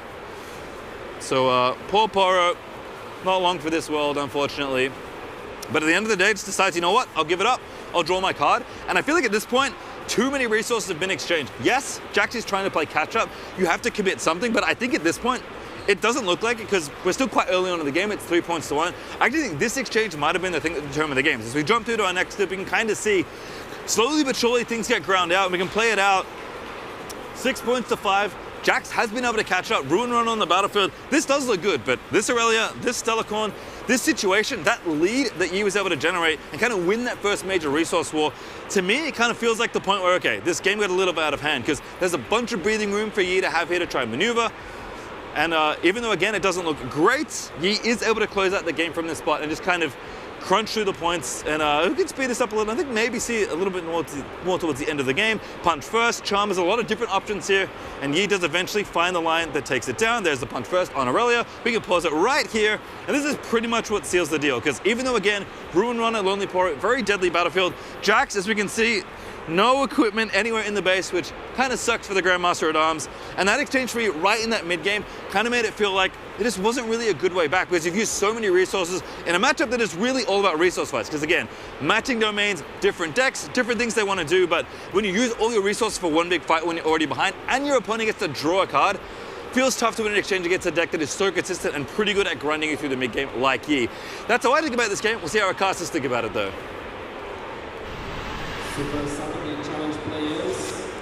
Well, man, what do you think about it? That was an amazing breakdown. Thank you so much, Pastry Time, for the amazing breakdown. But I also think that the Jax player may be a little fortunate that they didn't get equipment. I know they still lost the series, but like, yes, Pastry was highlighting there was no equipment, but there were 2 Akshan in the Master Yi player's hands. So like, I don't think those equipments were going to do much anyway. No, the Akshans always seem to be valuable in the hands of somebody who is going against somebody who is playing a bunch of equipment. And we saw that in the first game where the Akshan took both equipment and Jax had to respond with his own Akshan just to get it back. Yeah. Exactly. Hey, you can't steal something that's already been stolen. I think that's the thieves' rule. I guess so, yeah. Because it looks like the Master Yi has come out on top. Yeah, well played. And again, a very exciting list. I think that's the coolest thing to highlight there. He had a really good logic for why he was playing the list. It's unique, and I love it when people come in with a unique take on the meta that makes sense as well. Absolutely, but I think we need to go over to our friends over there to talk about some jungle monsters. I'm Pastry, that's Sharma. We're here to talk about Unleashed because some jungle monsters are making their way into Riftbound for the very first time. These cards are pretty interesting. I'm gonna go through them one by one. What are your kind of high-level thoughts about the jungle here in Unleashed? I'm very excited that we get the jungle monsters introduced. They are an integral part of the League of Legends experience, so seeing them embodied in Riftbound is, I think, going to be a high point. I'm also just excited for the ways they're going to change the way the game is played. Obviously getting a little ahead of myself, but there's some pretty cool effects that they're going to be bringing to the table. First one, Red Brambleback. This one's pretty interesting. When you conquer, buff a friendly unit, that's pretty good, but you get your additional conquer effects wherever the Red Brambleback is, and it's a full might accelerate unit. So already the stats feel pretty good here in Fury. Absolutely, and obviously in Fury there's a lot of conquer effects that you want to take advantage of. so being able to trigger them a second time is very, very impactful. It's exactly what you would expect from a red buff being embodied in the game of Riftbound, because it's all about that action, all about that combat. Not the buff I want to take though in game. I always want to take the blue buff. So let's have a look at our next jungle monster. Though I will suspect Lucian may enjoy that one, so look out, Lucian enjoyers. It's Vilemore time. Now this one, I don't know about you, Charmer. I am a calm enjoyer in Riftbound. This unit makes me very happy, which is not good news because it will make my opponents very unhappy. Enemy units here with less might than me don't deal combat damage when I hold draw 1, a massive 8 might monster. Yeah, the text on this card is very calm in its flavor, right? It embodies just trying to chill out because you're not dealing combat damage. But make no mistake about it, there's nothing calm about Vilemore. When this hits the table, it's going to cause a problem. It's going to threaten that card draw, it's going to anchor down on a battlefield, and with the ambush, it doesn't even have to be there ahead of time. Why it can just show up. Why does it have ambush? It's like, why does it have ambush? Okay, that is something I learned today. That's extremely exciting. If your calm opponent's holding open 8, I guess, maybe we will. We'll have a look at our next jungle monster, because as you can tell, these things are pretty impactful. Blue Sentinel's up next. This is the buff I love to take in game. Let's see if I want to play it in Riftbound. When I hold add power at the start of your next main phase, shield 2, your hold effects for holding here trigger an additional time. So kind of the inverse of the Bramble deck. The Fury one wants to conquer, the Mind one wants to go ahead and hold. Yeah, so this is another one that works very well with the defensive side. Again, kind of the antithesis of what we saw with the red Brambleback. But as we just saw with Vilemore, holding is very powerful in this set. With Unleashed, we're going to see, I think, a lot more hold strategies on display. So being able to get those in additional time is going to be a pretty big deal. I know you're an Ari enjoyer. Are you putting this one in Ari? Are you at least going to try it? I don't know yet. It's going to depend on how many hold mechanics I include, but definitely the decks where I run the Ari Champion, where I get the additional point, makes it so you get 2 points, and that's pretty good. Yeah, good with Grover the God as well. Pretty sweet card again. All the jungle monsters looking pretty good. Have a look at our next one though. Oh, this one is going to make some people upset. If you thought Vilemore was a problem, Elder Dragon. I think this is the card that has probably had the most conversation about it ever since it was spoiled. Absolutely. Obviously, because it is in the body domain, yes. I was already jumping ahead. My brain is going faster than my mouse, because obviously the thing to talk about here is really Aurora. Yeah. When you see Elder Dragon in the same domain as Aurora, you have to assume that they're going to go hand in hand. This is something that when you play it, you get to defeat likely a large number of units, because you can deal up to 1 damage of them, but whenever you deal damage to stuff, it's just done. Has the Imperial Decree effect, we've just seen actually used in quite a lot of decks, especially when you can combine it with Bella's Breath. This gives you kind of both halves, the damage part and the ping part. So very powerful, very expensive card, but one that I think you'll probably see cheated into play more often than not, but definitely one that's going to be pretty problematic. Well, of course, we couldn't have Elder Dragon in the game without Baron Nashor, so all the epic monsters making their way into Riftbound, and Elder Dragon's kind of like does things we've seen, even though it's very powerful. This one does something we've never seen before in Riftbound. That's right. This is the first unit that's going to allow us to add a brand new location. This battlefield, the Baron's Pit, will be added to the table, which means it's an extra site to conquer. It's an extra site to hold. It's also potentially a 4th location if you're playing some of those amazing multiplayer formats for Riftbound as well. And the important piece here is that it changes the way you play the game, because if you're trying to go for that big conquer win where you conquer all the locations, it's an extra 1. Yep. Also maybe makes holding a little easier too, because the Baron's going to be stuck in here. Units can't move here from anywhere, by the way. It's kind of tricky to get in, but pretty fun one to try and add to the game, and I do think adding another battlefield is really exciting. So curious to see where that goes. Our final jungle monster though is one that I am very excited about finding. And our final one, our penultimate jungle monster, is going to be Riftchild. This one is spicy. Shelly making her way into Riftbound, and I don't know, does this tech seem good to you? When it dies, you just play another unit, ignoring its cost? Yeah, it seems pretty good. Already, you're getting the 7 might just for the unit, which is fantastic, but then it's going to replace itself, and as we saw earlier with cards like the Baron, with cards like the Elder Dragon, there's going to be some potential big threats coming down as well when this gets the death knell trigger. Yep, helps you find them as well whenever it moves to a battlefield. You get to look at and find a monster in the top of your deck. I think a lot of different decks can maybe have this at the top of their curve. I've definitely been looking at it with Baited Hook to try and see if I can cheat it into play. I'm sure the Elder Dragon players are looking to try and bump this into play, something like Baron. I mean, haven't seen a unit this big in a minute in Riftbound, and there's even bigger units that this can cheat into play, so very exciting. But this one, the last one for real this time, might actually be my favorite, because I want to Baited Hook this thing into play more than anything else that's ever been printed in Riftbound. It costs 10, but it only has 7 might, so not too hard to find, and you can even reduce the cost as well. Yeah, but don't let that small might number fool you. And let's be honest, it's not small. 7 is still pretty big, but paying 10 and 3 power, that's not a very cost-effective thing when you just look at the 7 might. However, when it attacks, the defender has to kill one of their units, and if you have multiple of these in play, that's multiple units. If you're going to copy it with something like LeBlanc and making reflections, it gets dangerous incredibly quickly. Yeah, you can reduce the cost as well if you kill a friendly unit, which is something Order with all the Death Knells, especially in Unleashed, already wants to do. And for an Order unit, it actually has something I don't think we've seen that much of. It has ganking, which for a unit that kills stuff when it moves to different battlefields is kind of nasty. Absolutely, and I just am looking forward to the number of ways that people are going to take advantage of that cost reduction. We just saw Rift Herald, excuse me. So if you were to use the Rift Herald to make this cost less and then get the trigger and get the Adakan, that's a lot of units. That's an explosion. Well, the jungle's looking pretty sweet, Charm. I'm very excited to play with these cards in Unleashed. That's all from us at the desk, though. Keep on tuning in. I was cooking. It was Pog. Regional Riftbound qualifiers here in Atlanta, Georgia. Now, we're done with the boring same old, same old. We're here for hot takes, okay? So, what is your one hot take for Riftbound Spirit Forge? Ezreal is a better deck than people let on to be at the beginning. In my locals, everyone hated on it, and I think the tournament results prove otherwise. So I think Ezreal is the best deck in format. Oh, the absolute best. Well, I do think he kind of rose to the equation. So I think you might be a little bit correct on that. Now, I'd love to ask you, what is your hot take for Riftbound? Genuinely, I believe that Soraka as a unit is underplayed. I love that unit so much, and I want her to be seen in more decks. 10 out of 10. Pulled her in like the pre-Rift event. I loved it.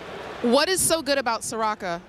Just the staying power, honestly. You get a lot of like units, if you just buff her up and give her a lot of things to make her strong, she can keep everything else alive. She has tanks, so she has to be dealt damage last. Just super useful in my opinion. Is there a deck that you think she works absolutely flawlessly in? Probably Azir, truth be told. I think she works really well in Azir, even though I'm running her, I'm not playing Azir. I built a really jank set deck just because I wanted to see it work. Absolutely. Well, y'all heard it here first. Soraka is that girl, and Ezreal's been him. Y'all, I am so sick and tired of the basic, the old. We need something new. We need something fresh. I want your hot take for Riftbound. Hot take. I think that Irelia players are incredibly sweaty and make my Nexus Knight worse when I play them. And you know what? I'm gonna agree, girl. I'm gonna agree. And they're just like, yeah, I'm like 34 might. And I'm just like, all right, what am I gonna do? What am I gonna do? And it's tilting. It is very tilting. I low-key agree with that. I want to know, chat, is that a hot take? Do y'all agree? Are Irelia players just sweaty and ruining all of the Nexus Knights? We're looking for hot takes, okay? So, let's start with you. What is your hot take for Riftbound? My hot take for Riftbound is that Rek'Sai is a very underrated legend, and people are not playing the Phoenix Rek'Sai build enough. And you know what? I'm going to agree. Do y'all agree with that? I would agree. I would agree. Yeah, for sure. Okay, so we want to see more Rek'Sai players. Now, what is your hot take? My hot take is I don't think purple is as broken as people like to complain about. Especially with the fighter flight ban, I think purple is like in a totally fine spot. We had like what 6 or 7 green legends in the last regional that topped. I think purple's totally fine. Are you a purple player? I am a purple player and a green player. All right, so what deck are you running? Irelia. Oh, okay, gotcha. All right, and now, last but certainly not least, what is your hot take? I've been seeing a lot of people call for Dazzling Aurora bans, and if you think that Dazzling Aurora needs to be banned, you're just bad at the game. Well, god dang. Are you a Yi player, Siver? I'm a reformed Volibear player. Okay, but like I respect that because not a lot of people are playing Volibear. You're trying to get them on the map. I love that. I love that. I wish he was a lot better. I do really like Volibear, but I don't play him right now because I lose a lot of games with him. Now, I have heard that Volibear might make a comeback in Unleashed. Do you feel the same? Yeah, I think Elder Dragon is going to make Volibear really good with the, I mean, his attack ability just becomes a board wipe with Elder Dragon, so it's just going to be awesome. Oh my gosh, I love it. So we got Volibear, we got purple players are not that bad, and then we've got Rek'Sai. Underrated, actually good. Let me see some Rek'Sais. Let me see some Volibears. I don't know if I want to ask for more Irelias, but thank y'all so much for watching, and we'll see you soon. Hello everybody, Steve Kangas at the Riftbound Regional in Atlanta, the last regional for the Spirit Forged format, so it's time to talk about combos for Unleashed.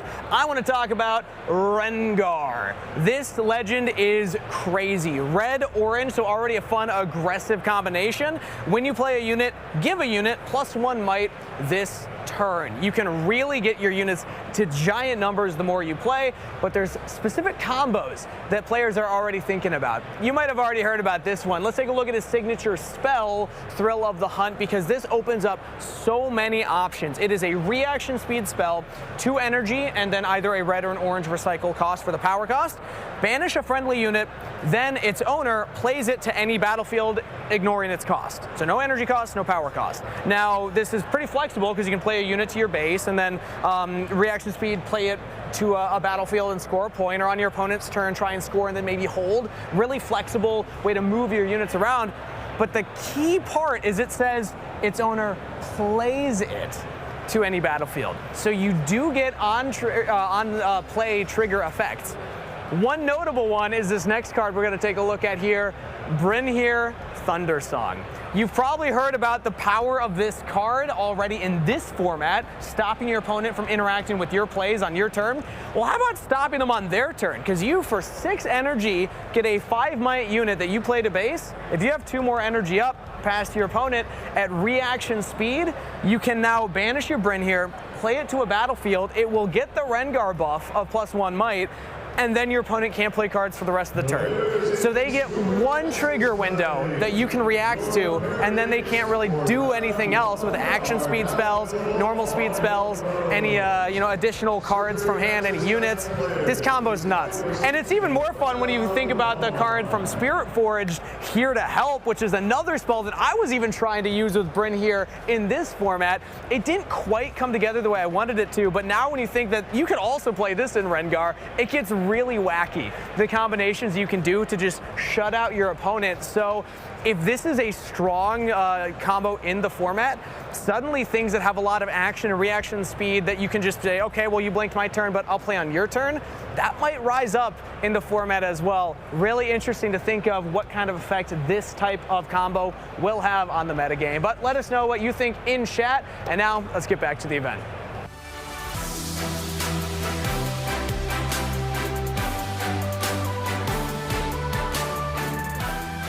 Hello and welcome back, everyone, to round 7 of Regional Qualifier Atlanta. I'm Patriot Time. That's still Charm last time I checked, which was about a round ago. And we're almost at the end of day number 1. 8 rounds of Swiss are almost in the books, and we have the cutoff to day 2 nearing ever closer.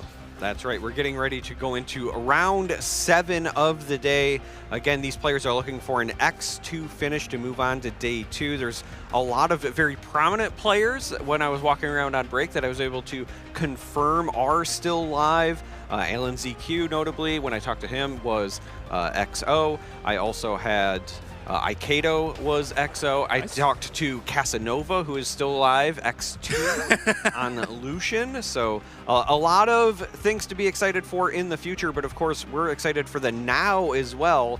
And we're going to have a matchup coming here shortly. It was a Yi player who was XO from our last round as well. So perhaps there'll be another one as we take a look at our upcoming matchup.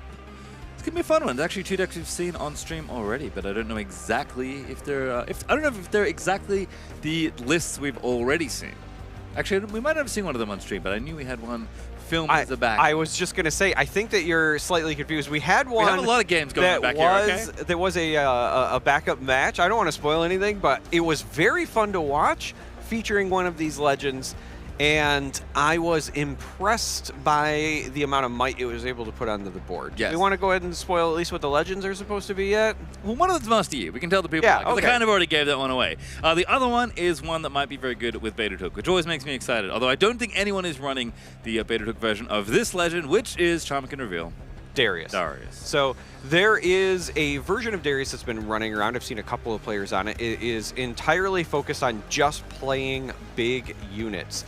And there's some pretty exciting things that they're doing with Rally the Troops. If you are scratching your head and you're saying, hey, I don't remember what that card does, you get to draw a card when you play it, but you also buff the units that enter play for the rest of the turn. And then when you pair it with any effect that creates multiple units, or if you are using your Legion effects and maybe playing cheap units followed by that Noxus Hopeful, which is a very common play we've seen with these Fury lists, you can get a lot of additional might off of that card. But again, the key is it also draws, and that's something that you're really searching for traditionally in these domain pairings. And I think that's kind of been a bit of a linchpin for this new emergence of a hookless Darius.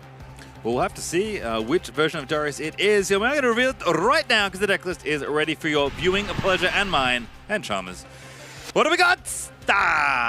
Regular old Darius. Still good. And as you mentioned, still 3 Rally the Troops. Really dedicated to just making... Oh, it is a baited hook. I got baited by myself. You did get baited by yourself. But the cool thing with Rally the Troops is it does also work with the units that are entering play from baited hook. It's also a great thing with Hook and the Matron combo in particular. Oh, yeah. It's also something where if you are planning to, say, sacrifice a Ferris Forerunner, it would then buff the mech tokens entering play. There's just a lot of really cool interactions with this. The other inclusion that I'm a big fan of here is, of course, the Jinjiao, because this is something that energy to might is very efficient. It also allows you to have some really cool hook plays there as well. Yeah, Sick Nasty with Vanguard Captain as well. Very easy to make this unit enter ready, and it is quite well statted for a 3 energy unit, which also, by the way, means you can get it back with Spectral Matron. The top end, as is with often the case with baited hook decks, is you want to get to 6 is usually the number. That will change in Unleashed, by the way, because there are some pretty attractive 7-might order units in that set. But you can go all of the 6. You know, often that's things like Harness Dragon, but we don't need that here. We're just going straight to Ferris Forerunner, which, as we've discussed for a lot of the day, is maybe the best card in the format, if not one of the best. Absolutely, and you're talking about the top end. You don't have to get that high. Oh. The beauty is Draven, specifically this Fury version with a base might of 3, can still represent as much as, 8 or 9 might going into the late game off of a cheap activation of baited hook. So that is why you see the 3 copies of that included here. There are also some strategies where your late game revolves around Grand Stratagem. Of course, we see that 1 copy there. If you do happen to have a lot of units on the board, you can give them +5 for a double conquer turn. This also sometimes catches people off guard defensively as well, because it does have that action keyword on it, so you can play it in response to somebody initiating a showdown and then just wall up and say you're not going to get through. Yeah, it costs quite a lot of power, so it makes sense why there's maybe only 1 copy, because it can be a bit expensive, although this deck is very order slanted as far as the rune split goes. A somewhat rare 8-4 split favoring order in that one. Nice. I like that you pointed out the Draven thing, though. Every single unit you can crack with Baited Hook, with the exception of a recruit token that doesn't have any other might, so maybe Warcamp, maybe a buff from Rally the Troops, means you can hit that unit pretty much at any time. And as you mentioned, it is a very inexpensive, pretty big unit in a lot of times. So enough about Baited Hook, Darius, which I'm very excited to see. Love to see Baited Hook on the stream. If you don't know, I am currently obsessed with this card. But Master Yi is also in this matchup because, of course, Baited Hook Darius does need a worthy opponent. And we'll take a look at the Master Yi deck list in just a moment. And it is going to be not Aurora once again. I don't think there's very many Aurora Yi players out there, but another take on mid-range Yi with another pretty big range of card choices here. I mean, we haven't seen Fiora, I don't think, today in main decks at least. No, that is a little bit surprising. Another thing that's jumping out to me is 2 main deck Akshans, which says this might be a Yi player that was trying to play very wide against the field and just kind of have something in your pocket to answer any of these unexpected equipment choices, or if you run into Azirs or Lucians or what have you. 2 copies is good in the main deck, I guess. Yeah, again, all the normal stuff, lots of pumps, lots of counter spells, some Aurelias, Trinity Force, which we didn't see in the last matchup, but is very good in these Yi lists, especially if you are going first and you play it on curve. So enough about this, we can have a look at the players themselves, because that game, I believe, is going to be ready very, very soon. So curious how this one's going to shake out, but there are still quite a few players in the hall, as you may be able to see. Round 7 is about 12 minutes through, and our feature match players are busy trying to see who is going to make day 2. Hopefully, again, that target is X2. X2. To guarantee day 2. Obviously, if you can go XO, that's just going to increase your chances of not just making day 2, but converting into the ever-elusive top 8 situation. We're jumping in. And it is worth noting, both of our players are 6-0, which means they're actually locked for day 2. This is just for position in the standings, and you are correct. We are deep in this already. Yeah, so a little late, but that's okay. 4-2 on points there. You player currently ahead. Guessing, actually, maybe based on runes, it's tough to say who did go first, but we won't worry about it for a second. There's an Aurelia in the base in the backline there for Starosin, and Xyle has a lot of might at a battlefield, because Rally the Troops has happened. Don't be fooled. That is not double the number of recruit tokens. That is recruits with a bunch of buffs on them. Yeah, they have hit the gym. Those recruits are swole. They are getting those gains, and they're using them to try to, again, hunker down on this Trifarian War Camp, because that's also going to give an additional +1 to all of them. And I see some readying happening here. The big thing for Xyle in this situation is now you've got this War Camp pretty well positioned, but you are still behind on points. So at some point you're going to have to find a way to take a battlefield away from your opponent to slow them down and kind of even it up. You jump to 3 from this hold, but that Stellacorn is still on the other side.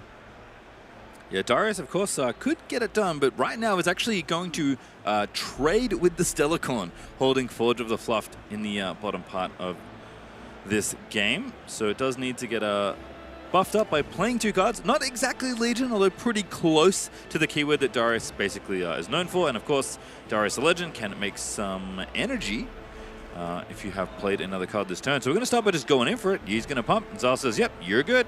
What do you want to do? Do you want to trade, or do you want to do something else? I was going to say, I think that this is them hand-checking. There is the 1 rune open, and that 1 energy could represent something like an on-guard. So I think Xyle was fine with passing and saying, if this trades, fine, but I gain that information, maybe I can play another unit with Accelerate and move over there. But if you have it and you try to protect it, then you waste it here. So I actually really liked kind of just hand-checking Staros in there. It's actually so hyped that Darius can pay for your Beta Hook activation, and the seal that's already been played just makes it feel pretty free. That's such a nice little bit of deck building here that this version of Beta Hook does get to use. And of course, we've cracked a 1, and we're going to look for a 5, finding the only copy of Glass Mixologist in the main. And it looks like that was going to then be played to the War Camp once again, reinforcing over there. It does have that important Death Knell on it, where you can play a unit with no cost more than 3 and no more than 1 power from your trash. So again, often one of those things that allows you to chain units around if you want to activate Baited Hook on it the following turn. But for now, it's just going to help, again, kind of reinforce this War Camp. Doesn't look like there was any accelerated units available to Xyle, so the trade with Darius might have also just been saying, I want to get rid of Stellacorn to prevent the card draw. Yeah, I think a pretty deadly unit that you want to try and reduce the number of draws as best you can. And I was saying it's unfortunate that we can't break the Mixologist also to get Veteran Captain back from the bin and trigger its Legion effect of playing 2 recruits to wherever the Captain is. But you know what? Matron's good enough at doing that, just playing it from hand. Don't always have to find it with Baited Hook. And all of a sudden, I'm not going to do the math. That is an unbelievable amount of might in that top battlefield, which against 2 Aurelias, you are going to kind of need. Yeah, you're going to need every inch of it.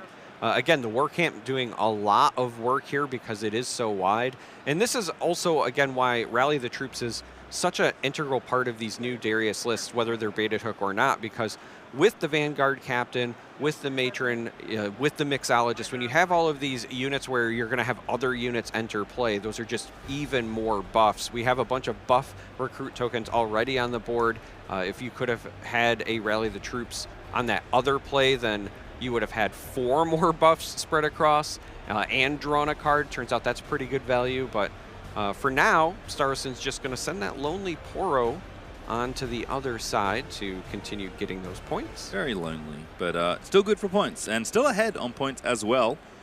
Conquering both battlefields, it might be tricky, but perhaps you can try and hold one, but can't be too unhappy with how the point race is going so far as the finger taps begin in the air, as it's a lot of might to try and calculate. I suppose I can give it a go. 2, 4, 6. Oh no, 10, 15, 18, plus 5, 23, that's the base. How many units, Charmer? 1, 2, 3, 4, 5, 6, I think 7. I don't know. 20. Somebody call a judge and get an abacus over here. That's 25 then, if it is 7 units. And Akshan steals the baited hook. That's incredibly rude. Fortunately, I think, tough for Yi to use because you do actually have to make order power in order to activate it. But stealing it away from the deck, who, you know, its namesake card seems pretty good. And these main deck Akshan's actually coming up trump here. Yeah, and the really important thing here is, unless there's another activator, maybe something like a Death Grasp or maybe a Hidden Blade, you're shutting down them purposefully triggering the Mixologist, right? We did see them go and find that has the Death Knell. So if you take this baited hook, even if you can't activate it, you are slowing down your opponent in terms of what they want to do. We do have 1 Aurelia going in, and it's going to be targeted with the On Guard, which is essentially plus 3 might, because you get 1 for choosing and then the 2 from the text on Guard itself. So 4, 5, 8, I believe the number we said to beat is 25. So 1 Aurelia only going in here is quite something. We'll see if there's enough. Go again, plus 3 effectively, thanks to Aurelia plus On Guard's text. And that is 11. Still quite a bit to go. Again. Another. 3 more. Is that a punch 14. first I also see in hand? Punch first is plus 6, so that will be 20. That's getting closer, but you might need another one, and that isn't possible based on the power available. And perhaps we need to do the math again. Yeah, I was just going to say, if the power, I was going to say there's 2 body runes. So you could play the punch first, and then if the last card is maybe there's a discipline, you do have that 2 energy up. Does not look like that's the case. Pretty sure I did the math wrong, by the way, because I just counted again. I think it might even be more than that. But we'll see. How big's Aurelia? I guess we'll keep on track. That's 4, 10, 16, plus 4, 20. I guess just picking up some units, you kind of have to do it one at a time. And I can tell you right now, you definitely don't want to kill the Mixologist if you can help it. At some point, you do have to find a way to deal with the massive board presence that the other player has. When you have 2 Aurelias, maybe using 1 as kind of a sacrificial lamb of sorts does make sense, and that is the case. Wisely staying away from the Mixologist. You don't want to purposefully just give them more units back after you did all of that work, but a lot of cards committed to not conquering, but Star Ocean does have the advantage of being 2 points ahead still. I think that play would feel a lot worse because that is so much. I mean, Captain is like, those recruits in those rallies, like the rally drew a card, the Captain made a bunch of extra units, like Matron revived another unit from your trash, like the trade on total cards definitely favors Xyle, but without baited hook, without the engine that really drives this deck, feels tough to maybe make things happen here. And again, still behind on points, so does have to enter the bottom battlefield at some point. This would be a great time for Xyle to top deck a Darius, because the bottom battlefield has 2 units on it, which uncharacteristically means Yi's legend ability is turned off. So a Darius would actually just be a 7 into that 6 and would require Star Ocean to have some other effect to stop that. And you have to think Star Ocean used most of them dealing with most of the war camp. So we'll find out in a second. Xyle's looking at the hand, and that looks suspiciously like a lot of mana. That's enough for a Draven. It is a Draven. I got a little excited that maybe the top deck Darius did happen, but it is a Draven, followed by our Trifarian as well. And a little unfortunate for Xyle, just because not only would that have conquered the battlefield, got those much needed points, but it would have defeated the Akshan and got the baited hook back. And instead, we're just going to see a retreat from the war camp for now so that Xyle can maneuver as necessary on the following turn. Pretty interesting little situation here. So going to hold to 7 points, I believe. No, it should be a hold. 5 to 6? Yeah, should be a hold to 6, and if they conquer the war camp, they will go to 7. I think this is also why Xyle pulled the units back, because knowing your opponent can't go to 8 here, but that you will have to be able to stop them, you want to have maximum mobility. So you stick everything in base, see where Star Ocean sets up, and then you try to go wherever the math is in your favor. Irelia does go to the war camp. That takes him up to 7. I was going to say, I would expect one of these units to come back to reactivate Yi, and Akshan makes the most sense because you don't want to give up the hook. And there's Triforce. Does, I mean, it gives some stats, which is always nice. Makes the Poro a bit bigger. Now it's going to be as big as Akshan would have been, chilling on that battlefield. And Lonely Poro draws a card when it's alone if it dies. So not bad, but I don't think Star Ocean expects to win by holding next turn. But I think you are at least forcing your opponent to do something here, and you're holding up 4 runes, which in Calm always feels pretty good. Yeah, I think I like the setup from Star Ocean simply because you are forcing your opponent to go to both places. You are at 7. You just need to hold on 1 location. The extra point from the Trinity Force, not relevant, but at 7, any hold point is incredibly relevant. And dividing your might kind of evenly means that your opponent then also has to divide.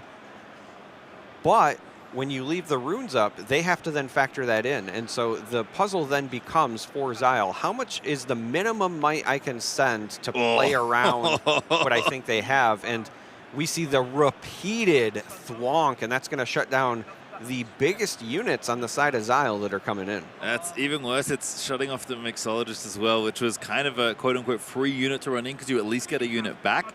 There is a Xin in the bin as well, which would have been ready when it came out of the trash. Instead, it's just going to be stunning up these 2 units. They won't be contributing anything else to the rest of this turn, and you still have to run units in to try and take out the Lonely Poro. Now, granted, you do know the coast is clear in the top battlefield at the war camp, but you don't really have a lot of might left with this 6 might Poro is still holding down the fort. Yeah, there is a situation where, again, potentially if Xyle does have a Darius or some form of Accelerate, you can get the job done simply because all of the energy on the side of Star Ocean has been used up. The runes are exhausted. You don't have to play around any more combat tricks. But of all the combat tricks to run into, that one was potentially the worst in that situation. Yeah, absolutely. I do see a Xin in hand, but I do not see a Darius. So there's at least 1 unit that will be ready. As we're looking around, perhaps have a question for one of our friendly judges. Yeah, so the Xin, if it enters ready, should at least prevent Star Ocean from winning this turn. Again, with no other options available, well, maybe I'm mathing wrong here. Really? They're both 6s. Yeah, they're both 6s because of the Yi ability.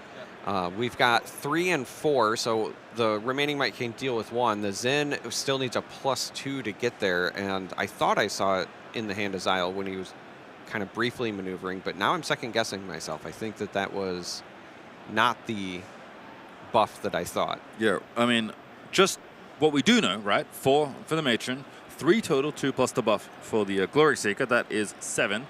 Xin is 4, which would only be 11. And we've already counted, it's 12 between these 2 battlefields. And you do need to conquer both, or at least push the units off of them in order to not lose. An even trade is still fine on both sides. So you just have to get to that situation. I think that they are running this back. A judge was called. I suspect what's happening is with the thwonk, the 2 units are stunned. I think Xyle wanted to know if Star Ocean was allowed to just put all of the damage on the Draven to avoid the Mixologist trigger, and that would still be allowed. And so the Draven would not die, but the Mixologist also does not die. I don't actually know the answer to that question. My instinct is that if there's no tank, you still get to choose where you assign it. It's just normally there's no incentive to not kill a unit. So one of the things that Riftbound though is that, well, you can't split damage in a right, but way you could just take your 6 and assign it all to the Draven, who's a 7. Draven doesn't die. Mixologist also doesn't die. They both go back. I'm gonna say you're probably right. But that's interesting. I don't actually know the answer to that question. Yeah, and again, we're just speculating. We don't Yeah, know yeah, the actual judge calls No, for. the judges are doing their job. We're doing our job, which is rampant speculation in the booth. Completely uninformed guesses and misinformation, but I can only imagine because, again, with Thwonk stunning the units, they're not dealing combat damage, so the only real question is what kind of combat damage is being done. And I think, yeah, with the pointing there, Zyle's saying, like, hey, aren't you supposed to kill this mixologist? Are you sure you don't want to do the... Yeah.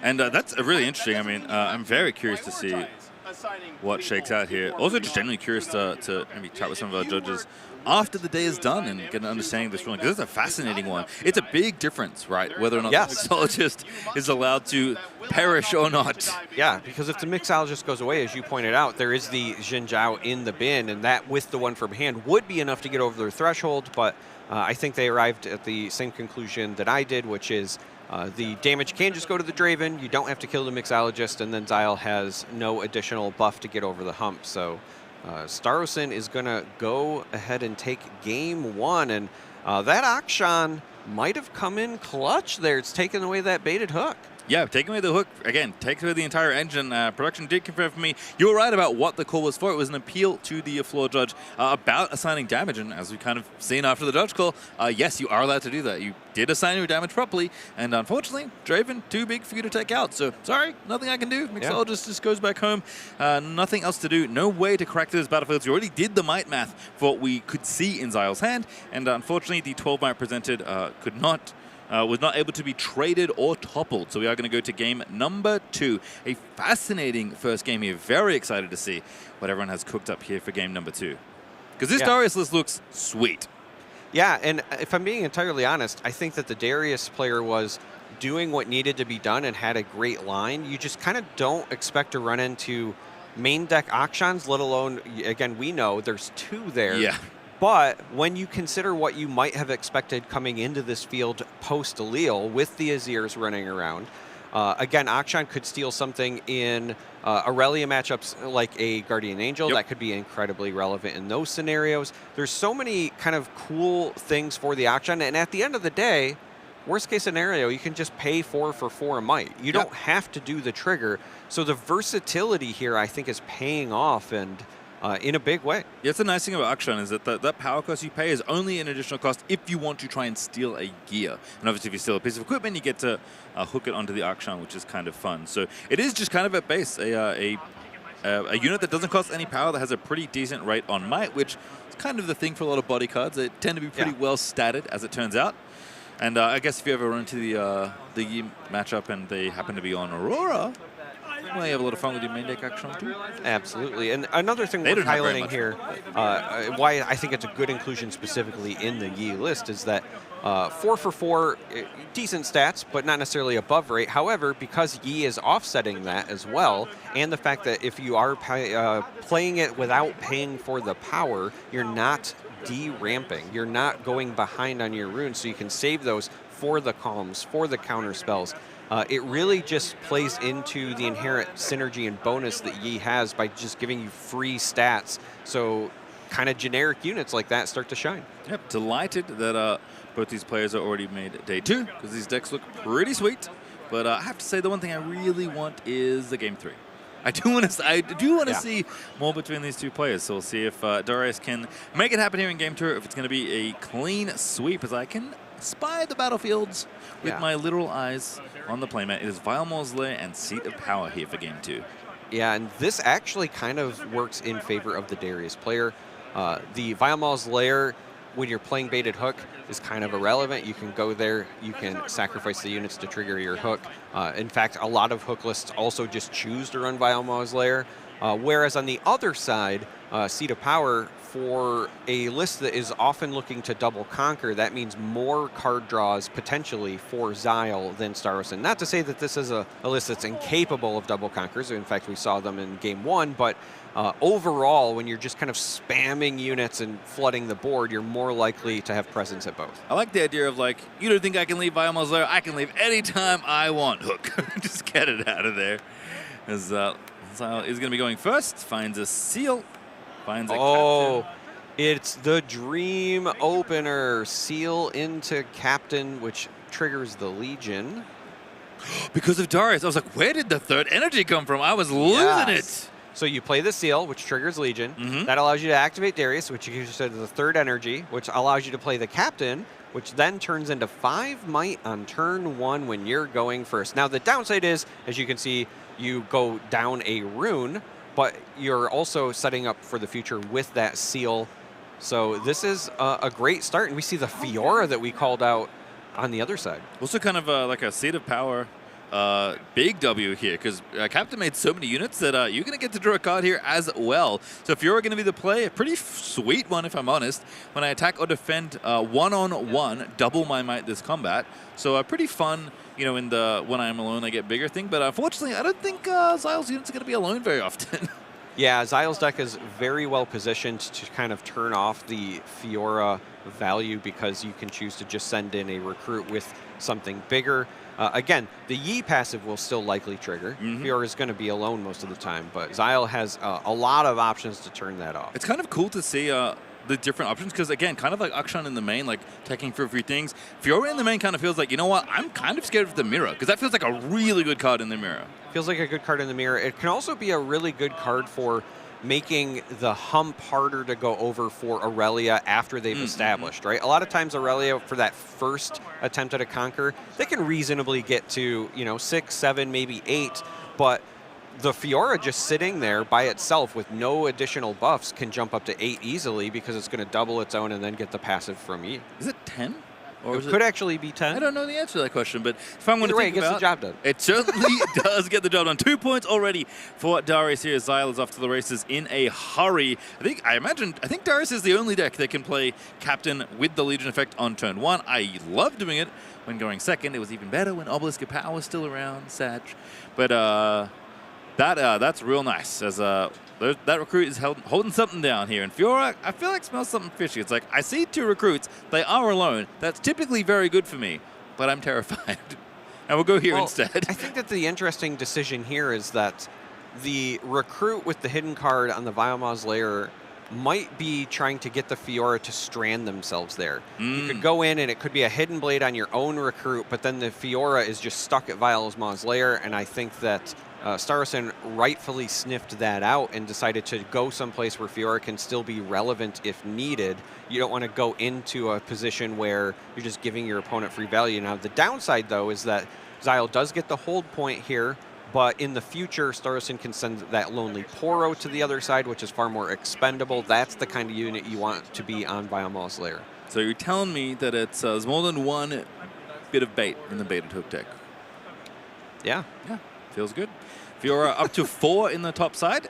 Does have Guardian Angel, so if she does perish, she will make it back to base. But I have to think Zyle's doing a little bit of math here. Does have a Noxus Hopeful, Honest Broker, quite a lot of might available among these 3 units. And the recruit's still holding things down. Good for a 3rd point there to Star Ocean's 1. But we're tapping quite a few runes here. Tapping the table as well. And thinking about it again. Yeah, Put those back the other way. I was going to say, all of the runes are exhausted on the side of Starson, so this is really just a math check. If you send more than 1 unit, then the Fiora text is essentially invalidated, so the magic number is 6 or more to win this conquer. You could opt to just send 6 and then send a unit in after the fact if you're trying to protect a particular unit and you don't want the damage to be assigned in an unfavorable way, because you are just trying to trigger that Guardians anyway. I think the puzzle is, and I think the math does check out, by the way. I think the puzzle is running the Captain in, because there's a Spectral Matron in Zyle's hand, running the Matron in, and then getting the Vanguard Captain back, but you still need to trigger the Legion, which does happen automatically from the Matron, but maybe think you can get a bit more, because there's a Rally the Troops in hand as well, and Darius, again, can make 1 extra energy. Yeah, and the Rally the Troops obviously is great for being that first card to get the Legion online and then make the spam. I think that the biggest issue is that if you want to send the Captain in and have the Captain die, yeah, you kind of have to do it alone. You will have to either be even or make it be the juicier target. And the issue is you have a 3 and a 2, or if you send in the Hopeful with it, then they're just going to get rid of the Hopeful. in most cases. I guess we're about to find out now because that's the play, but I would imagine that of the two, you want to get rid of the hopeful knowing what the other deck wants. You didn't even think about it. Yeah. Immediately pointed to the hopeful. Of course, the Guardian Angel does shatter but protect the Fiora. Scoreboard there for Zyle does get a point and picks up a draw thanks to Seat of Power because, of course, the Recruit is occupying the other battlefield. So getting a draw, finds a Draven Showboat, and that might just be good enough for this turn, and it is. Put that one down, recycle a Red Rune, and see you later. I like this. You're kind of holding on to that Rally the Troops plus Matron play for when you can get maximum efficiency from it. Instead, you just play your big unit, make your opponent come into the captain, which is over there, because again, that's kind of your whole plan. You need that captain to go to the bin so that you can do your big might play, but of course we're going to see the Poro start on the other side, and as I had said before, likely the Hidden Blade for the Recruit. Not so hidden anymore. Also denies the Lonely Poro draw. Extremely powerful, and I can see a Defy in the top of the hand. Do I want to play this to deny you 2 cards? Yes, I do. That seems like a very good use of that spell.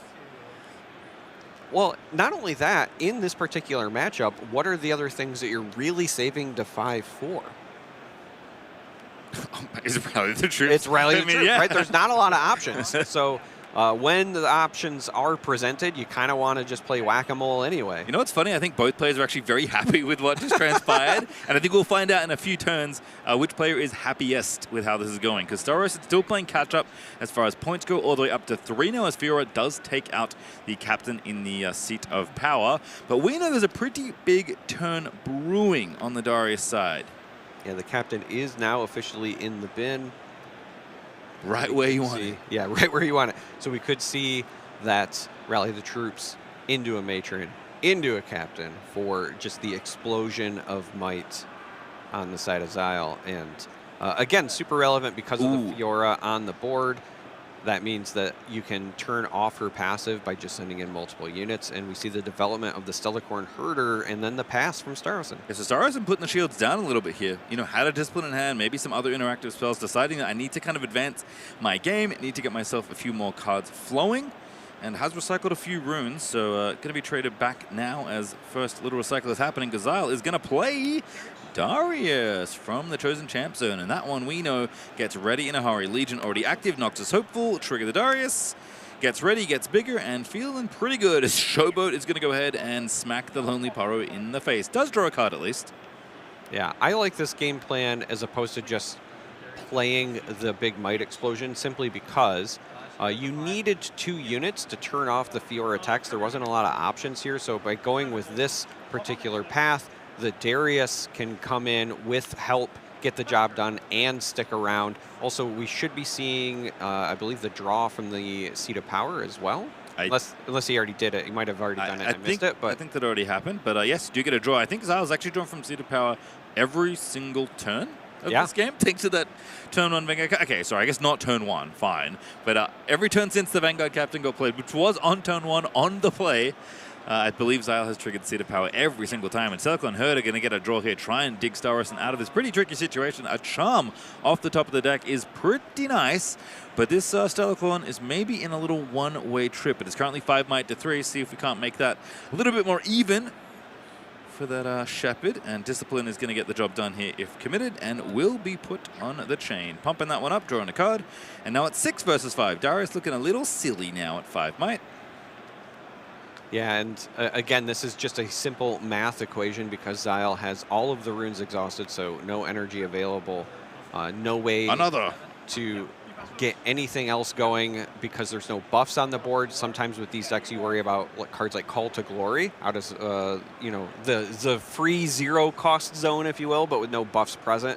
Starosin knows that you can just go over the printed value with the Stellacorn Herder. And now we're going to see the charm over. It's a 9. This is a very big Darius, but the Yi is going to make it it's an even trade, I think. 6 plus 3 is 9. Yeah, that's a really nice play out of Staros. And getting back, I was going to say, like, it feels kind of bad, even though Discipline draws a card, to use that many pumps to just deal with the Darius. But feels much better when you can get extra value out of those pumps by also charming over another unit. And now, a situation that felt pretty tricky where your opponent holding 2 battlefields at 6 with 2 very big units, the board is clear and you are feeling like you're starting to play catch-up very nicely. Yeah, the real danger in this particular situation is that Starosin, in order to make those plays, had to exhaust all of the runes. So keeps happening.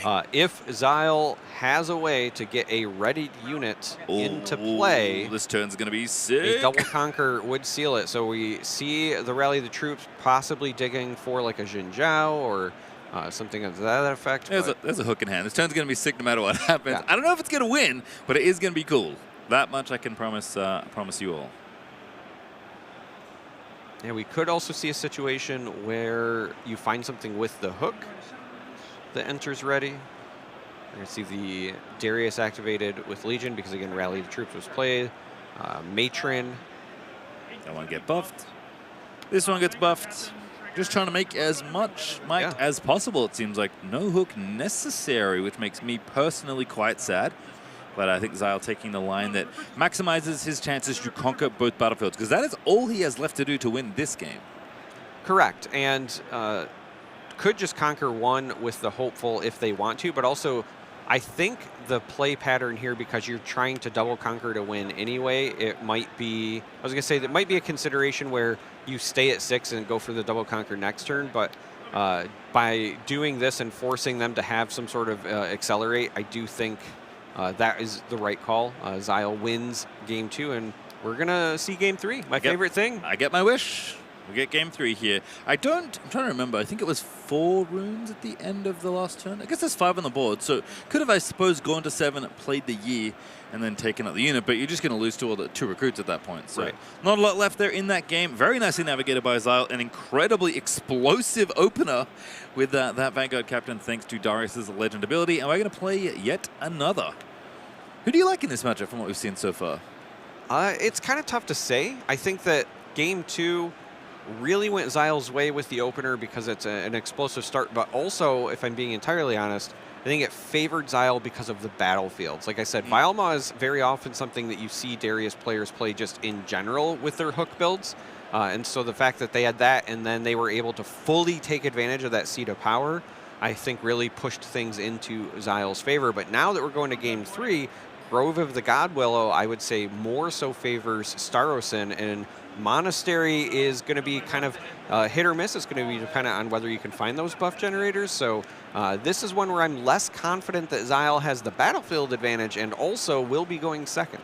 Yeah, Monastery of Harana in general is a really sweet one, a great draw engine. If you are good at activating Monastery, very few other decks in the metagame are. I mean, Set's the obvious one. That's the all-star as far as activating it goes, but obviously with Rally the Troops, which gets a lot of buffs, you can try and cash those in later for card flow, which can feel pretty good.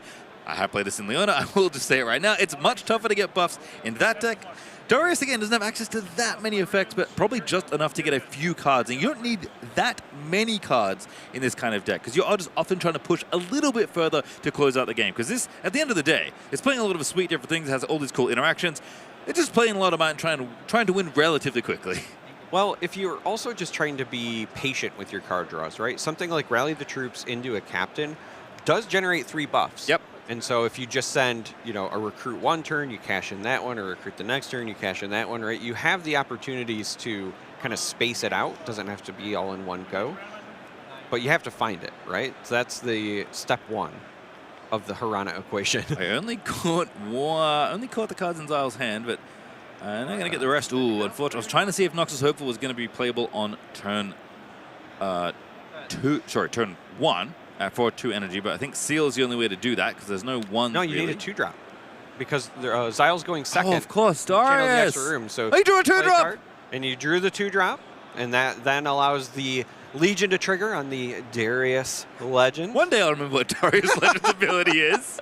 It's so good. I mean, it feels maybe tough to trigger at times, but it turns out having an extra energy just chilling in your Legend Zone. Chama, I don't know if you know this, that's quite powerful. Yeah, that's why I'm so excited for Diana when we finally get her in Unleashed, because she has a similar effect, but for spells. However, here we're now going to see a Conquer on the Monastery of Harana. So Xyle will score the first point. Glory Seeker, another unit that does give itself buffs, by the way, but unfortunately had to be played first for the Hopeful's Legion effect, so not going to be able to draw a card here, but can't feel too bad about things, because kind of going second, you've actually managed to gain the tempo, which feels pretty good as Darius. Again, the deck, I think, in this matchup that does want to try and get ahead and stay ahead, whereas he's happier for things to go a little bit bigger as, oh my goodness. We talked about the Showboat coming out early.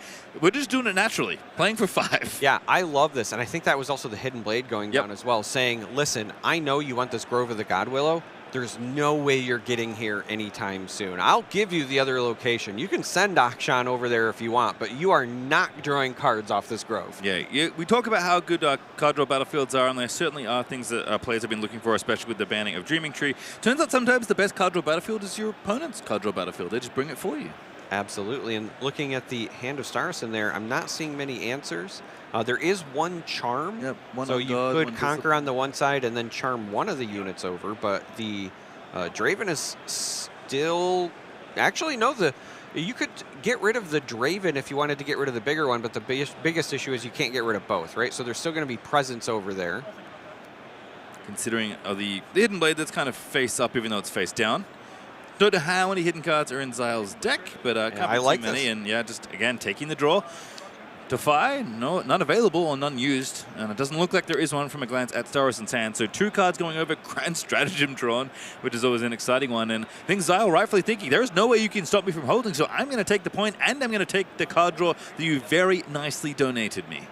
Yeah, so between the Hidden Blade and the Grove Trigger, that's 3 extra cards that Zyle will have to work with for this turn. And on the other side, again, kind of looking at Staroson's hand, I noticed there were a couple of buff spells that looked like an On Guard and a Discipline. I also saw a Fiora. So given the kind of few options, Staroson just decided to develop this Irelia and pass, but this does give Zyle another window to work with, because with all of the runes exhausted for Staroson, Zyle can just do the math and go over top of the Akshan if the draws are there, but instead we're going to see Rally the Troops. There's a Zin here as well, and there's also Baited Hook, but not really many attractive targets, and you also can't activate it at this point since using your rally. So it might just be Zinzal with an extra might with a buff. Yeah, and unfortunately, because of the +2 from Yi, that is not, I think, going to be enough on its own. It's also not ready because there's no other units surrounding Zin. Zin needs a couple of friends to enter ready as well. 2 to be exact in his location. I think this rally might have actually just been a dig to find something better. Little value rally. You'd love to see it sometimes. And yeah, thinking about moving the Hopeful back to base does do so. Oh, of course, you can activate Beta Hook because of Darius. Why do I forget every time? It's fine. It's just Honest Broker with a buff. And pass to you. All right, so the Broker also has visited the gym. Did not skip leg day. It's good.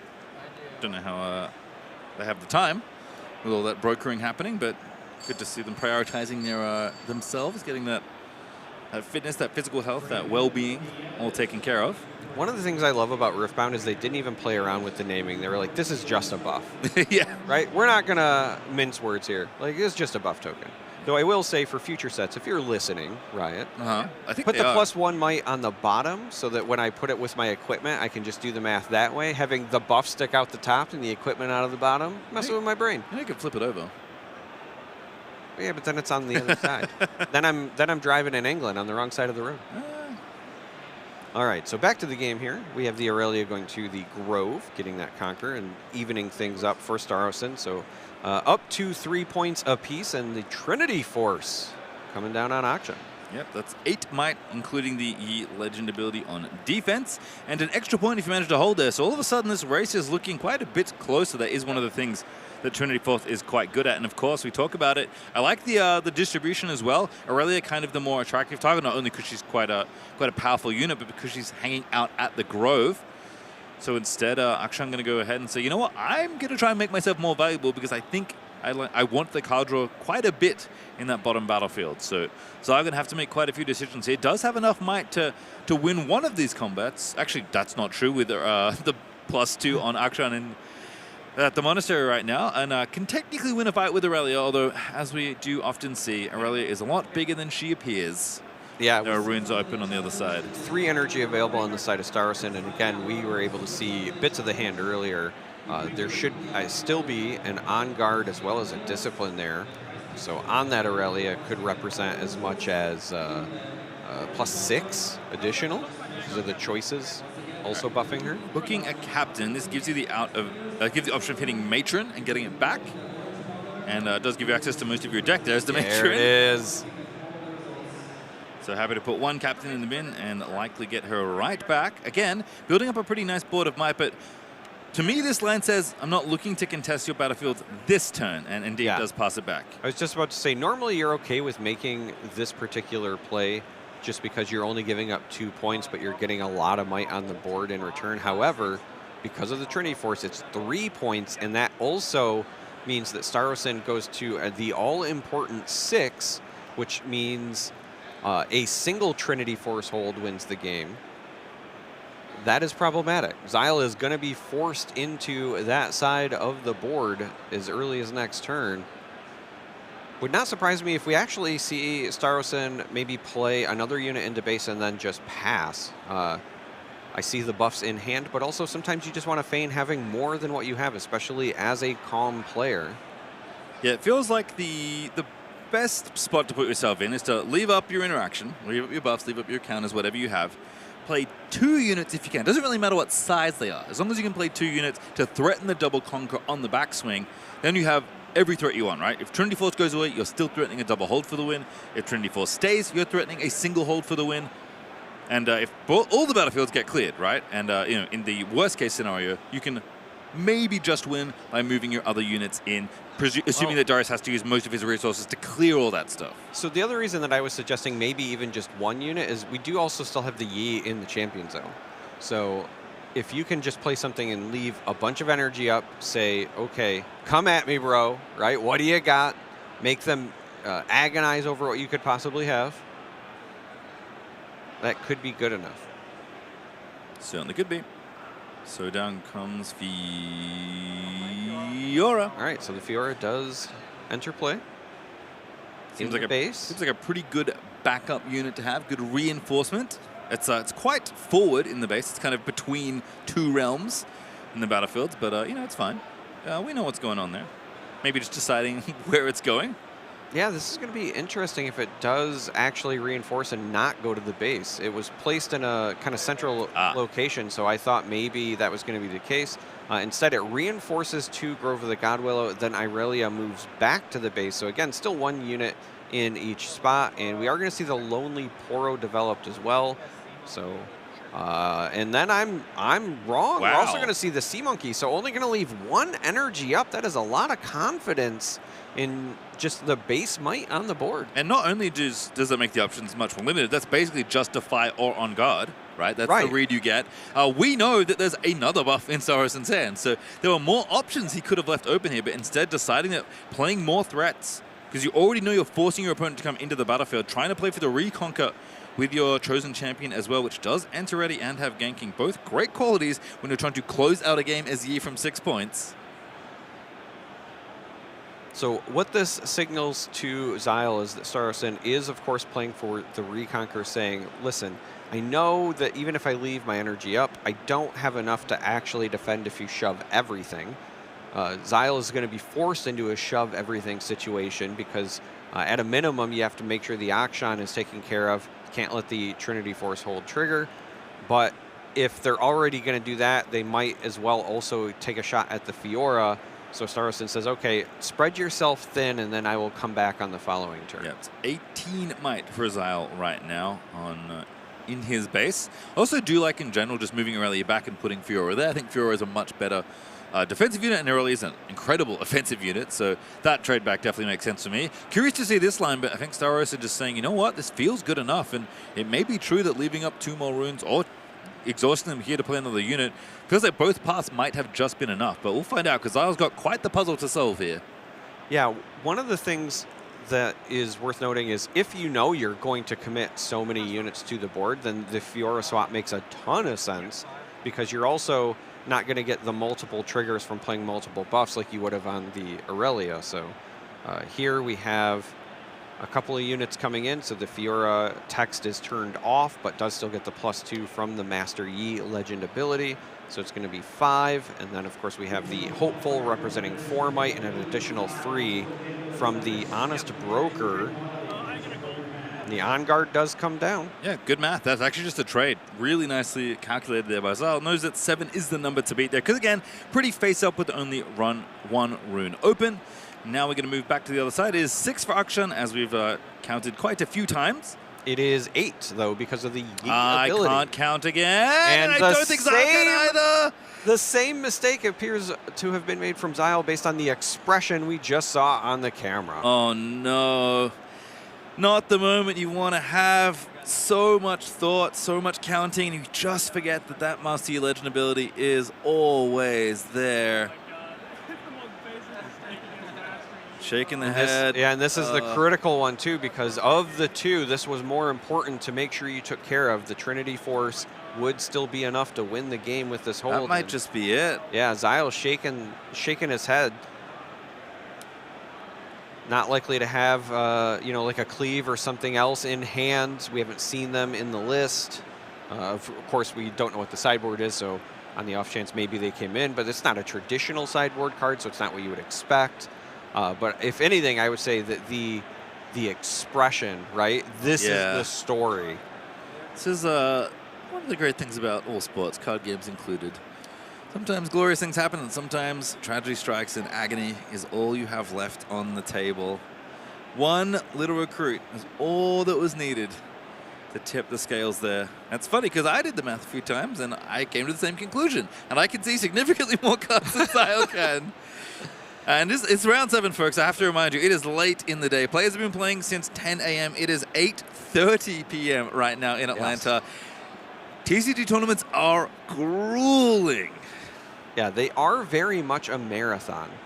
They are not a sprint. You have to be mentally aware for long periods. Oh. And this is, I think, why there was the dismay as opposed to just a concession, because there is an answer. It's just an expensive one, and it's very clearly, I think, one that Zyle wanted to use on defense.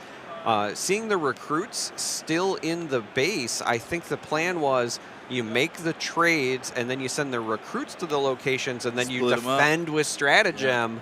But unfortunately, being forced due to the miscalculation to use it on offense, this is going to put Zyle in a perilous predicament. And it's face up at this point, right? Yeah. There's 2 energy left, including the Darius ability, which I miraculously did not forget. So we're going to have to pop the hook.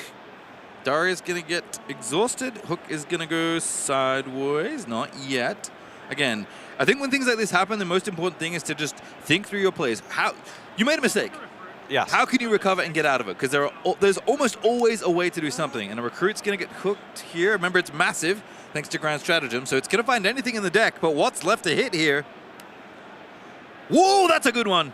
Ferris Forerunner. Ferris Forerunner is a big hit. The only thing that I maybe question there, again, heat of the moment, but you know your opponent has to double conquer to win next turn anyway. The recruit on Grove of the God Willow doesn't really, in my opinion, represent anything meaningful. Right. I liked the idea of maybe hooking that, and then whatever you get reinforcing on the other side, sending those other recruits over and just all-inning on one. Yep. I don't think forcing the split is a huge deal necessarily, but doesn't matter. This is still a pretty big hit, and I think now Zyle is looking to reinforce this Forerunner on the other side, taking a moment to reconsider. It's an interesting question, right? Because I can kind of see both ways. I think your line makes a lot of sense in terms of maximizing your hold on one battlefield, because that's kind of the situation you find yourself in.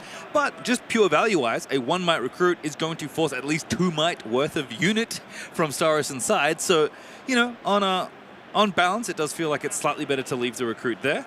But tough to say. I think, again, lots of tricky decisions to navigate through this game. Lots of tricky decisions. And again, one of those things that you wouldn't even be in if Master Yi didn't have that text on it. So, yeah, we are going to see the Forerunner go to the other Matron might side. be better. I was going to say, might. There was a lot of deliberation. Forerunner obviously stickier. It has a bigger printed number, but this getting the captain, which will then trigger 2 more recruits because of the Legion as well, does represent more just raw might. Yep, it is all of the captain, which is 5 on its own, and then the 4 from Matron. That is 9 versus the 6. And again, the mechs are great. You do not have time for mechs. They are going to be in the base mechs. where they cannot help you. And so the recruits move over. We actually left one at home as well. Yeah, and again, this is a situation where Star Ocean just wins with a double conquer. So. And at this point, you know, there's nothing left. They don't have another trick. Right. Not much that Darius can do with only one rune. It's not, you know, there's no on guards happening. No cheap pumps. All of the things have been expended. Maybe this is where Zyle has the 400 IQ from the sideboard single Hextech Ray. That'd be pretty good. It'd be one of the few things you can actually play here. I was trying to think of any potential out, and that's where I landed. Well, but 13 might, if I'm doing the math correctly. It's 410. Yep. Oh, sorry, 14. Math is tricky.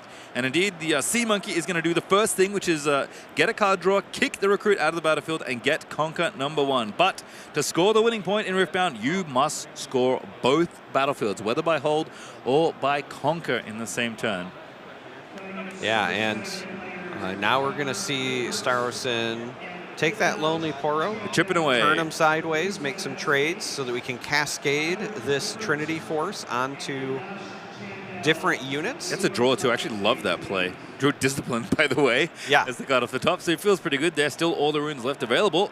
Charm that one back home. I don't want to see that anywhere. It's only 6 might left here at the Monastery of Haran, and Aurelia is actually that big right now, equipping the Trinity Force. So just needs one more spell, and oh, I don't know. How many spells can Calm possibly have? Well, at least one Discipline, because we know that it was gained off of the draw from the Poro, but I see another one in hand. That should be it, GG! There's the handshake, and Zyle, I just want to say my heart goes out to you because I know how heartbreaking it can be, but well played for the most part by most players, and they are still locked for day 2. That is the takeaway. That is the silver lining. I mean, it's happened to the rest of us. It's happened to me, and certainly usually happens at a Nexus night. Not as good when it happens at an RQ, but again, day 2 is already secured. 6-1, still a very impressive record with a round to play here. Shake it off. Keep your X1 record and keep the train rolling. And Master Yi seems to be doing an awful lot of winning on the feature match area, I may add. A deck that we did expect to see quite a bit of. There was an uptick from Lille to Atlanta in representation. And we've seen 2 feature matches, and we've seen 2 different Yis remain undefeated. Yeah, and it's interesting to see how the meta continues to evolve, right? Because after the changes, right, after the bans, we all thought, okay, maybe Draven's on the downturn, but Draven's still having really good conversion rates. We thought maybe Aurelia was going to be the new queen. Obviously, Aurelia, the champion unit, still performing very well because that's also played in these E lists. But overall, when I was walking the tables earlier, there's still some very well-performing Aurelias in the room. But we are seeing the rise of Master Yi once again. It turns out just having raw numbers, good stats, is good in this game. It is, and I think the Trinity Force, big upgrade to this deck from Origins, lets you kind of catch up, which is something that this deck often struggles to do. In fact, it kind of does both. Lets you catch up if you're behind, but also just gets you further ahead if you're ahead. So pretty good card as all things considered, and lots of different configurations of this list as well. We've seen no Trinity Forces, more punch firsts in our last match. We've now seen main deck Fiora and main deck Akshan. In this list, there is a lot of different ways you can build this deck, which for a deck that I think most people would say is fairly straightforward, fairly simple, well, there's maybe more play than you think to this kind of thing. Yeah, I will say that this particular version is one that I like at an event like this, where you know it's going to be a very wide spread across the room. You got 1,600 plus players in the room, but also with the best of prizing, sometimes you have to expect the unexpected. You don't know what your pairings will be. You can't just say, okay, I'm going to see Aurelia and Draven all day, because you might run into the one set that's trying to chase the best of, or whatever the case may be. So having a bit of a wider strategy, this particular list, Starson was running a lot of 2-ofs, so it was just frequent enough that I'm likely to see them in the games I need them, but not so frequently that they'll be dead draws all the time. And it paid off here. The Fiora, not so good in this matchup, but the Akshan did show up when it was needed and took that baited hook in game 1 and kind of sealed things. Well, good to know that at least one playset of baited hooks is going to be making day number 2, but Master Yi seems to be doing all the winning here in this feature match, which I guess begs the question, what beats Master Yi? Well, if set 1 was any indication, it was Kaisa. Well, we did see that matchup. And right. We did see that matchup. Didn't necessarily go that way. But yeah, I would say something like that, or potentially Viktor. I know that there is a Viktor that was still undefeated as of last round because they were on the broadcast. You want anything where your removal either just doesn't care about the might or takes advantage of doing it outside of combat before the defensive buff goes on, right? You want to deny the additional value of the Yi legend itself. So decks that can take advantage of that are going to be well positioned. Other decks that might do well would be decks like Aurelia, where you can use cards like Charm to force things off of the sites or to force combats that they don't want in certain situations. So there's still a lot of, I think, ways to play around it, but it's one of those things where I think it's still kind of catching people by surprise. We saw it do well in Lille. You kind of expect it to maybe do well here, but the numbers jump from that event to this one was much bigger than I thought it was going to be. Well, I do love hearing Charmer's thoughts on Yi, genuinely, but I'd love to hear from the winner themselves. Let's go on down to an interview.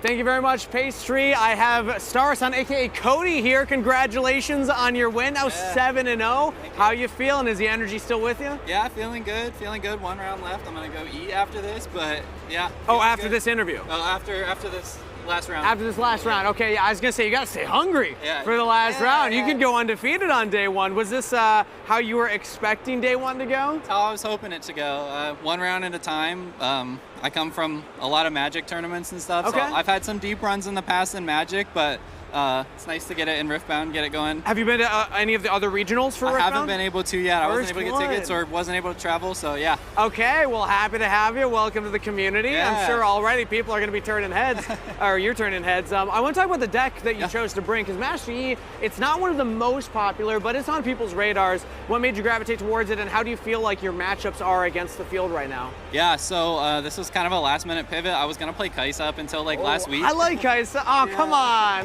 Now I'm not on your side anymore. You lost me.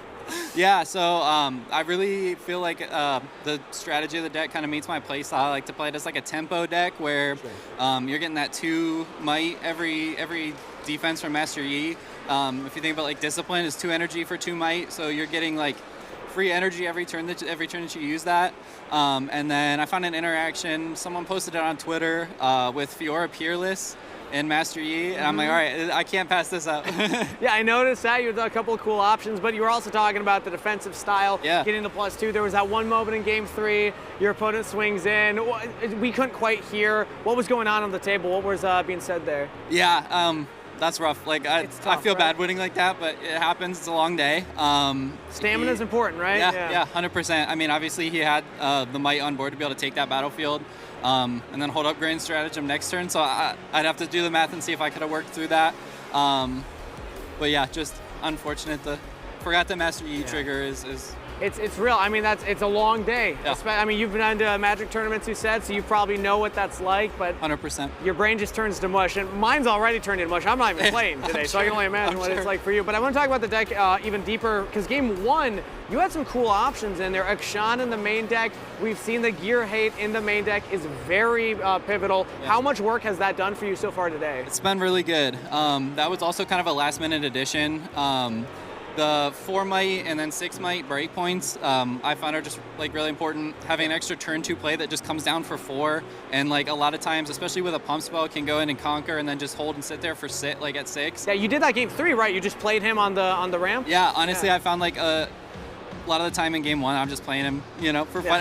I've stolen a baited hook twice, which I can't do anything with, but neither can they, right? Yeah. So yeah, it's been solid. I like just having another 4 might unit in there to kind of play out on curve, and the Gear Hate's a bonus in Game 1, but... I noticed in Game 1, you played the Akshan to the battlefield to steal the baited hook. Was that intentional? Because usually I think you want to put it to base so it doesn't die, they don't get the baited hook back. So what was your thought process? Yeah, so I wasn't too worried about the baited hook at that point. Like, if he got it back, it is fine. Okay.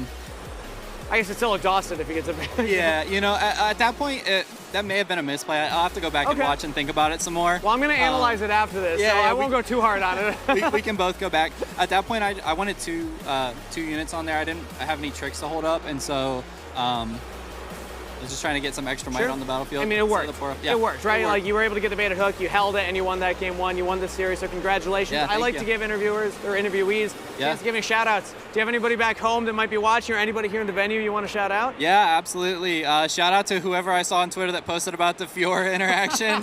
Thanks for that. Hi to everyone at home. I know nobody's actually watching this, but I'm gonna make you go back and watch this part of the VOD. Clip it and send it to them and make them feel bad. Yep. There we go. All right, you have my approval. Thank you so much, Appreciate Cody. it, man. Back to the Thank you. casters. Oh, lovely to hear from the winner there. Very humble, very play with, I think, the right mentality for big tournaments like this. One game at a time is really where you want to be. But shout out to the Dark Technology provider on Twitter for the Fiora tech, which means I guess it does work the way we consider, which is before the E trigger goes off, before anything happens, you react, and then Fiora just goes boom. It gets a massive amount of might. Choose order of reaction. Yeah. So, or not Order of reactions, triggers. But you whatever. can react to triggers too. It's been a long day, as we've noted here, so my brain is not cooperating with my mouth 100%. But I will also say, shout out to the people that are going to be forced to watch this in the future. You've let Star Ocean down, but in the future, maybe you'll be there to cheer him on. Also, shout out to Zyle, who was crying in the background there. You and I chuckled very hard. Yeah, if anyone caught that, I think that's the good like mental bounce back you need there. Again, absolutely. X1 still looking good, can still be X1 going into day 2, and already qualified for day 2 as well. So feeling pretty good as we are very close to the end of day number 1. So Charmer, I have to ask you, round 8 is coming up. We've seen quite a lot on the stream today here in day number 1. What's left? We don't know. Again, we don't know.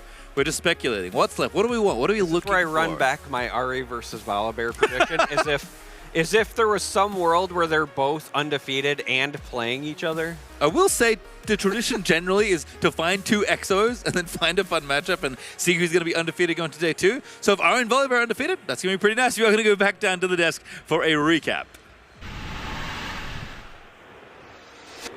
Thank you very much, Pastry. We're going to take a look at one of the pivotal moments in game number 1. So let's pull it up on screen. I actually asked Cody about this in the interview, and he's going to be watching from off the camera to remind himself of some of the decisions. But what I want to highlight here is the fact that this game state looking pretty tough. Oh, well, I don't know why I'm tapping the screen right now. We got to tap over here.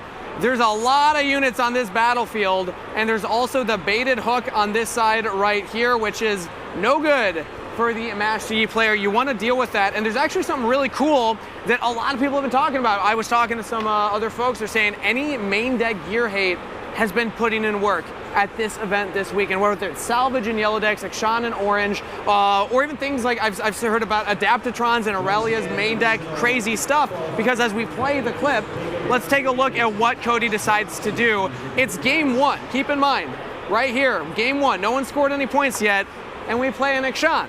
Not many people expect the gear hate in game number 1, and I love an efficient unit like this because you can also weapon master your own Trinity Force. You have other tools for it, but the point is we steal the baited hook, and we don't need to watch all the rest of the play, but Cody's also able to clear out the field. There's no baited hook for Zyle, and that is basically like the game-winning play. He's able to later get the Akshan back to safety, never gives up the baited hook, and just controls the field from there, and that means that it is sad news for the Darius player. They no longer have their baited hook, and their game's pretty much over. If you can stop that one gear, so many decks, the power is around that one gear, and we're seeing that single main deck gear hate has been putting in a lot of work. So that's my analysis. Back to the casters.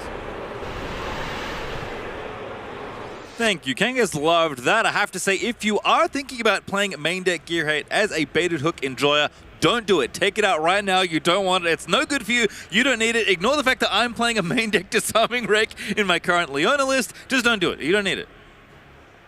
I couldn't have said it better myself. All right, well, I did lie to you accidentally, viewers. Round 8 is coming up, and that is true. It is still on the way. But we have bonus footage. We have more coverage of round 7, Charmer. Let's hop on in to game number 2, Aurelia versus Fiora.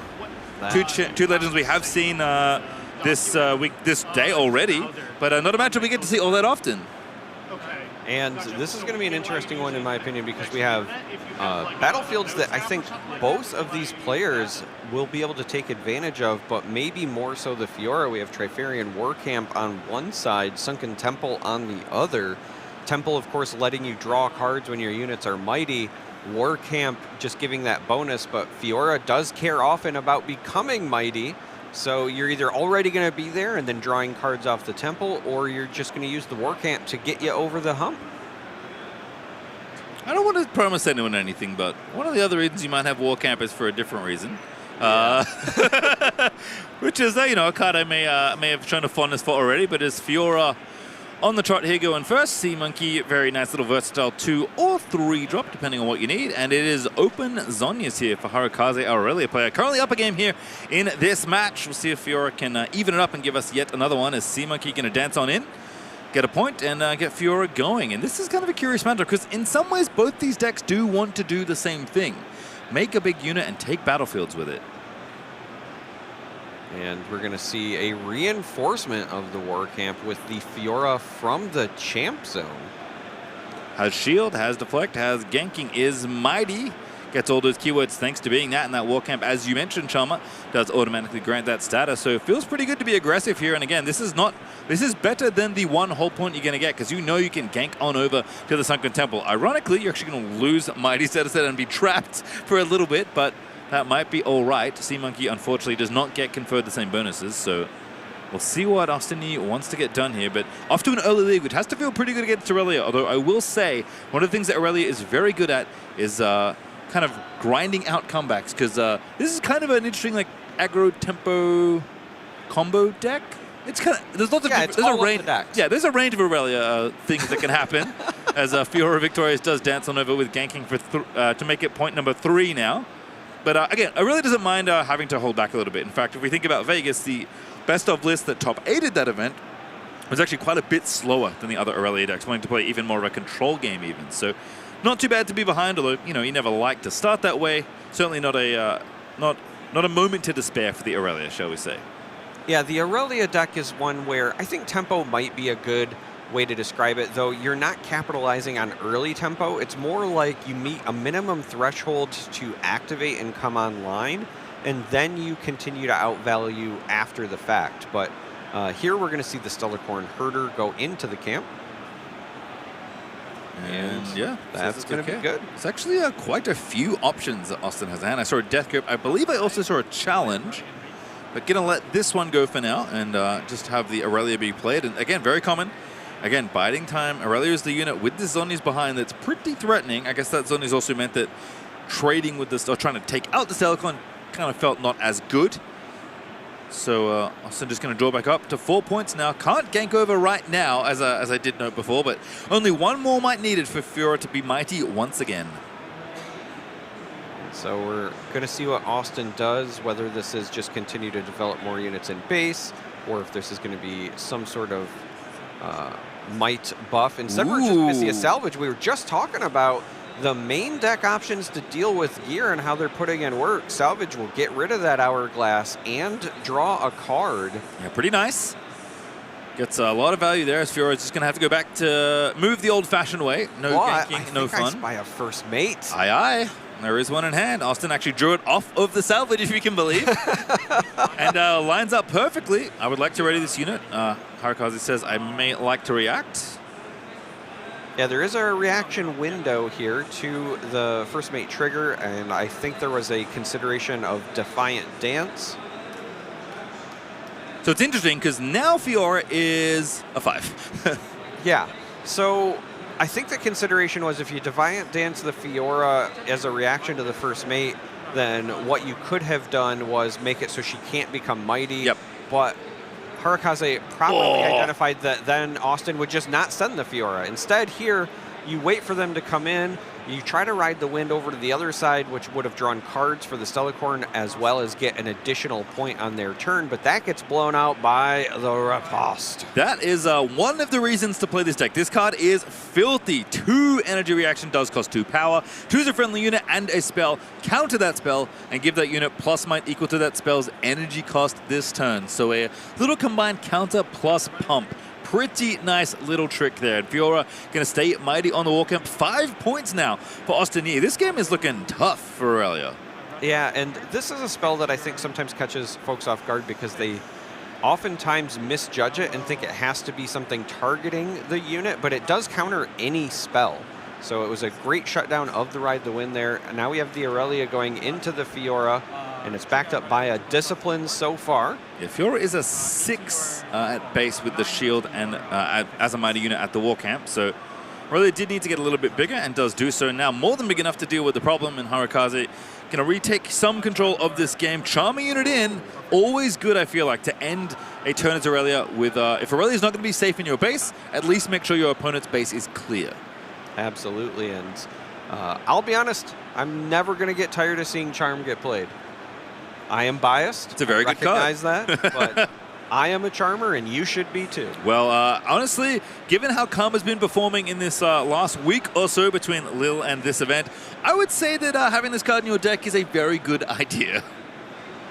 As Austin, 5 points still, but Harukaze catching up, 2 points now. Unsung Hero going to be put down on to the base.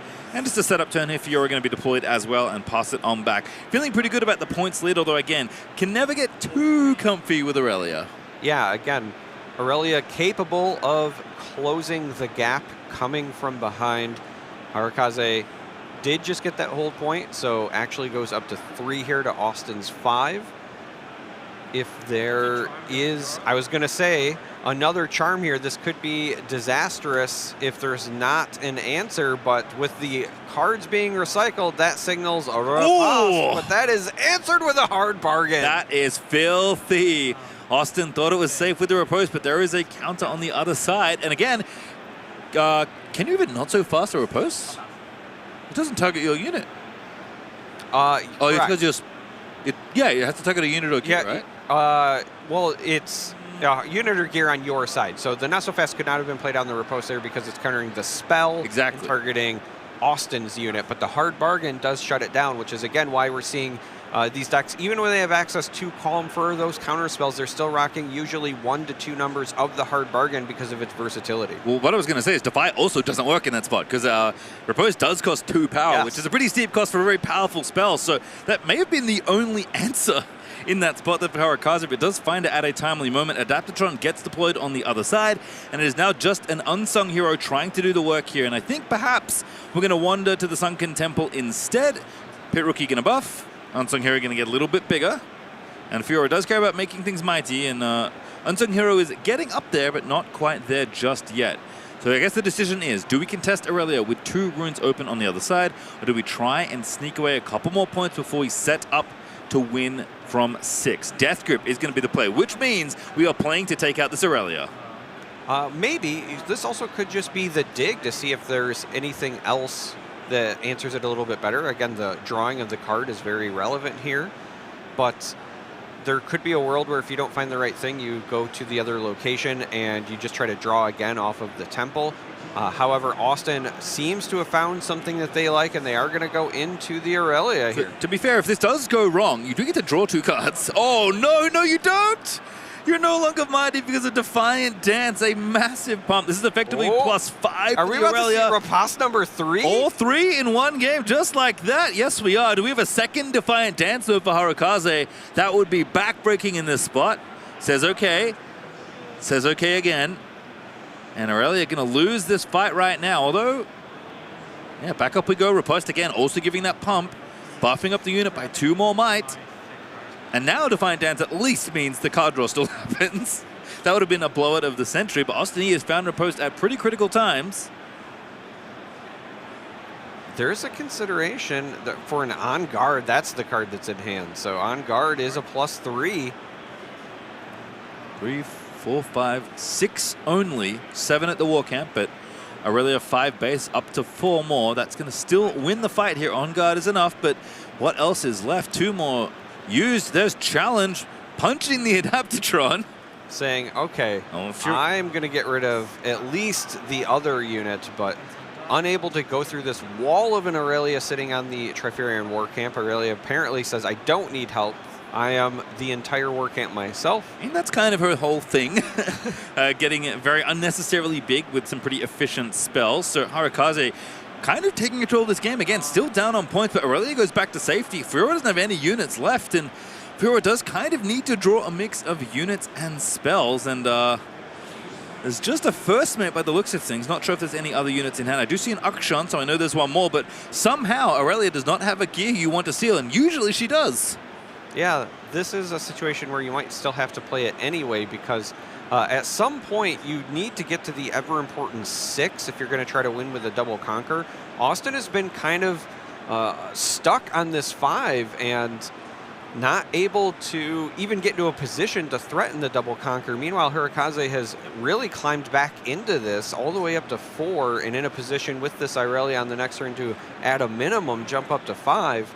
Again, Austin got those early points, was able to establish the lead, but has stalled.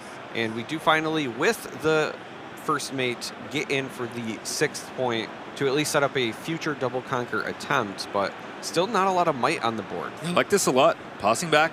You're right, it's not a lot of might, but at least navigating yourself into a position where you can try and close out this game. But Aurelia, the princess, has been protected quite thoroughly this game, and that usually means that the battlefields do not belong to you. Oh. They belong to her. What'd you see, Charma? So Hirokaze has, I believe, another Ride the Wind in the hand. So I was trying to think of a path to victory for Austin. There is that punch first. We're going to see that now. But Hirokaze can just dodge this completely with a Ride the Wind if they don't have the buffs to go over top and still net points on the way. You know what else there is? There's also Rebuke, which feels pretty gross in this spot, especially when you've seen all 3 riposts. Yeah, because the Rebuke, not only would it be successful, but it would deny the Death Knell trigger as well, so it could be a complete blowout. It says okay to the punch first.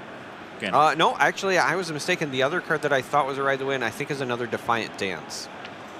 Well, all roads lead to Aurelia winning the combat. Rebuke is played. Austin's plans get foiled. At least if your unit was going to go down, you could have drawn a couple cards off it, but that is denied as well. And Aurelia is almost even on points all the way to 5 now as Hirokaze once again passes it on back, leaves up all these runes and says, what do you have for me? And Austin is unfortunately starting to run out of things. Gonna go top. This is just to get that 7th point. 7 is still important even if you're trying to set up a double conquer win later, because sometimes the 7th point means you get to draw off of that initial conquer. Austin's hand has been slowly depleting, so being in a position where if you do get that opportunity later, you get 1 extra shot, 1 extra dig. However, we're still not seeing a lot of might available off of these draws. We know there's the Akshan in the hand. This is, again, going to be that unsung hero that was rebuked the last turn, going to the Sunken Temple. I think you have to go for it. I think your game plan is just to try and hold and win.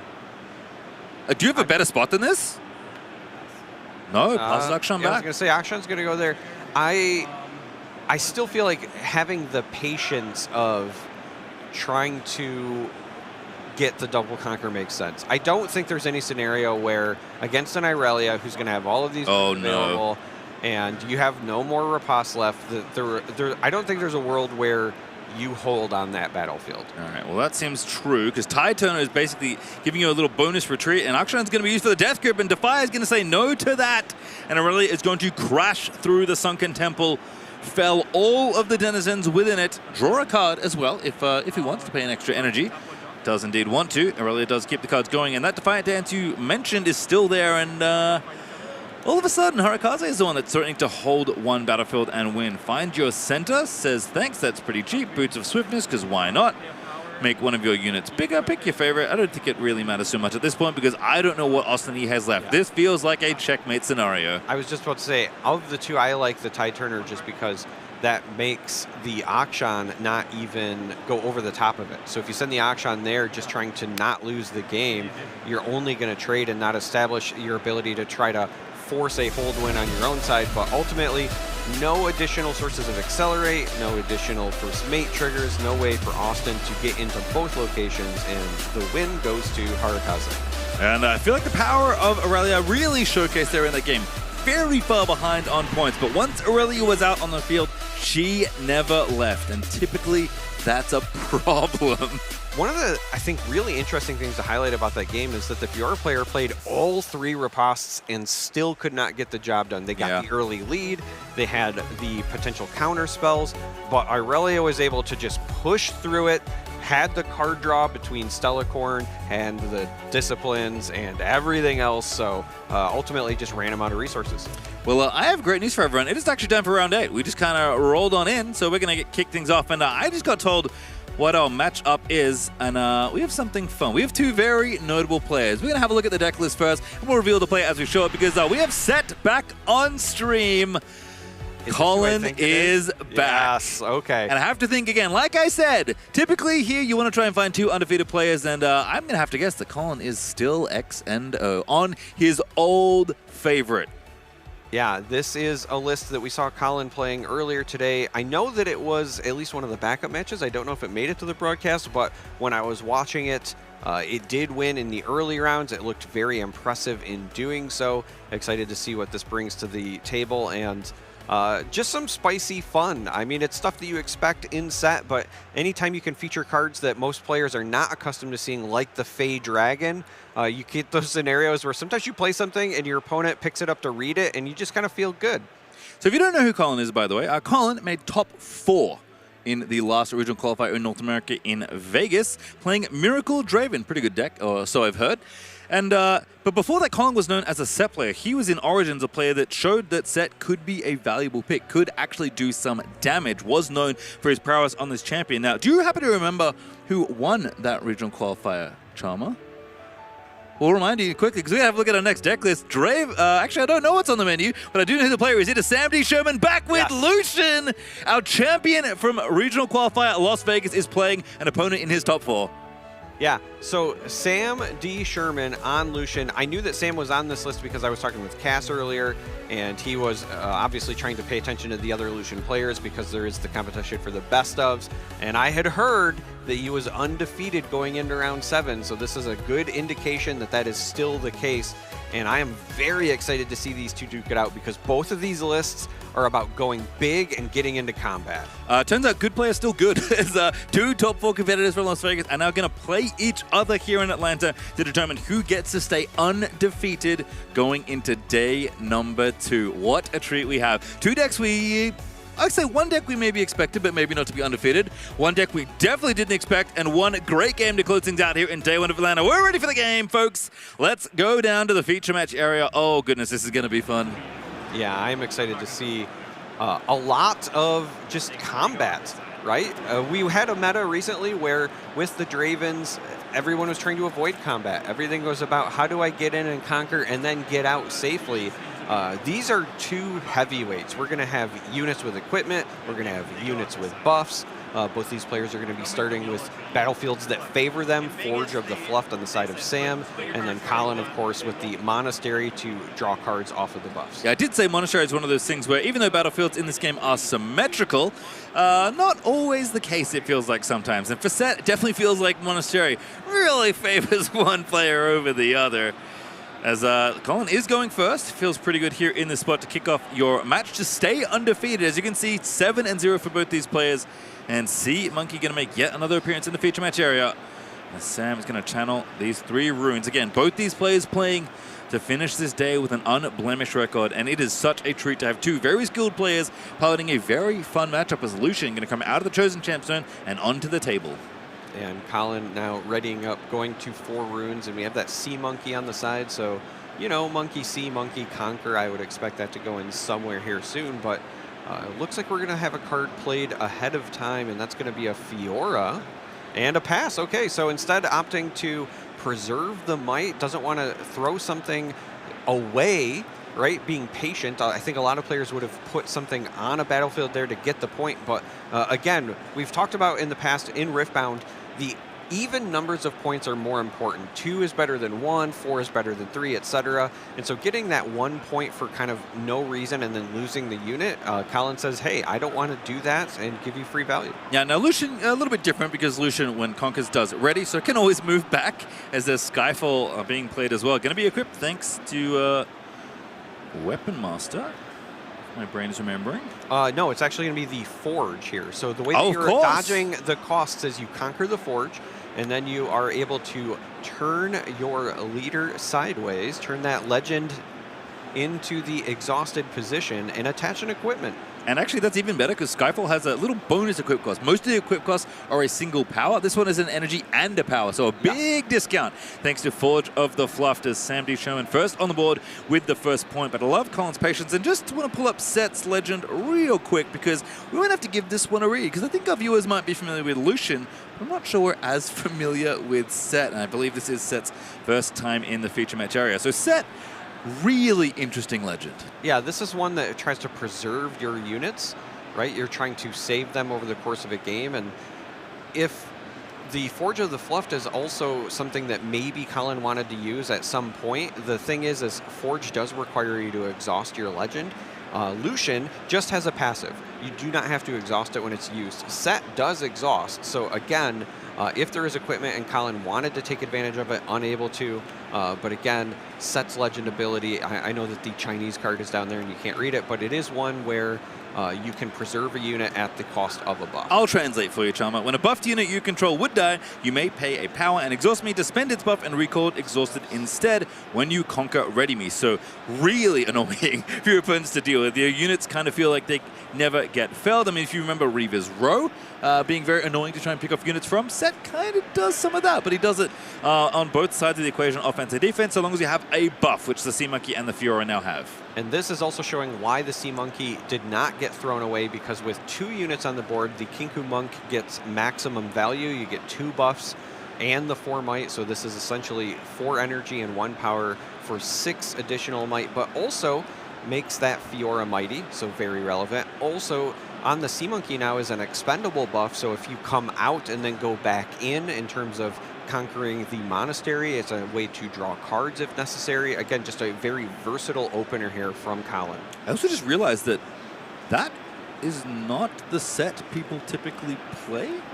Correct. I believe that's King. That is Set Kingpin. We'll give that a read in just a moment. But Lucian's getting loaded up, so we didn't have time for that right now. It is 2-1 in points, but Sam D. Sherman is trying to even things up. Get out of here, Lucian.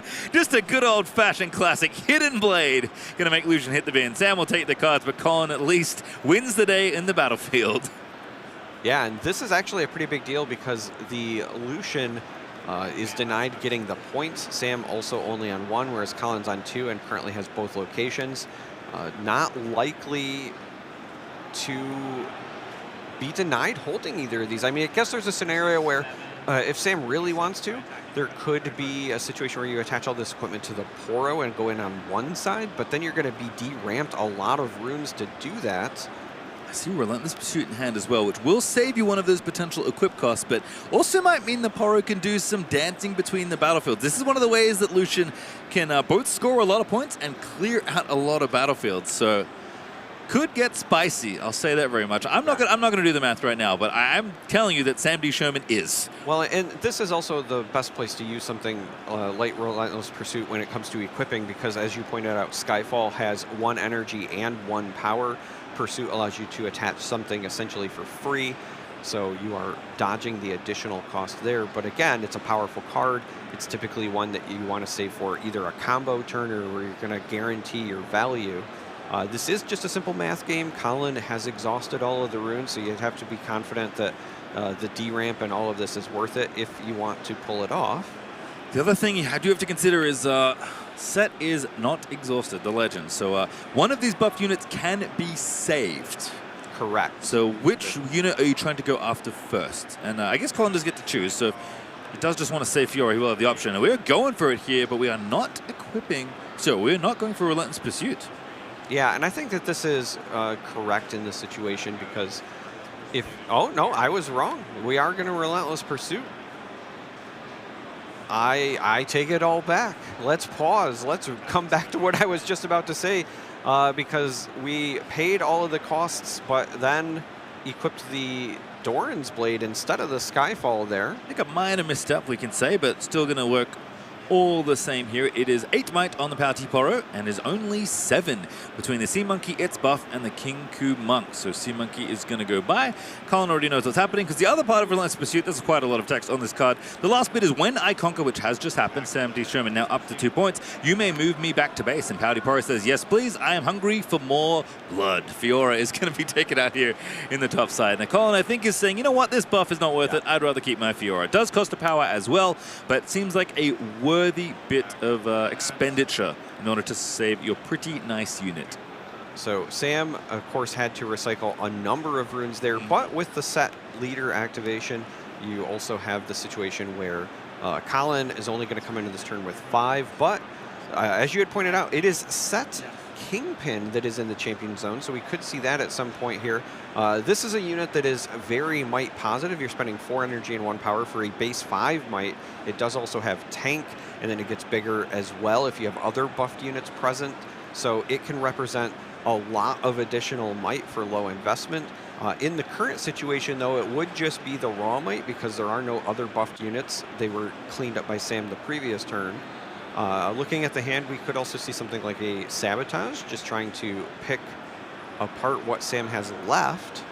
It's a really interesting spot for Colin because I think after that play, like Sam obviously is happy with clearing out a bunch of units, getting up ahead on points, keeping all the equipment on one unit. It's not Lucian, which would be amazing, but Pouty Poro, you know, he's doing a decent job here with the deflect. And Colin, I think, wants to take advantage of the big rune advantage he now has and try and get some tempo back with the Fiora that he managed to save, but there's not really much tempo to be gained. That hand did not have a lot of action in it.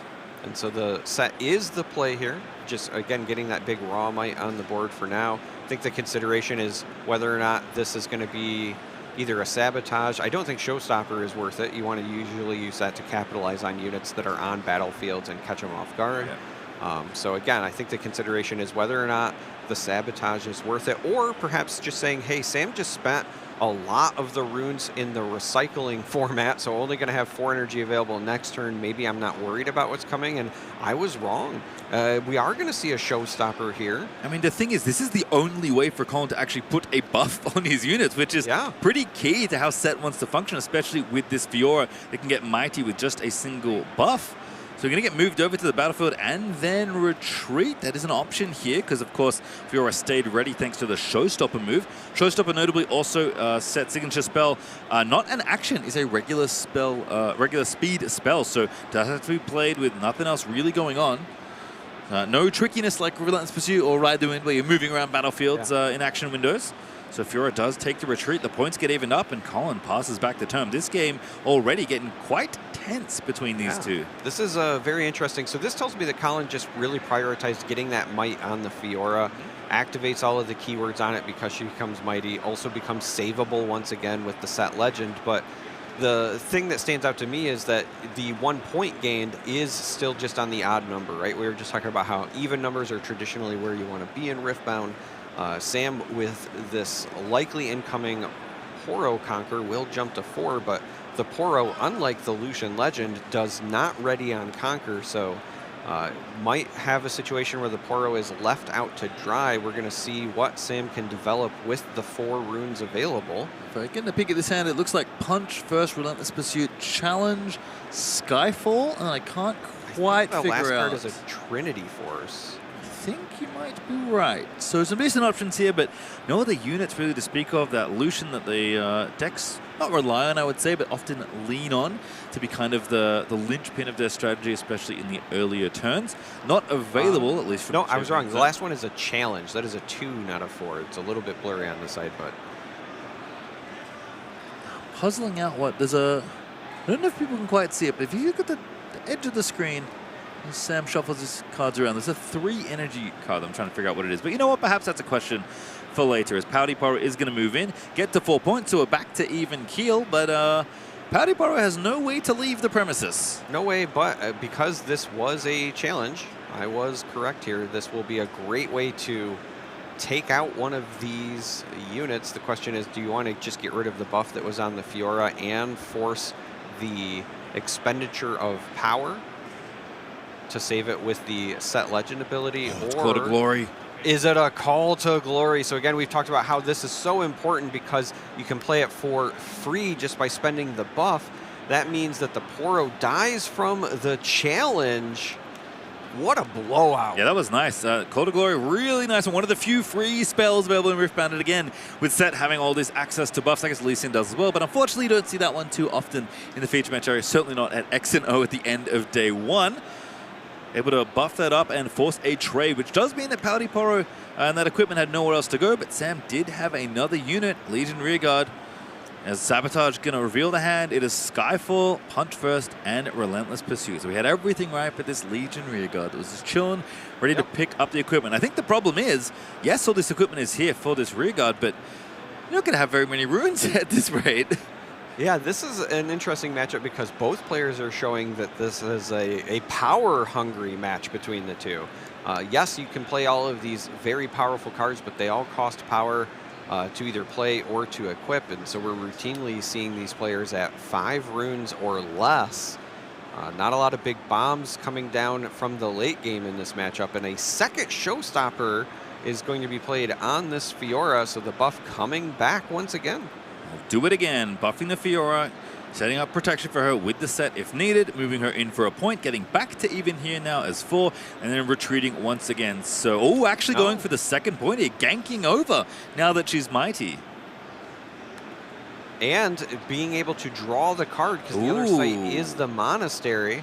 And now we're going to see a challenge as well to get rid of the rear guard, which was the only unit on the side of Sam.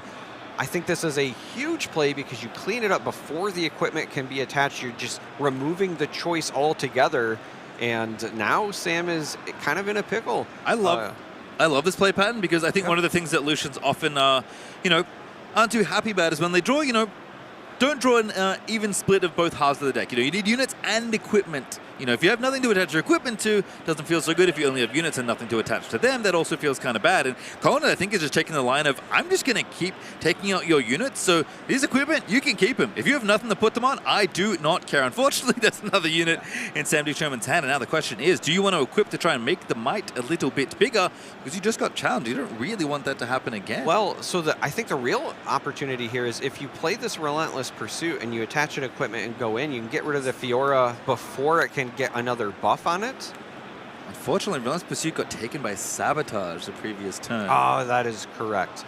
And that makes all the more sense on why the challenge was played on the rear guard as well, because other than the top deck, you knew that there wasn't going to be any accelerated units coming, right? There could have been a situation where you're punished by like a Kaisa, another rear guard, but setting up for the double conquer. Colin has been really light on buff effects this game. I mean, Pit Rookie has seen only one of, I think the Kinku Monk in his main is the only copy. That was very good for a bunch of extra buff value. But, for the deck that wants to do all the buffing, for the guy with all the abs in the legend picture, these Fiora not looking all too mighty, but still setting up now at 6 points for a double conquer win. And Lucian, can come back. Usually needs the combo pieces of Trinity Force and Skyfall, has one half of that right now. In fact, if it was Trinity Force Relentless Pursuit, Sam D. Sherman actually would win the game right now, which would be pretty sick. But we already know that one of those pieces is missing. So 5 here, plus a recycle. Kaisa Survivor. All right, so the Kaisa was picked up off the top deck, and this is something that is very important because it not only accelerates in to get the point, but draws cards to maybe find something like that Trinity Force or some additional help. Card that has treated Sam D. Sherman very well, I might add. It was obviously in his winning Draven list, in his mid-range Draven list that he played to win in Vegas, and, seems pretty good here at home in Lucian.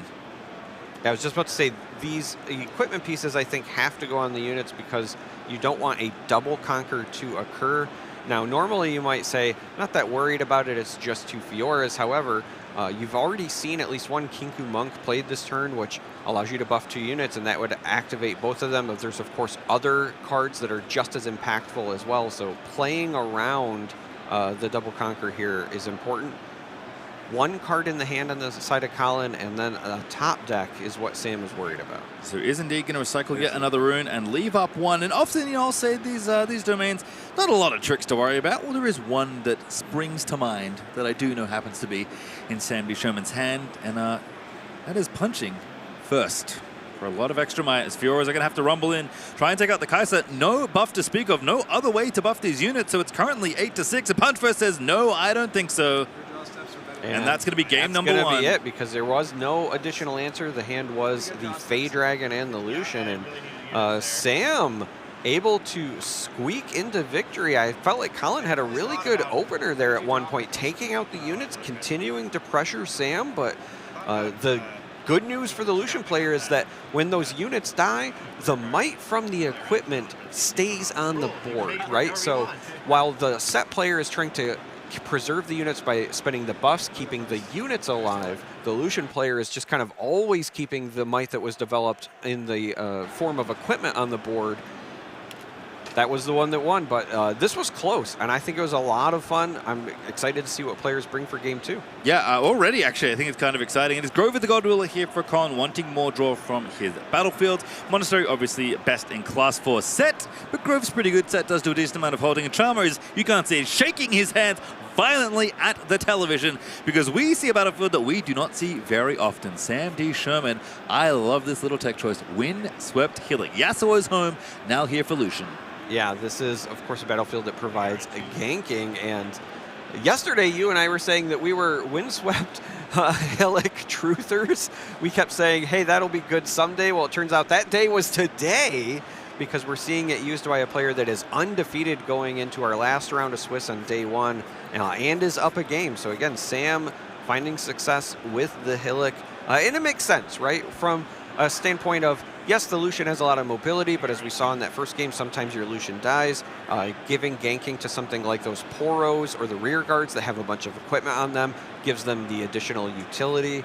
This is something that I really like to see in the Lucian deck. Yeah, game 1, I think, also showcasing that, yes, Lucian is obviously the best unit you can use, and you thankfully get one going second every time from the champ zone, which feels pretty good, especially because there's no threat of something like a charm that can maybe undo your plans here by playing an early Lucian, which I know the Aurelia players have been pretty fond of in that matchup, but it is a Lucian on the other side. Colin decided, you know what, I do like that unit. I will also play it. I don't have as many weapons as you. I actually don't know if Colin has any weapons at all, but the first time I conquer each turn, Ready Me is pretty good text.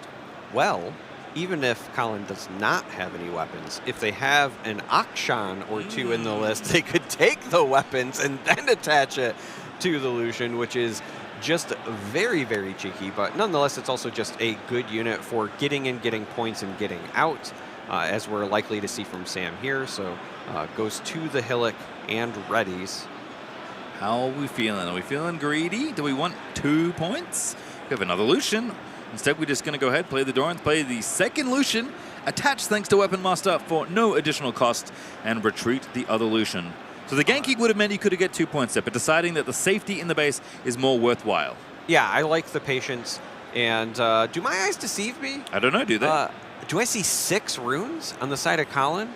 Yeah, he did not have a turn 2 play, or turn 1 play. No. I'm mostly mentioning it because last game we were true. so low on runes for the majority of it, but so far, neither player has actually recycled a rune, so a big departure from what we saw in the first game. And Colin is instead just going to take that double conquer that we were just talking about. Lucian goes into the Hillock and then ganks over.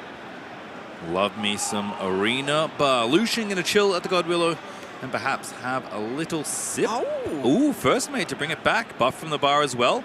That is exhaust buff, an exhausted friendly unit. And again, Seth loves buffs. So this is a pretty nice way to provide them. The down payment is a little steep, perhaps having to invest 3 energy, but every turn after that, it awakens, and you get to use it kind of for free turn after turn.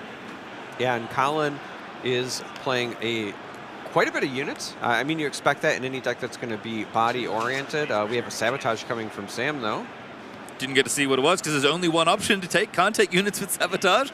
So something is being recycled, a non-unit card to be exact. I think it might have been a showstopper as Sam D. Sherman gonna have a little read of Fey Dragon. This is like Kinku Monk, but better. Yeah, and it's so funny because when we were looking at the deck lists earlier, I highlighted Fey Dragon and said, anytime you can play a card and have your opponent reach over and read it, you start to feel good. And that's exactly what happened. Now that obviously the Fey Dragon wasn't played here, it was revealed with the Sabotage, but it is one of those situations where you're like, okay, it's a little bit spicy, and I was not expecting that. And now we have a challenge going. I love Sam's shortcutting there, by the way. These players obviously both very good at Riftbound, so Sam just exhausting his 2 units and saying, I'm getting these 2 points, and Con saying, yep, that's fine. We'll move on.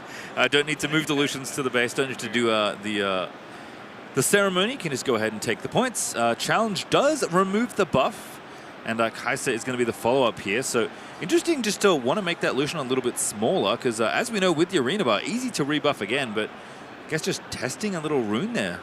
Wanting to see if Colin to use Set's ability does indeed want to save the Lucian. So kind of a curious little exchange, but don't mind it here as Colin is considering what to do. Another thing to consider there is that it, with the save, forced the recycle, which is relevant because you just saw the hand with the Sabotage and you know a Fey Dragon is there. So you're saying if you're going to play the Fey Dragon, I want it to be your entire turn, essentially. I don't want to give you even an opening to maybe top deck a punch first and have an energy available, right? So I think this was a situation that might have been the benefit of sabotaging, getting the information, and Sam saying, okay, either you lose the unit or you're going to ramp down because of the recycle. You are going to be 2-point gamers once again, but First Mate is going to do the work at the Grove of the Godwiller, and Fey Dragon is going to reinforce, buff up to 4 friendly units, including itself. So it's going to get one. First Mate's going to get one. You get a buff, etc., etc. I assume Lucian is going to go back home, and indeed is going to exhaust back there. And Arena Bar, unfortunately, sadly, I do say you get to use it turn after turn. That's only if they don't have the buff. You can't buff a unit more only than on once. turns you're not playing Fey Dragon, buffing the entire board. And playing Fey Dragon feels pretty good, so don't think Colin's too mad. Yeah, it does feel good. This is a situation where it now, again, becomes just a simple math equation for Sam, though, because Colin had to use all of the energy to play the dragon, and that means that if Sam has a punch first or some other things to go over the top, you could still conquer the Grove. You don't have to play around anything, with the exception of Call to Glory, because we saw that be incredibly impactful in Game 1, and you have to think that that's on Sam's mind because it just happened. It is 12-12 right now as far as Mike goes. 12 sitting on that battlefield thanks to the buffs there for Colin, and 12 in base right now for Sam Bichoma. But that is all of the might each player has right now. So if Call to Glory is one of those cards, it's going to look real silly to run your entire team in there. This is also a rough situation to be in, because even if you do go over top of everything on the Grove, the Set Legend ability will be able to save this Fey Dragon. The Fey Dragon being so big and having that base might of 7, but also having the buff, and with the presence of Arena Bar as well, it's going to be very hard to get rid of that. So this is something that I think Sam has to recognize and know. I have to go over this over and over again, or we kind of have to adjust our game plan, maybe play for the combo in some direction. So it looks like we're going to have a double Kai'Sa, go over to the Hillock, and this says to me, digging for answers. Again, maybe those combo pieces is the route Sam is going. Not the combo I expected, but playing another Kai'Sa to draw an extra card, I'd say that's a combo of sorts. So Sam D. Sherman going to not be too unhappy with the situation. Curious if Colin, I guess we'll see what happens after this, but curious if Colin is considering to run the Lucian in, maybe just trade off with a Kai'Sa, because again, you can exhaust your set, recycle a rune, lose your buff, and have things kind of work out in your favor if Colin wants to chip away. But it's a hold point to 5 now, 4 for Sam D. Sherman, who only collected a single point, on that last turn, and a quick flash to the hand there for Colin showed me a Fiora, but not much else, keeping it fairly close as Grove of the Godwiller going to draw an extra card this turn. We know from the Sabotage earlier there's actually 2 Fioras in hand, but the new information, as you pointed out, will be the card for the turn, the card from the Grove, and now Colin's taking a moment to think through how this is going to be navigated. If I was on the side of Sam, I'd be worried about cards like potentially Showstopper to maybe run one of the units back to base, jump in over top of the Kai'Sas, become a real problem.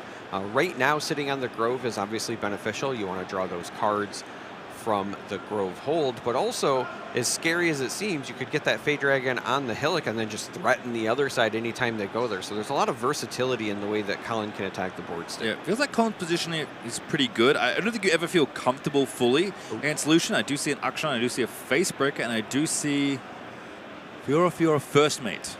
The 2 Fioras, First Mate, Akshan, and Facebreaker of the cards in Colin's hand. Sam D. Sherman doing his traditional, keeping his hand face down on the table. Almost picks it up right as I said it. Unique form of Caster Curse, perhaps. But Colin deep in the tank. 2 runes available here for Sam. And again, not an easy situation to navigate. Even if Colin feels like it's going well, his units are buffed. They're protected in some way thanks to Set. But I guess it is worth noting, set does not awaken at the end of your turn. That happens at the beginning. So if you want to use your set, let's say, offensively here, by running Lucian in, using the buff to trade off with a Kai'Sa, we only get to ready set when you conquer. And trading is certainly not conquering. Yeah, I think the real decision here for Colin is just how to navigate through the situation when you don't have a lot of combat tricks, right? Like, we're looking at the hand. You got Facebreaker, and you essentially have a bunch of units. So anything that you're doing, you're kind of doing the good old-fashioned way. Am I moving a unit back to base to maybe set up a Conquer in the future? Am I doing something with this Akshan to maybe steal the Doran's Blade away? I don't like that play. I like saving it for one of the combo pieces, like a Trinity Force or like an Aryan Skyfall. But again, right now, the turn appears to be on Colin's side, just developing might and then either passing or trying to do something where you're setting up a future turn. The downside is that you're going to give up that hold point in all likely to Sam. On the plus side, though, because the Kaisas are going to be likely staying there, they won't be able to draw from the Conquer on that side unless they go to the other side, and we're going to see Set Kingpin come from the champion zone over to the Grove of the Godwillow. Get a buff as well for your trouble thanks to the Arena Bar, because Set exhausted himself naturally by being reinforced to the battlefield, because that is the standard state for units. They do come in exhausted. Colin still with a few more runes. There is maybe a play here to be made with First Mate. You could move the dragon back, re-ready it, move it over. Don't know if that's necessarily what we need. Again, I think it's important not to overplay at this point, because we're getting to a point where last few turns of this game are kind of approaching, and I think both players are thinking, well, for Sam, he might be thinking, if I draw my combo, I can maybe win from 4, but both players are generally thinking, once we get to 6, I can then craft an endgame where I win with a double score. So now you're trying to navigate to the position, we're getting close to the stage of the game, what do I need to do to ensure I win this game? So the interesting thing to point out right now is that, oh, we might see the Akshan. Okay, so Akshan's going to steal the blade and just kind of take the tempo away. I don't hate this. It's going to attach to the Akshan, maybe set up a future take. What I was going to point out is that Colin technically has the point lead, so holding on this Grove means if things stay the way they are with just one on each side, Colin is favored. But also that Set Kingpin sitting there by itself is worth 9 might. It has the base 5. Gets the buff to 6, but it also gets an extra +1 for every buffed friendly unit counting itself. So that unit alone is 9. Then you have the Fey Dragon for 8 and the other unit. You could just sit there and say either you draw the combo and go over top of me, or I just win from camping Grove. Yeah, 21 might at that battlefield when it's all added up. And as a reminder, Set Kingpin does have tank. I can see why Colin maybe likes this unit as his chosen champion. And as you mentioned, camping that Grove means you are just getting extra cards turn after turn. And that is typically in card games a good way to get ahead. So Sam D. Sherman with quite the puzzle. Kind of went in on the Kai'Sa to get some cards to dig for some answers, but Kai'Sa is not stranded because Windswept Hillock, which is the battlefield they're currently sitting at, does grant ganking. So if you can get Conquers, and you can, or you could, I should say, you would be able to draw more cards. It's just that conquering this particular battlefield looks a little dicey, to say the least. And the other situation you're in is if you pull the Kaisas back to try to conquer on the Hillock side the next turn, you are allowing Colin to potentially get a free point there because of the Lucian, can go in and go out. Or Colin could just put the other units there and say when these Kaisas come back, you're also going to force some trades, right? There's a lot of might that has the potential to go in that direction because, again, the Akshan with the Doran's Blade now is up to 6. That Lucian with the buff is an additional 4. So that's 10 might being able to be thrown in that direction, plus whatever is in Colin's hand. If you're Sam, you don't know what it is other than the 2 Fioras. Again, known information from an earlier sabotage, but if your opponent has drawn into something like a punch first, that could be an even bigger hill to climb. This is not an easy situation to play from if you're Sam. I do spy Confront at the top of the hand here, which does mean that, you know, a deck that kind of typically is a little, doesn't have as much accelerate as maybe this you might expect in this in these domains. Confront is a way to ready up some units for a pretty big turn. I see a First Mate as well. I believe I spy another challenge. So a lot of options here potentially for Sam D. Sherman, but again, figuring out what makes sense when you're trying to crack more than 20 might out of battlefield, and that's without Set saving one of the units, by the way. Like, whatever damage you do, you're only going to do so much, but Confront is the call here. Sam D. Sherman saying, I have to move in and do something, and Colin leaning back in the chair, behind a game, but in a pretty good position, does not want something bad to happen, but confront usually means something is going to happen. Right, and there's also the dig there, right? If you're True. Colin, Maybe you could be nothing's gonna saying, happen. like, maybe Sam is just trying to find the one thing they need, or maybe they have a very big play. The interesting thing about Confront in these lists with Fury as well is it's a great way to trigger Legion if you're running Hopefuls and also give them Accelerate with the draw. It almost comes out to be a create your own Kaisa at home, right? You're accelerating a unit, getting a draw. Hey! But in this case, I really think this was Sam digging for an answer, and I don't think one was found. The hand does not look that much better. No Trinity Force.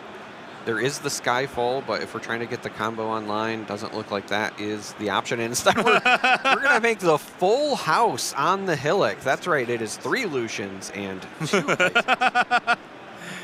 One of them's awake. Colin says, yeah, I'll take my point. I'll take my extra draw, and I'll keep myself ahead in this race. Sam German trying to play the hold game, which I think something is something that Set does quite a bit better. But there's always a plan here. Always a way for Lucian. So this is actually a really interesting line from Sam, because what you're doing is you're putting a bunch of might on the Hillock to prevent Colin from getting the free point there. But also, if Colin doesn't go in and doesn't take some of that might off, Hillock allowing ganking means you can still go from there to the other side.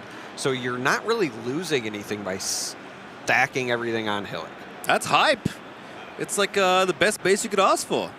Chilling in the windswept Hillock. First mate, gonna re-ready Set Kingpin, and I think this Set may be doing a little solo mission. Although we're counting, so maybe not. Maybe there's a couple friends coming with the Kingpin. No, I think this might either be everything or at least the Lucian with it, because the Kingpin is going to get the additional might from a get it in there buffed unit. But this is, I think, a very safe offensive use of Set from the side of Colin, because as you pointed out, the Set Kingpin has tank, so the damage has to be assigned there first.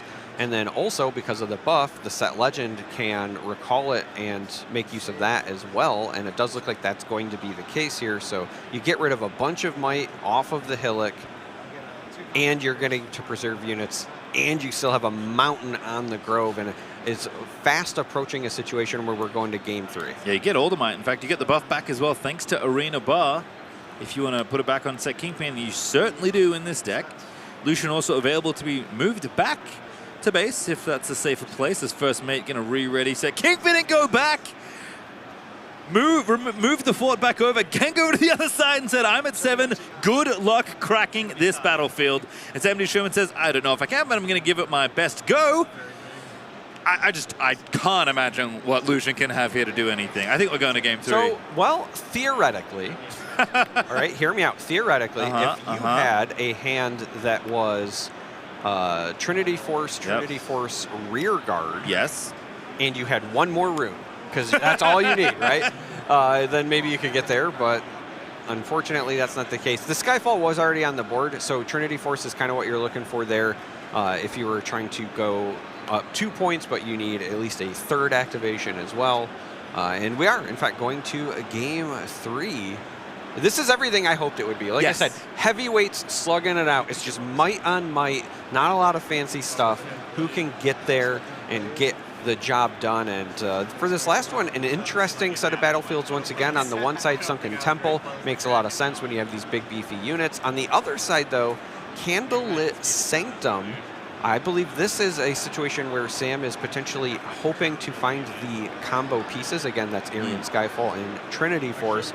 Perhaps only playing these in the game 3s, kind of anticipating a situation where if I'm going all the way to game 3, my opponent has some sort of tech, and now I have to divert my game plan to something a little bit different from the standard on-curve play that we saw in game 1. Yep, gives you a couple extra looks, lets you filter through cards whenever you conquer it. Of course, is extra nice if you have Kaisa Survivor, because you get to draw the card after you have a little look-see. I do appreciate, though, by the way, that Colin is kind of at a single speed as far as the battlefields go. It's just like, you know what I want my battlefields to do?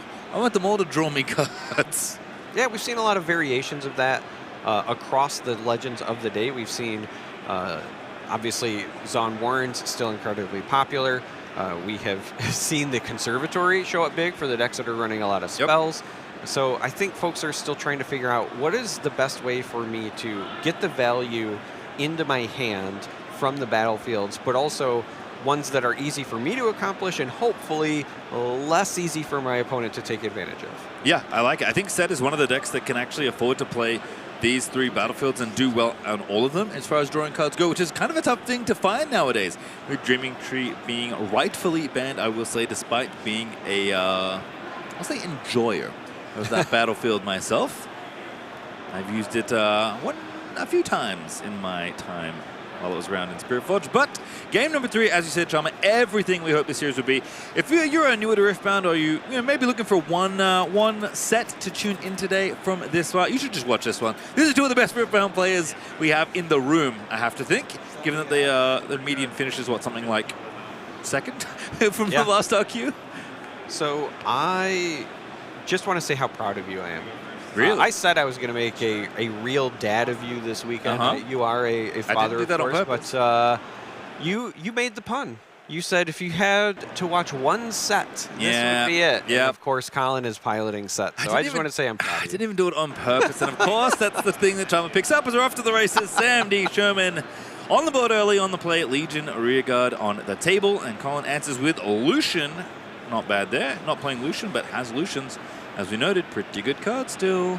And does have the Akshans to make it even spicier.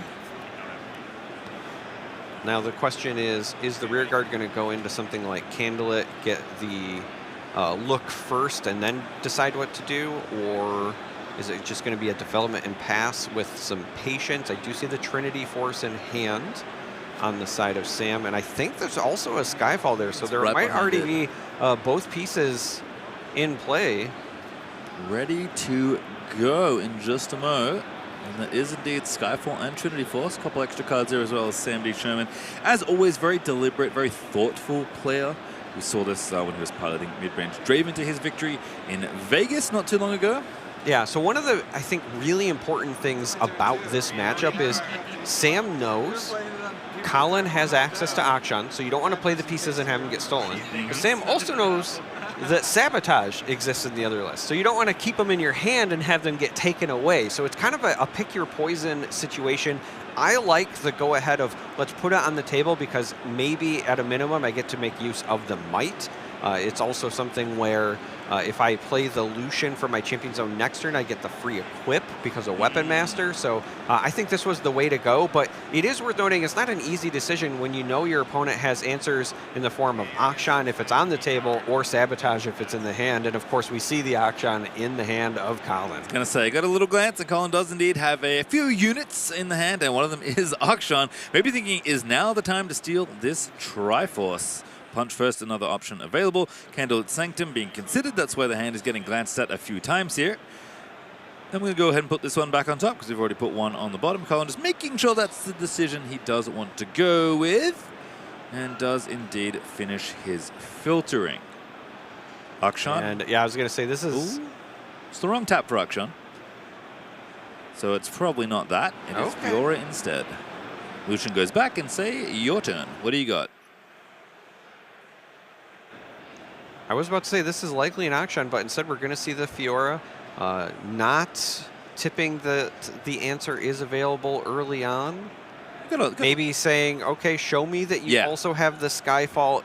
Spend all of the energy and runes to equip.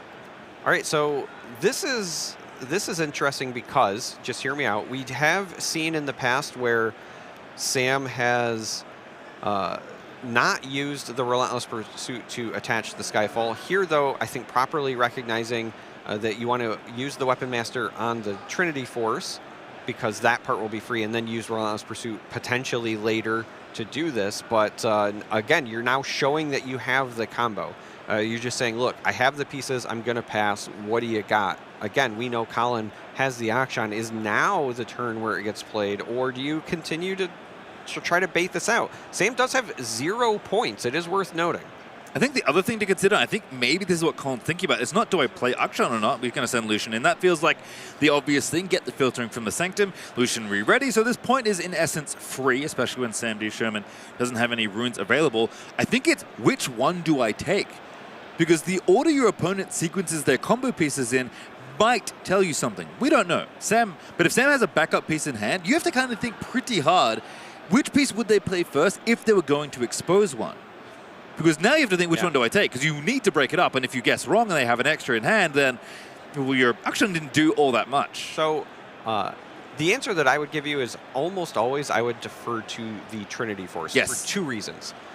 First, Skyfall doesn't do a whole lot by itself, whereas Trinity Force still has some intrinsic value. That's also true. Second, as long as the Akshan is on the table, if you decide to, you could pay that equip cost. If you had some way to get it off, right? If there's some other effect, you could pay that equip cost and move it around. You cannot pay the Skyfall's cost because you don't have the Fury runes. So I feel like Trinity Force is almost always the answer here, and Colin agrees. Yep, I think that's astute analysis, Charmer. My other little addition would be that I also think if you are trying to figure out which half may they have a backup of, the one they play first is likely the one they might have another one of, because they were willing to expose it. So a buff goes on thanks to Pit Rookie, and that's going to protect the Akshan, and that's pretty annoying, to say the very least. Because now Akshan, who's holding that precious Triforce, is awfully tricky to get off the board. Absolutely. It's not just that it's at 7 might, because Sam in other situations could maybe stack a bunch of might onto a unit, use something like challenge to deal with a unit. However, because of the set legend and the presence of the buff, the set legend can just save the Akshan. So you essentially have to go through it twice. These are a set of domains that do not have access to cards like Rebuke, so you cannot answer it directly in that fashion. These are not domains that have access to direct removal, so there's no Hidden Blades, Call of the Weeks, anything where you're going to answer it directly. These are looking to either deal damage via pseudo combat with cards like Challenge, or through direct damage with cards like Falling Star. Neither of those will get the job done in this situation. No, they would not. Sunken Temple going to give it a draw. Sam Duchamp deciding I need to keep digging for more answers, or perhaps more Triforces. Punch first I can see in the hand. I don't think I can see another copy of that precious Trinity Force, though. And I like how Colin's approaching this matchup as well, just kind of very steady. Really feeling like the control deck in this matchup, right? I mean, again, it is scary because Lucian can combo you at a moment's notice, it feels like sometimes. Rearguard even going to get in there. I think Sam decided your value is not worth all that much anymore. I've held you back long enough. You are now going to get me a point and let me look at a few extra cards. Because Colin has navigated to a position where it feels like has a pretty firm control over this board state. Yeah, I think that this is just a good recognition from Colin to say, in terms of deck identities, right? Colin's list is kind of negating many of the removal options on the side of Sam because of the set legend ability. Colin also, knowingly, with the Akshans and the Sabotages, has, I think, more effective disruption. So as you pointed out, kind of playing the role of the control player just by the nature of what's in the list. But for me, it's the patience of Colin that's really standing out, just recognizing I can get to a situation where I can make things incredibly hard for Sam. And of course, we see the Sabotage going off. It was known information, as you pointed out, from the Sanctum. And we're going to see the choice of Doran's Blade, Confront, or Punch First. I feel like Punch First is the obvious one here. But if you are worried about just more equipment piling up, maybe the Blade. Certainly sounds like the best card of all of them. Of course, with Lucian's Legend giving your units Assault. For each equipment they have, there is some consideration to the might that does generate, but the biggest number is on Punch First, and so it will be Sabotage. Very swaggy of Colin to flip that one over. For a second, I was like, how did he know? And then I remembered, thanks to Candlelit Sanctum, that Sam brought to this battle. It's one of those situations where you might go, Judge, because you forgot that it happened, or you might go, Judge, just to say that he hurt your feelings. Yeah. Because that was very swaggy. You are correct. All right, well, Rearguard is going to hit the bin as expected. Lucian going to ready, grab the point, and get on out of there. Although, once again, Colin has the opportunity to do the thing, whereas Sanctum is going to put a known card to the top. And our card puller there from production did briefly put up Called Shot because Colin called that shot from the top of the deck. I heard Called Shot was banned, so that's another reason to call the judge. Nicely done, Colin. At least getting the spirit of that card onto the broadcast somehow. I think still deciding put one on top, but is still looking at the hand, looking at the other card that Sanctum has shown him. Just making sure that this is the one he does want to recycle. Yeah, and again, this is a very important decision because we are in Game 3 of the final round of Swiss on day 1. Both players locked for day 2, but if you can go undefeated through day 1, that exponentially increases your chances of making that top 8 cut because you continue to make your breakers that much better. You want to give yourself that cushion going into the next day. I think we've talked a lot about, different players, different heroes across the short time we've had Riftbound at this level of organized play. And, we talk about players like Charismaticism, and rightfully so. Players like Alan, rightfully so. These two already kind of forging their path through yet another regional qualifier. Sam won, Colin top forward in Vegas. And they were both playing Draven, a deck that was very, very good. But that deck has been hit. These players have got their qualification. They've maybe got the glory they wanted. They're playing some legends that maybe, aren't as good as that deck was. Maybe aren't as represented as the top two. And still forging their path, which I think proving that doesn't really matter as much what deck you're playing. If you're a good player, it is going to show.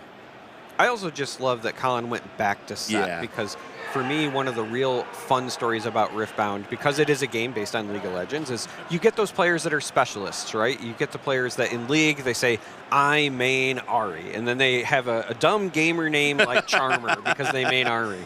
Well, the same thing can happen here in Riftbound, and Colin showing that, yes, I can play Draven when it's the best deck in the format, but also I can go back to my first love. All right, well, 4 points to Colin for 2 here for Sam D. Sherman. Colin, once again, slowly inching out a lead. Set is a deck that really can grind you into dust. Very tricky, very mobile, very annoying to play against, to be honest, from time to time. And players that Colin's met today, I imagine, do not have that much experience. I don't know if that's necessarily true for Sam, but I think it's certainly true of many of Colin's opponents through today of Swiss. But Kaiser Survivor is on the board. Did get played last turn and is off under the Candlelit Sanctum to do the thing. Filter and then draw, which always feels good. And again, Sam searching for answers in this game, still behind. Yeah, this is an interesting situation because what are the answers? Obviously, finding another Trinity Force just to speed up the point gain to try to keep pace makes sense. But in terms of getting rid of the Akshan, or in terms of generating enough might to compete with the might that Colin has been generating turn after turn, I don't know, unless it's something from the sideboard specifically, what Sam could be looking to find. Didn't find a Trinity Force, I can tell you, because looking to the tops of the... Oh, actually. Is this a caster cursing? I may have told a little fib. Look, I only get to see so many of the cards, all right? And I saw a sliver of that card and identified Trinity Force in a moment. So I'll at least give myself some credit, as Lucian's going to get suited up and roll on in. But to where? I guess it's the only battlefield that he doesn't currently occupy and hasn't scored this turn. That question was easy to answer. Yes, and also... because you want to potentially draw off of the temple as well.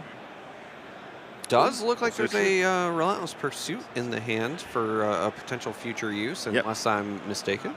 Doesn't feel necessary right now, but no, not now, but for future. Like, that's a very important card to have in hand. Does actually set up a win from 4 with the combo. That is one of the things that makes this deck so explosive and so powerful. Do have to think, though, I mean, I was kind of writing Colin's hand off because I was like, what can you really do with Run Rune? I guess we've said it a few times already this set, but can punch first, and I think Sam is doing the math to make sure that does not happen to this Lucian. So piling on the might, Doran's Blade moving in, 3, 4, 5, 6, 7, 8, 9, 10, 11 might on this Lucian, plus the Assault, make it 4 more for 15.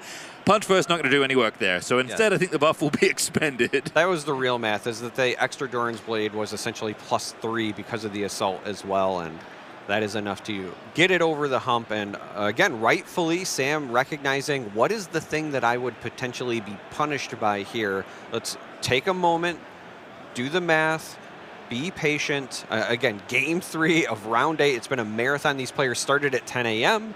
It is now 9:52 p.m., so almost in their 12-hour mark, essentially, and still making sure that they don't make mental mistakes that could cost them the game. I mean, by minutes left on the round, we are going to finish this round very close to 10 p.m., so it's pretty much 12 hours of Riftbound here today in Atlanta, and I'm actually starting to get a little nervous because 2 points scored there thanks to the Skyfall and the Trinity Force combination on top of the Conquer. Lucian already ready, going to roll on back, a card drawn there from Sunken Temple, and as we already noted, with Relentless Pursuit, Lucian with the combo enabled is really good at getting multiple points a turn. 4 is an easy number for Lucian at this stage if you have an RP, and as we know, Sam has one waiting in hand, and Colin has to be thinking, how do I lose this game? Because you have to think about it now. Yeah, this is a point where I really got to give a hand to Sam, because Colin jumped out with the might on the board very early, stole your combo piece with the Akshan, and not only has Sam hung in there, but was also very aggressively finding ways to still draw cards. That's allowed Sam to maintain the ability to even compete for this game by finding the additional Trinity Force, by finding these other equipment pieces, making use of this Kaisa and the Sanctum to just get there, right? Again, I was saying, I don't know what the answers are that you're trying to find. Well, it turns out it was this. You're now in a position where you're forcing Colin to likely put a bunch of units on the board and then play around whatever Sam does. Again, we know Colin has that punch first. We know there's a lot of might on the board. Colin could very well make this work, but Sam is kind of forcing the issue now, which I would say 2 turns ago would have been almost unthinkable. I think both players should be commended for playing patient when they needed to, when they could, and then not being patient when they couldn't be anymore. Both these players have held back units, have given up quote-unquote free points in order to navigate to a slightly better position, and then when they must go, they do throw units away if they have to find the cards they need to filter through more to get those points and get the game moving in the right direction. So an expertly navigated game all series long between these two as Lucian rolls on in. No one at home after King Kumonk ran into Kaisa and did get the trade. And was there a challenge? No, so we have the Lucian going in, and I think that there was a P10. pause during the showdown. Yes. I was about to say, I think we're going to see the Relentless Pursuit come in to not only stop this conquer, but threaten getting the additional points off of the hold. I see a very good card in Colin's hand, thumbed to Yes. the top of the pile. Lucian moving in, a Hidden Blade. Not at the battlefield just yet, but everyone knows what's going to happen next. And Lucian does go down. 2 cards given over. And that win that Sam D. Sherman could have had, that back-breaking Relentless Pursuit just to break up this potential point, taken away thanks to Hidden Blade. Yeah, and you have to wonder, would Colin have expended resources below the Hidden Blade threshold? You and I know, great player, probably not, but if Sam holds off, just allows the Conquerors to go, was there a situation where maybe Sam does get to pull it off on the following turn? Hidden Blade is always going to stop the combo if it's up. There's no counter spells available, but if they go below the energy threshold, then obviously could have ran the bases, as they say, go home for the home run. And you were kind of chuckling, I saw, because it was a double challenge shown from the Sanctum. I appreciate Colin doing a little bit of Hollywooding there, just, considering which of these 2 cards are on, even though we know they're the same card. So just, considering making a little bit of consternation, as going to pass back at 6 points, ready to win by holding. I wouldn't say that's a likely outcome in the board state, but it is a possible one here for Colin, who has gotten himself to the point threshold necessary for the end game. But he's going to go ahead, commit some more runes, and is set Kingpin coming out once more from the top rope.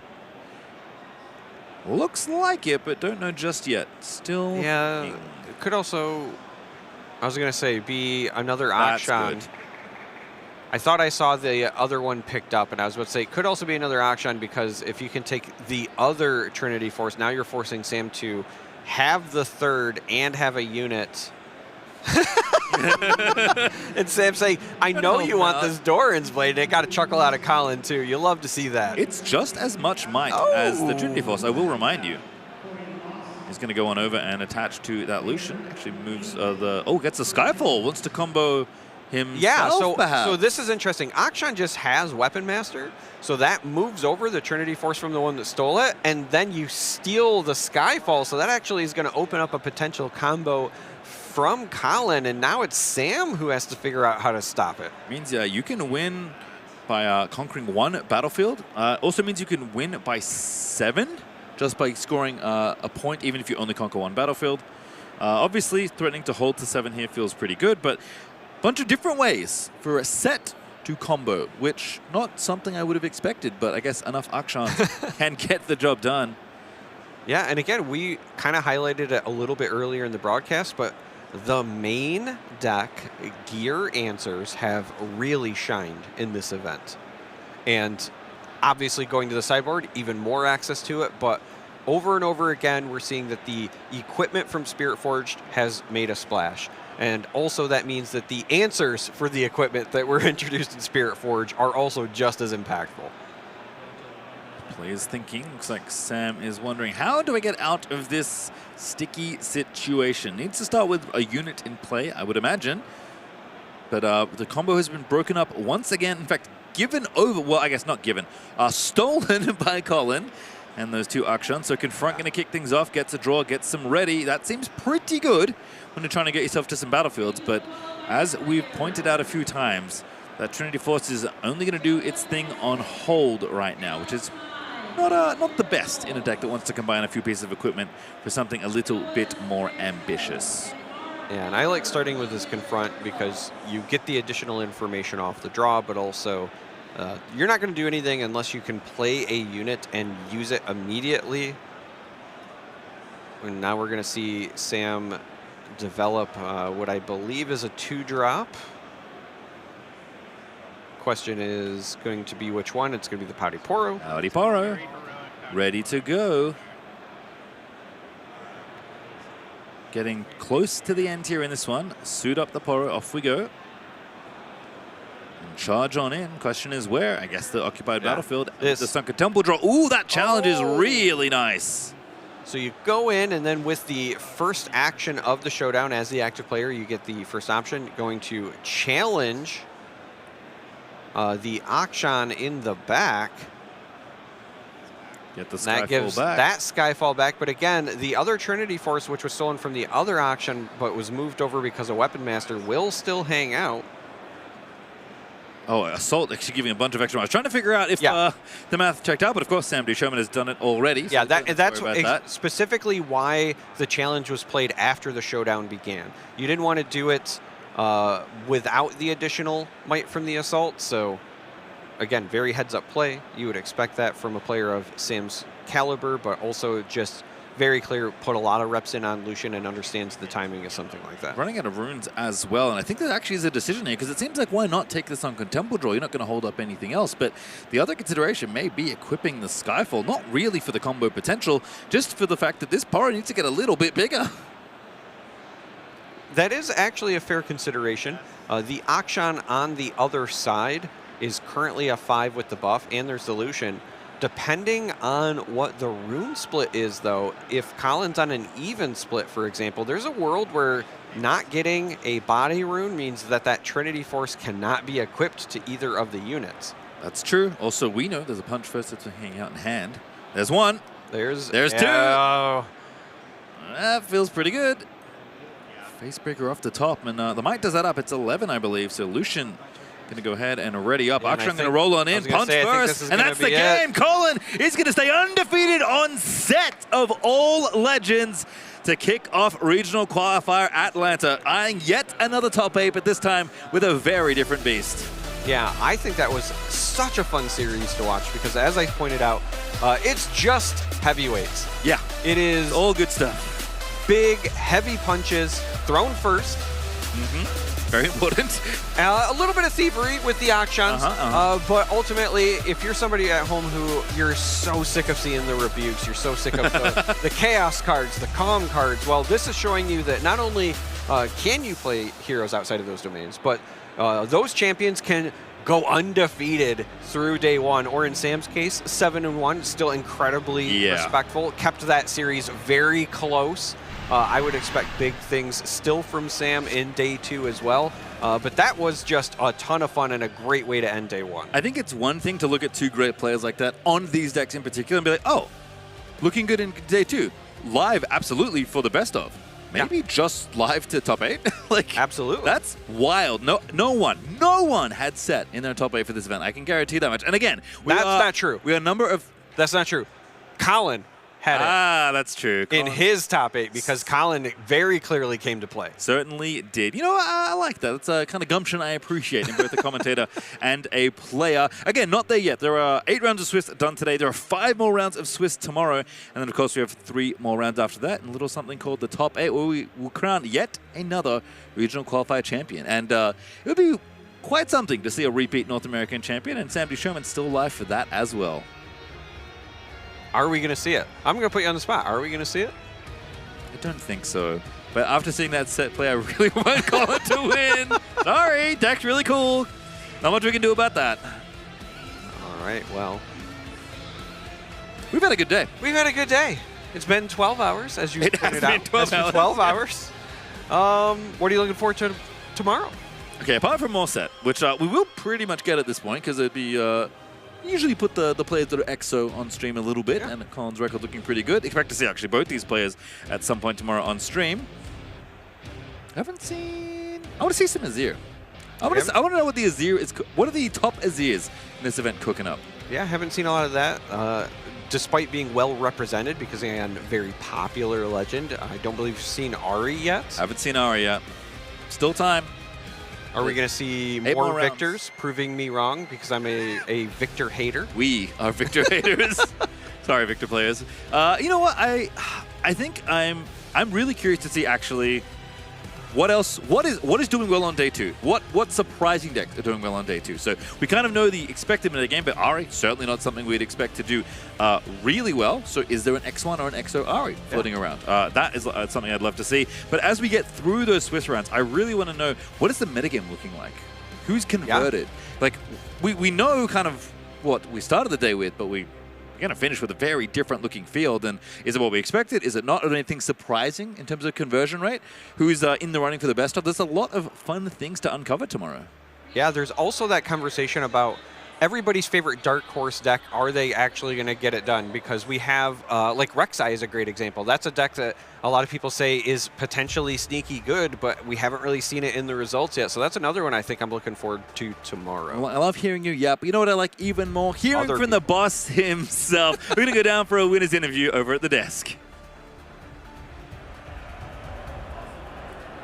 Thanks so much, guys, for that pass. I am joined here with Colin Kaiser, sporting Set the Boss, one of my favorite legends, not just in Riftbound, but in League of Legends as well. So I've got to ask you, Colin, you've already played this character in the past. We actually kind of feel like we know you for this character and this legend, but you took a break from it. And here you are, playing it once again, going 8-0, day 1 at the regional qualifier in Atlanta.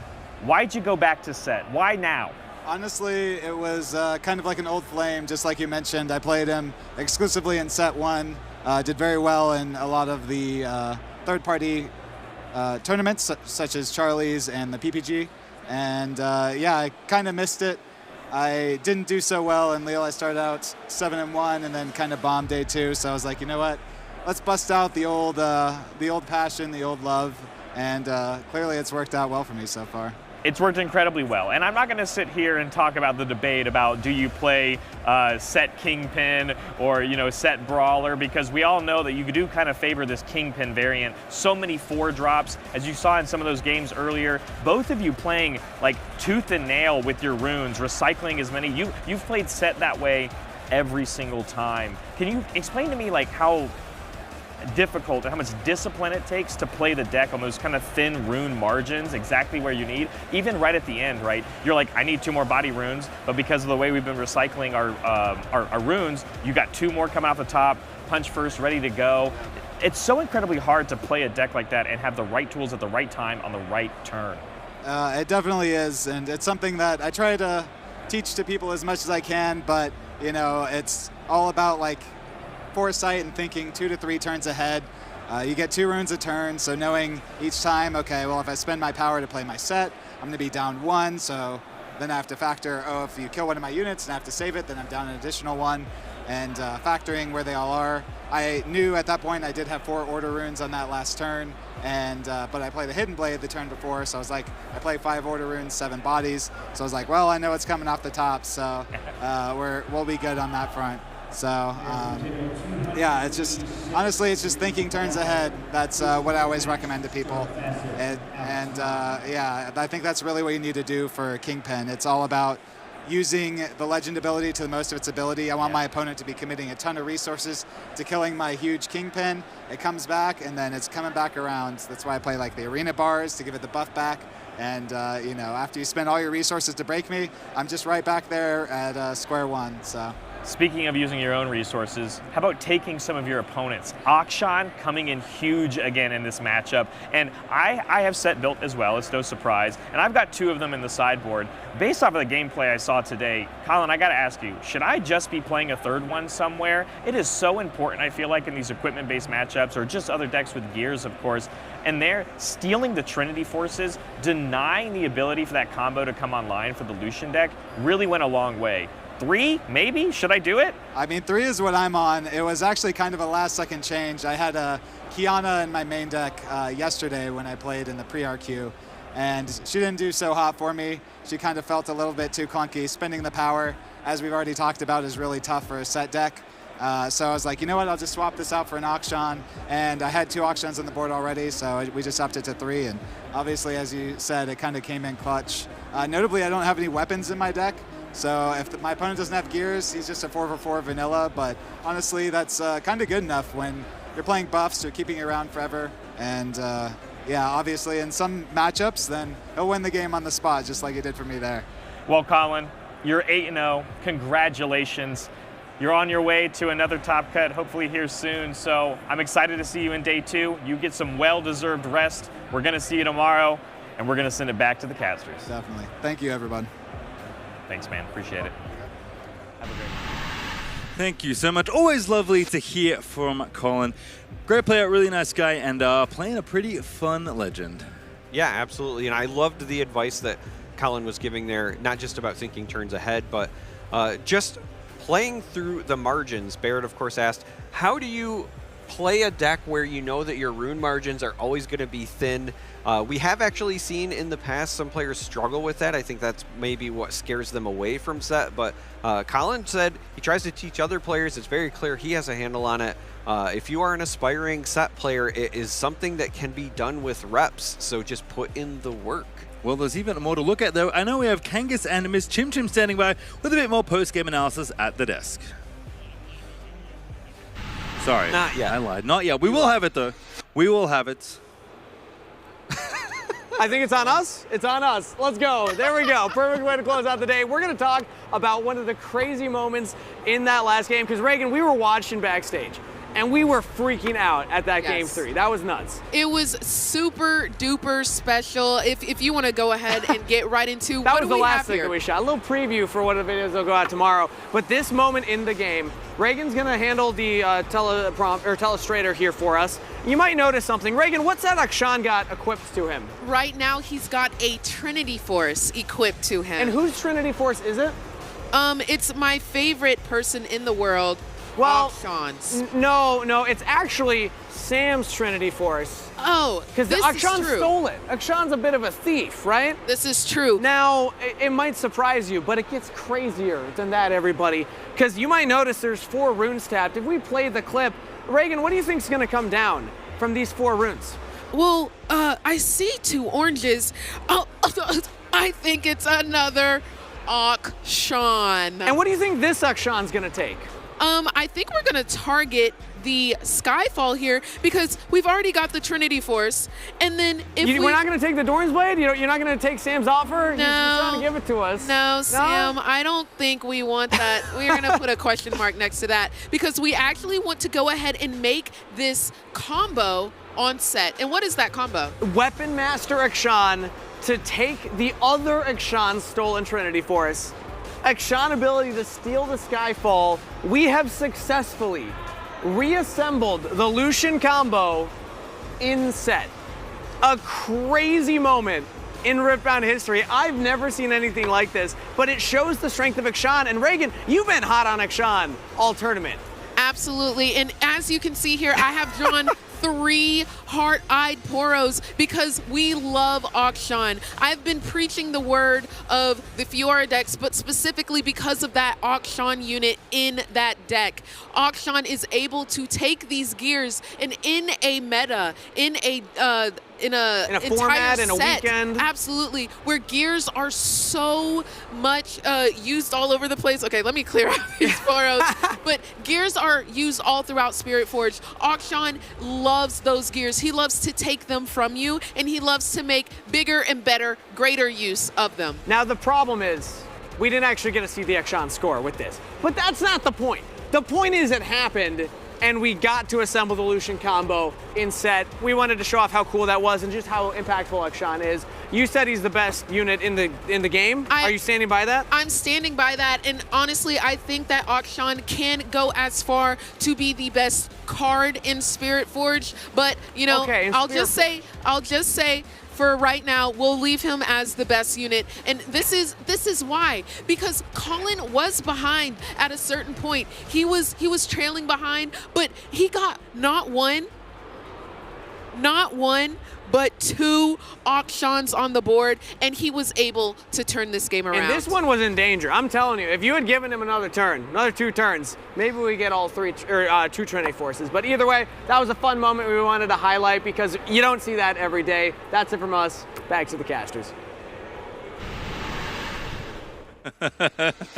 Well, you know, somebody had to do it, I suppose. It's been a fun day, as we mentioned. I have to say, though, as the bait and hook enthusiast on this coverage team, I do feel attacked. People keep plugging all this main deck gear removal. I mean, it's not even plugging it at this point. If you heard Miss Chicken, that's true. It's a hard sell. Akshan is the best unit in the game. Pretty good unit. You know who I think has something to say about that? Who? Lonely Poro. Lonely Poro is a really great unit. Yeah. He's drawn many, many cards today. The reason that Lonely Poro is the best unit in the game is because the only thing keeping him back is his loneliness. If he had friends, he'd be unstoppable. You cannot beat the power of friendship. You do know there's like a friendly Poro coming in the next set, right? Yeah, but friendly isn't the same as having friends. I know because I am friendly. Don't have friends. Well, I will say that Poro does draw a card when it does not alone, from remembering the text correctly. But it's been a fun day, and kind of we're going to take ourselves back, I think, before we close out the day, because we have quite a bit to cover and still a tournament, or a day, sorry, I should say, to end. Let's have a look where we started yesterday. Here's this. Actually, this is a fun one. This is the pre-RQ. This is on Friday, and the day 1 metagame. So the numbers on your left are the pre-RQ, and the numbers on your right are day 1. And we're just showing you the different representations of these decks. Yeah, and I really like this because it showcases the difference between when you're kind of playing an event where you're focused on winning without competing for the best ofs versus when the best ofs make that impact on the meta. And I think this graphic shows it beautifully. So Draven, still the most popular deck across both days. I think that was expected by most folks, or if you were an Irelia believer, then maybe you thought she would maintain that #1 spot after Leal. But then we again see Irelia in the clear #2, Kai'Sa in the clear #3. But after that, actually, Master Yi holding in tight because of the popularity likely from Leal at 4, but then after that is where you start to see it start to break away, because Ahri, a little bit down, goes from 1.9% up to 4%, but triples the number of players in the field just because of the Legends popularity. Yeah, you can see double the number of ons from the pre-RQ to day 1, which, you know, maybe tells you something about the people looking for that best of card. Rumble also increasing in numbers. It's kind of funny to me that Yi went up. I almost feel like some number of those players are people that pivoted last minute to maybe playing a different tech in the RQ. It is also worth noting that, while total number of players went up, the percent of the field did go down. Because right? there's more players. More players coming in with some of those other legends. Look at Leona. Again, up. Going deeper here, we had 6 in the pre-RQ meta, but 34 in day 1. That's a lot more sets as well, but I have a feeling the sets maybe not so happy with their decision, because there's one set rampaging through the field, as we saw just in our last run. Teemo also shooting up, mostly to please Charmer, actually. A bunch of those people picked up the deck on his recommendation. I was one of them, but unfortunately it's illegal for me to play in the RQ, so I did not participate. I'm here instead, which is good fun. Yasuo going up, Volibear going up, kind of the things you'd consider. Even Karen, that is what? More than 5xing the numbers of Garen, which definitely makes sense in the pre-RQ versus day 1 here of the regional qualifier. I'm very curious how many of these decks in the lower percentages have maybe made day 2. I think that's maybe something we'll get to find out later, though. Yeah, I want to give a personal shout out to the 3 Garen players that chose to play that legend in a non-best of event. You need practice. You are about that life. That's the way that I'm going to put it. You are very clearly loving that spin-to-win gameplay. Well, we have even more cool things to look at as far as the stats go. Let's look at some cards. The top 16 cards from Atlanta. This is all sets, all cards, main event, 80%. #1 at the top, I don't think that's particularly surprising. It's Rebuke. Well, it is a little bit interesting just because if you were paying attention to Leal, I believe Ferris Forerunner was actually #1 for that event, and I think folks knew that and said, well, if there are so many mechs running around, what's the best way to deal with that that's also still good in almost every other game? It turns out it's Rebuke. So Rebuke does reclaim that #1 spot, but Ferris Forerunner continuing to be a savage, still in the #2. Personally, I blame the people that revealed that card, whatever creators it was that got to spoil that. It's your fault. Yeah, truly cursed spoiler video as well. Hard Bargain and Ride the Wind, Chaos Eaten pretty good as far as representation goes. And Defy, I feel like those numbers probably up from previous regional qualifiers. That card is pretty good equity-wise right now. Lots of little spells you want to be interacting with. And honestly, other Defies as well. And also, seeing Noxus Hopeful there, we've said how good that card is a number of times on the broadcast just because it's very energy efficient for the 4 Might. Obviously, getting a lot of representation from the Dravens, but we've been seeing those Darius lists as well. We have Kaisas that like to run it. It's just one of those universally good cards. I think I said earlier in the broadcast, it's one of those staples. It's a workhorse. That it's just a common card. It's not flashy, but it'll probably be around for a long time in the meta. Yeah, Charm as well at 10th. I think that card has probably gone up, and certainly there's been a lot more Charms running around these days, and you have to go all the way down to 16, believe it or not, to find your first Mind card. Thousand Tail Watcher, pretty good card as it turns out, has been quite the staple since Origins, but we'll move on because there's even more of these to look through here. Guardian Angel getting beaten out by Thousand Tail Watcher is kind of an interesting one, although I feel like that is a card that is better played precisely, maybe, than anything else. You don't need a surplus of them so much as you need one at the right time. And I don't know how I feel about Miss Chim Chim's analysis of best unit in the game, because Akshay Mischievous all the way down at 27, although that might be quite a bit bigger than it was in other metagames. So, speaking of scary units that exist in the game, Stellacorn Herder is there. Good unit. I'm actually kind of surprised that that is so low on the list, but it is, I think, a situation where the lists that want to run it are all on 3 copies, but there's just not as many decks outside of Aurelia that are really taking advantage of it, except for maybe some of those best of lists. You know, you had mentioned that the Thousand Tail Watcher was the first Mind card we saw. It makes a lot of sense that the second one we saw was Bellows Breath, which is very often paired with it. And then Singularity, also a pretty good one, right down 2 spots later. Salvage and Salvage also going up means that, again, that main deck gear hate is moving up. And Aurelia Fervent, what I want to point out, I don't think we would have seen this many Aurelias typically, despite how much Aurelia is in the field, but there's just more people putting it in decks that aren't Aurelia, and she typically only plays 1, and even those decks have started adding more copies. Yeah, and we've seen Master Yi's, they grew in popularity, and they are also playing that Aurelia Fervent, so again, just a good card overall. Very easy to activate. Obviously, the Irelia Legend has the best way to manipulate it, but it does not cost power. It can represent a lot of might, and also the deflect is relevant. All right, we'll have a look at something I'm very fond of. We're going to actually look at this again, the most represented cards. But this time we're going to look at Battlefield, something we see every single game of Riftbound. Zorn Warren's at #1, taking over Targon's Peak. Yeah, this actually speaks a lot to what we were talking about earlier. You had pointed out with the set deck, all 3 battlefields were really just geared around how to draw cards. And that makes sense with set specifically because those domains are not known for their card draw ability, but just in general throughout the day, we've seen a lot of folks looking for ways to refill the hand. I think people are really feeling the loss of the Dreaming Tree, and this is a kind of their go-to, even if a lot of decks are able to manipulate it in both directions. It's me. I'm feeling the loss of the Dreaming Tree. Aspirant's Climb also being 3rd is actually kind of wild. We've seen, I think, a lot more of that battlefield creeping into different decks. We even heard on stream that, you know, it's kind of one that's pretty good when you're going 2nd, try and regain a little bit of that tempo and slow the game down. So that is a lot of that card running around the metagame. And I think the other one I want to point out, because I kept seeing it all day long and I was trying to figure it out, but people just hate Aurelia, man. Vile's Lair around in a ton of different decks.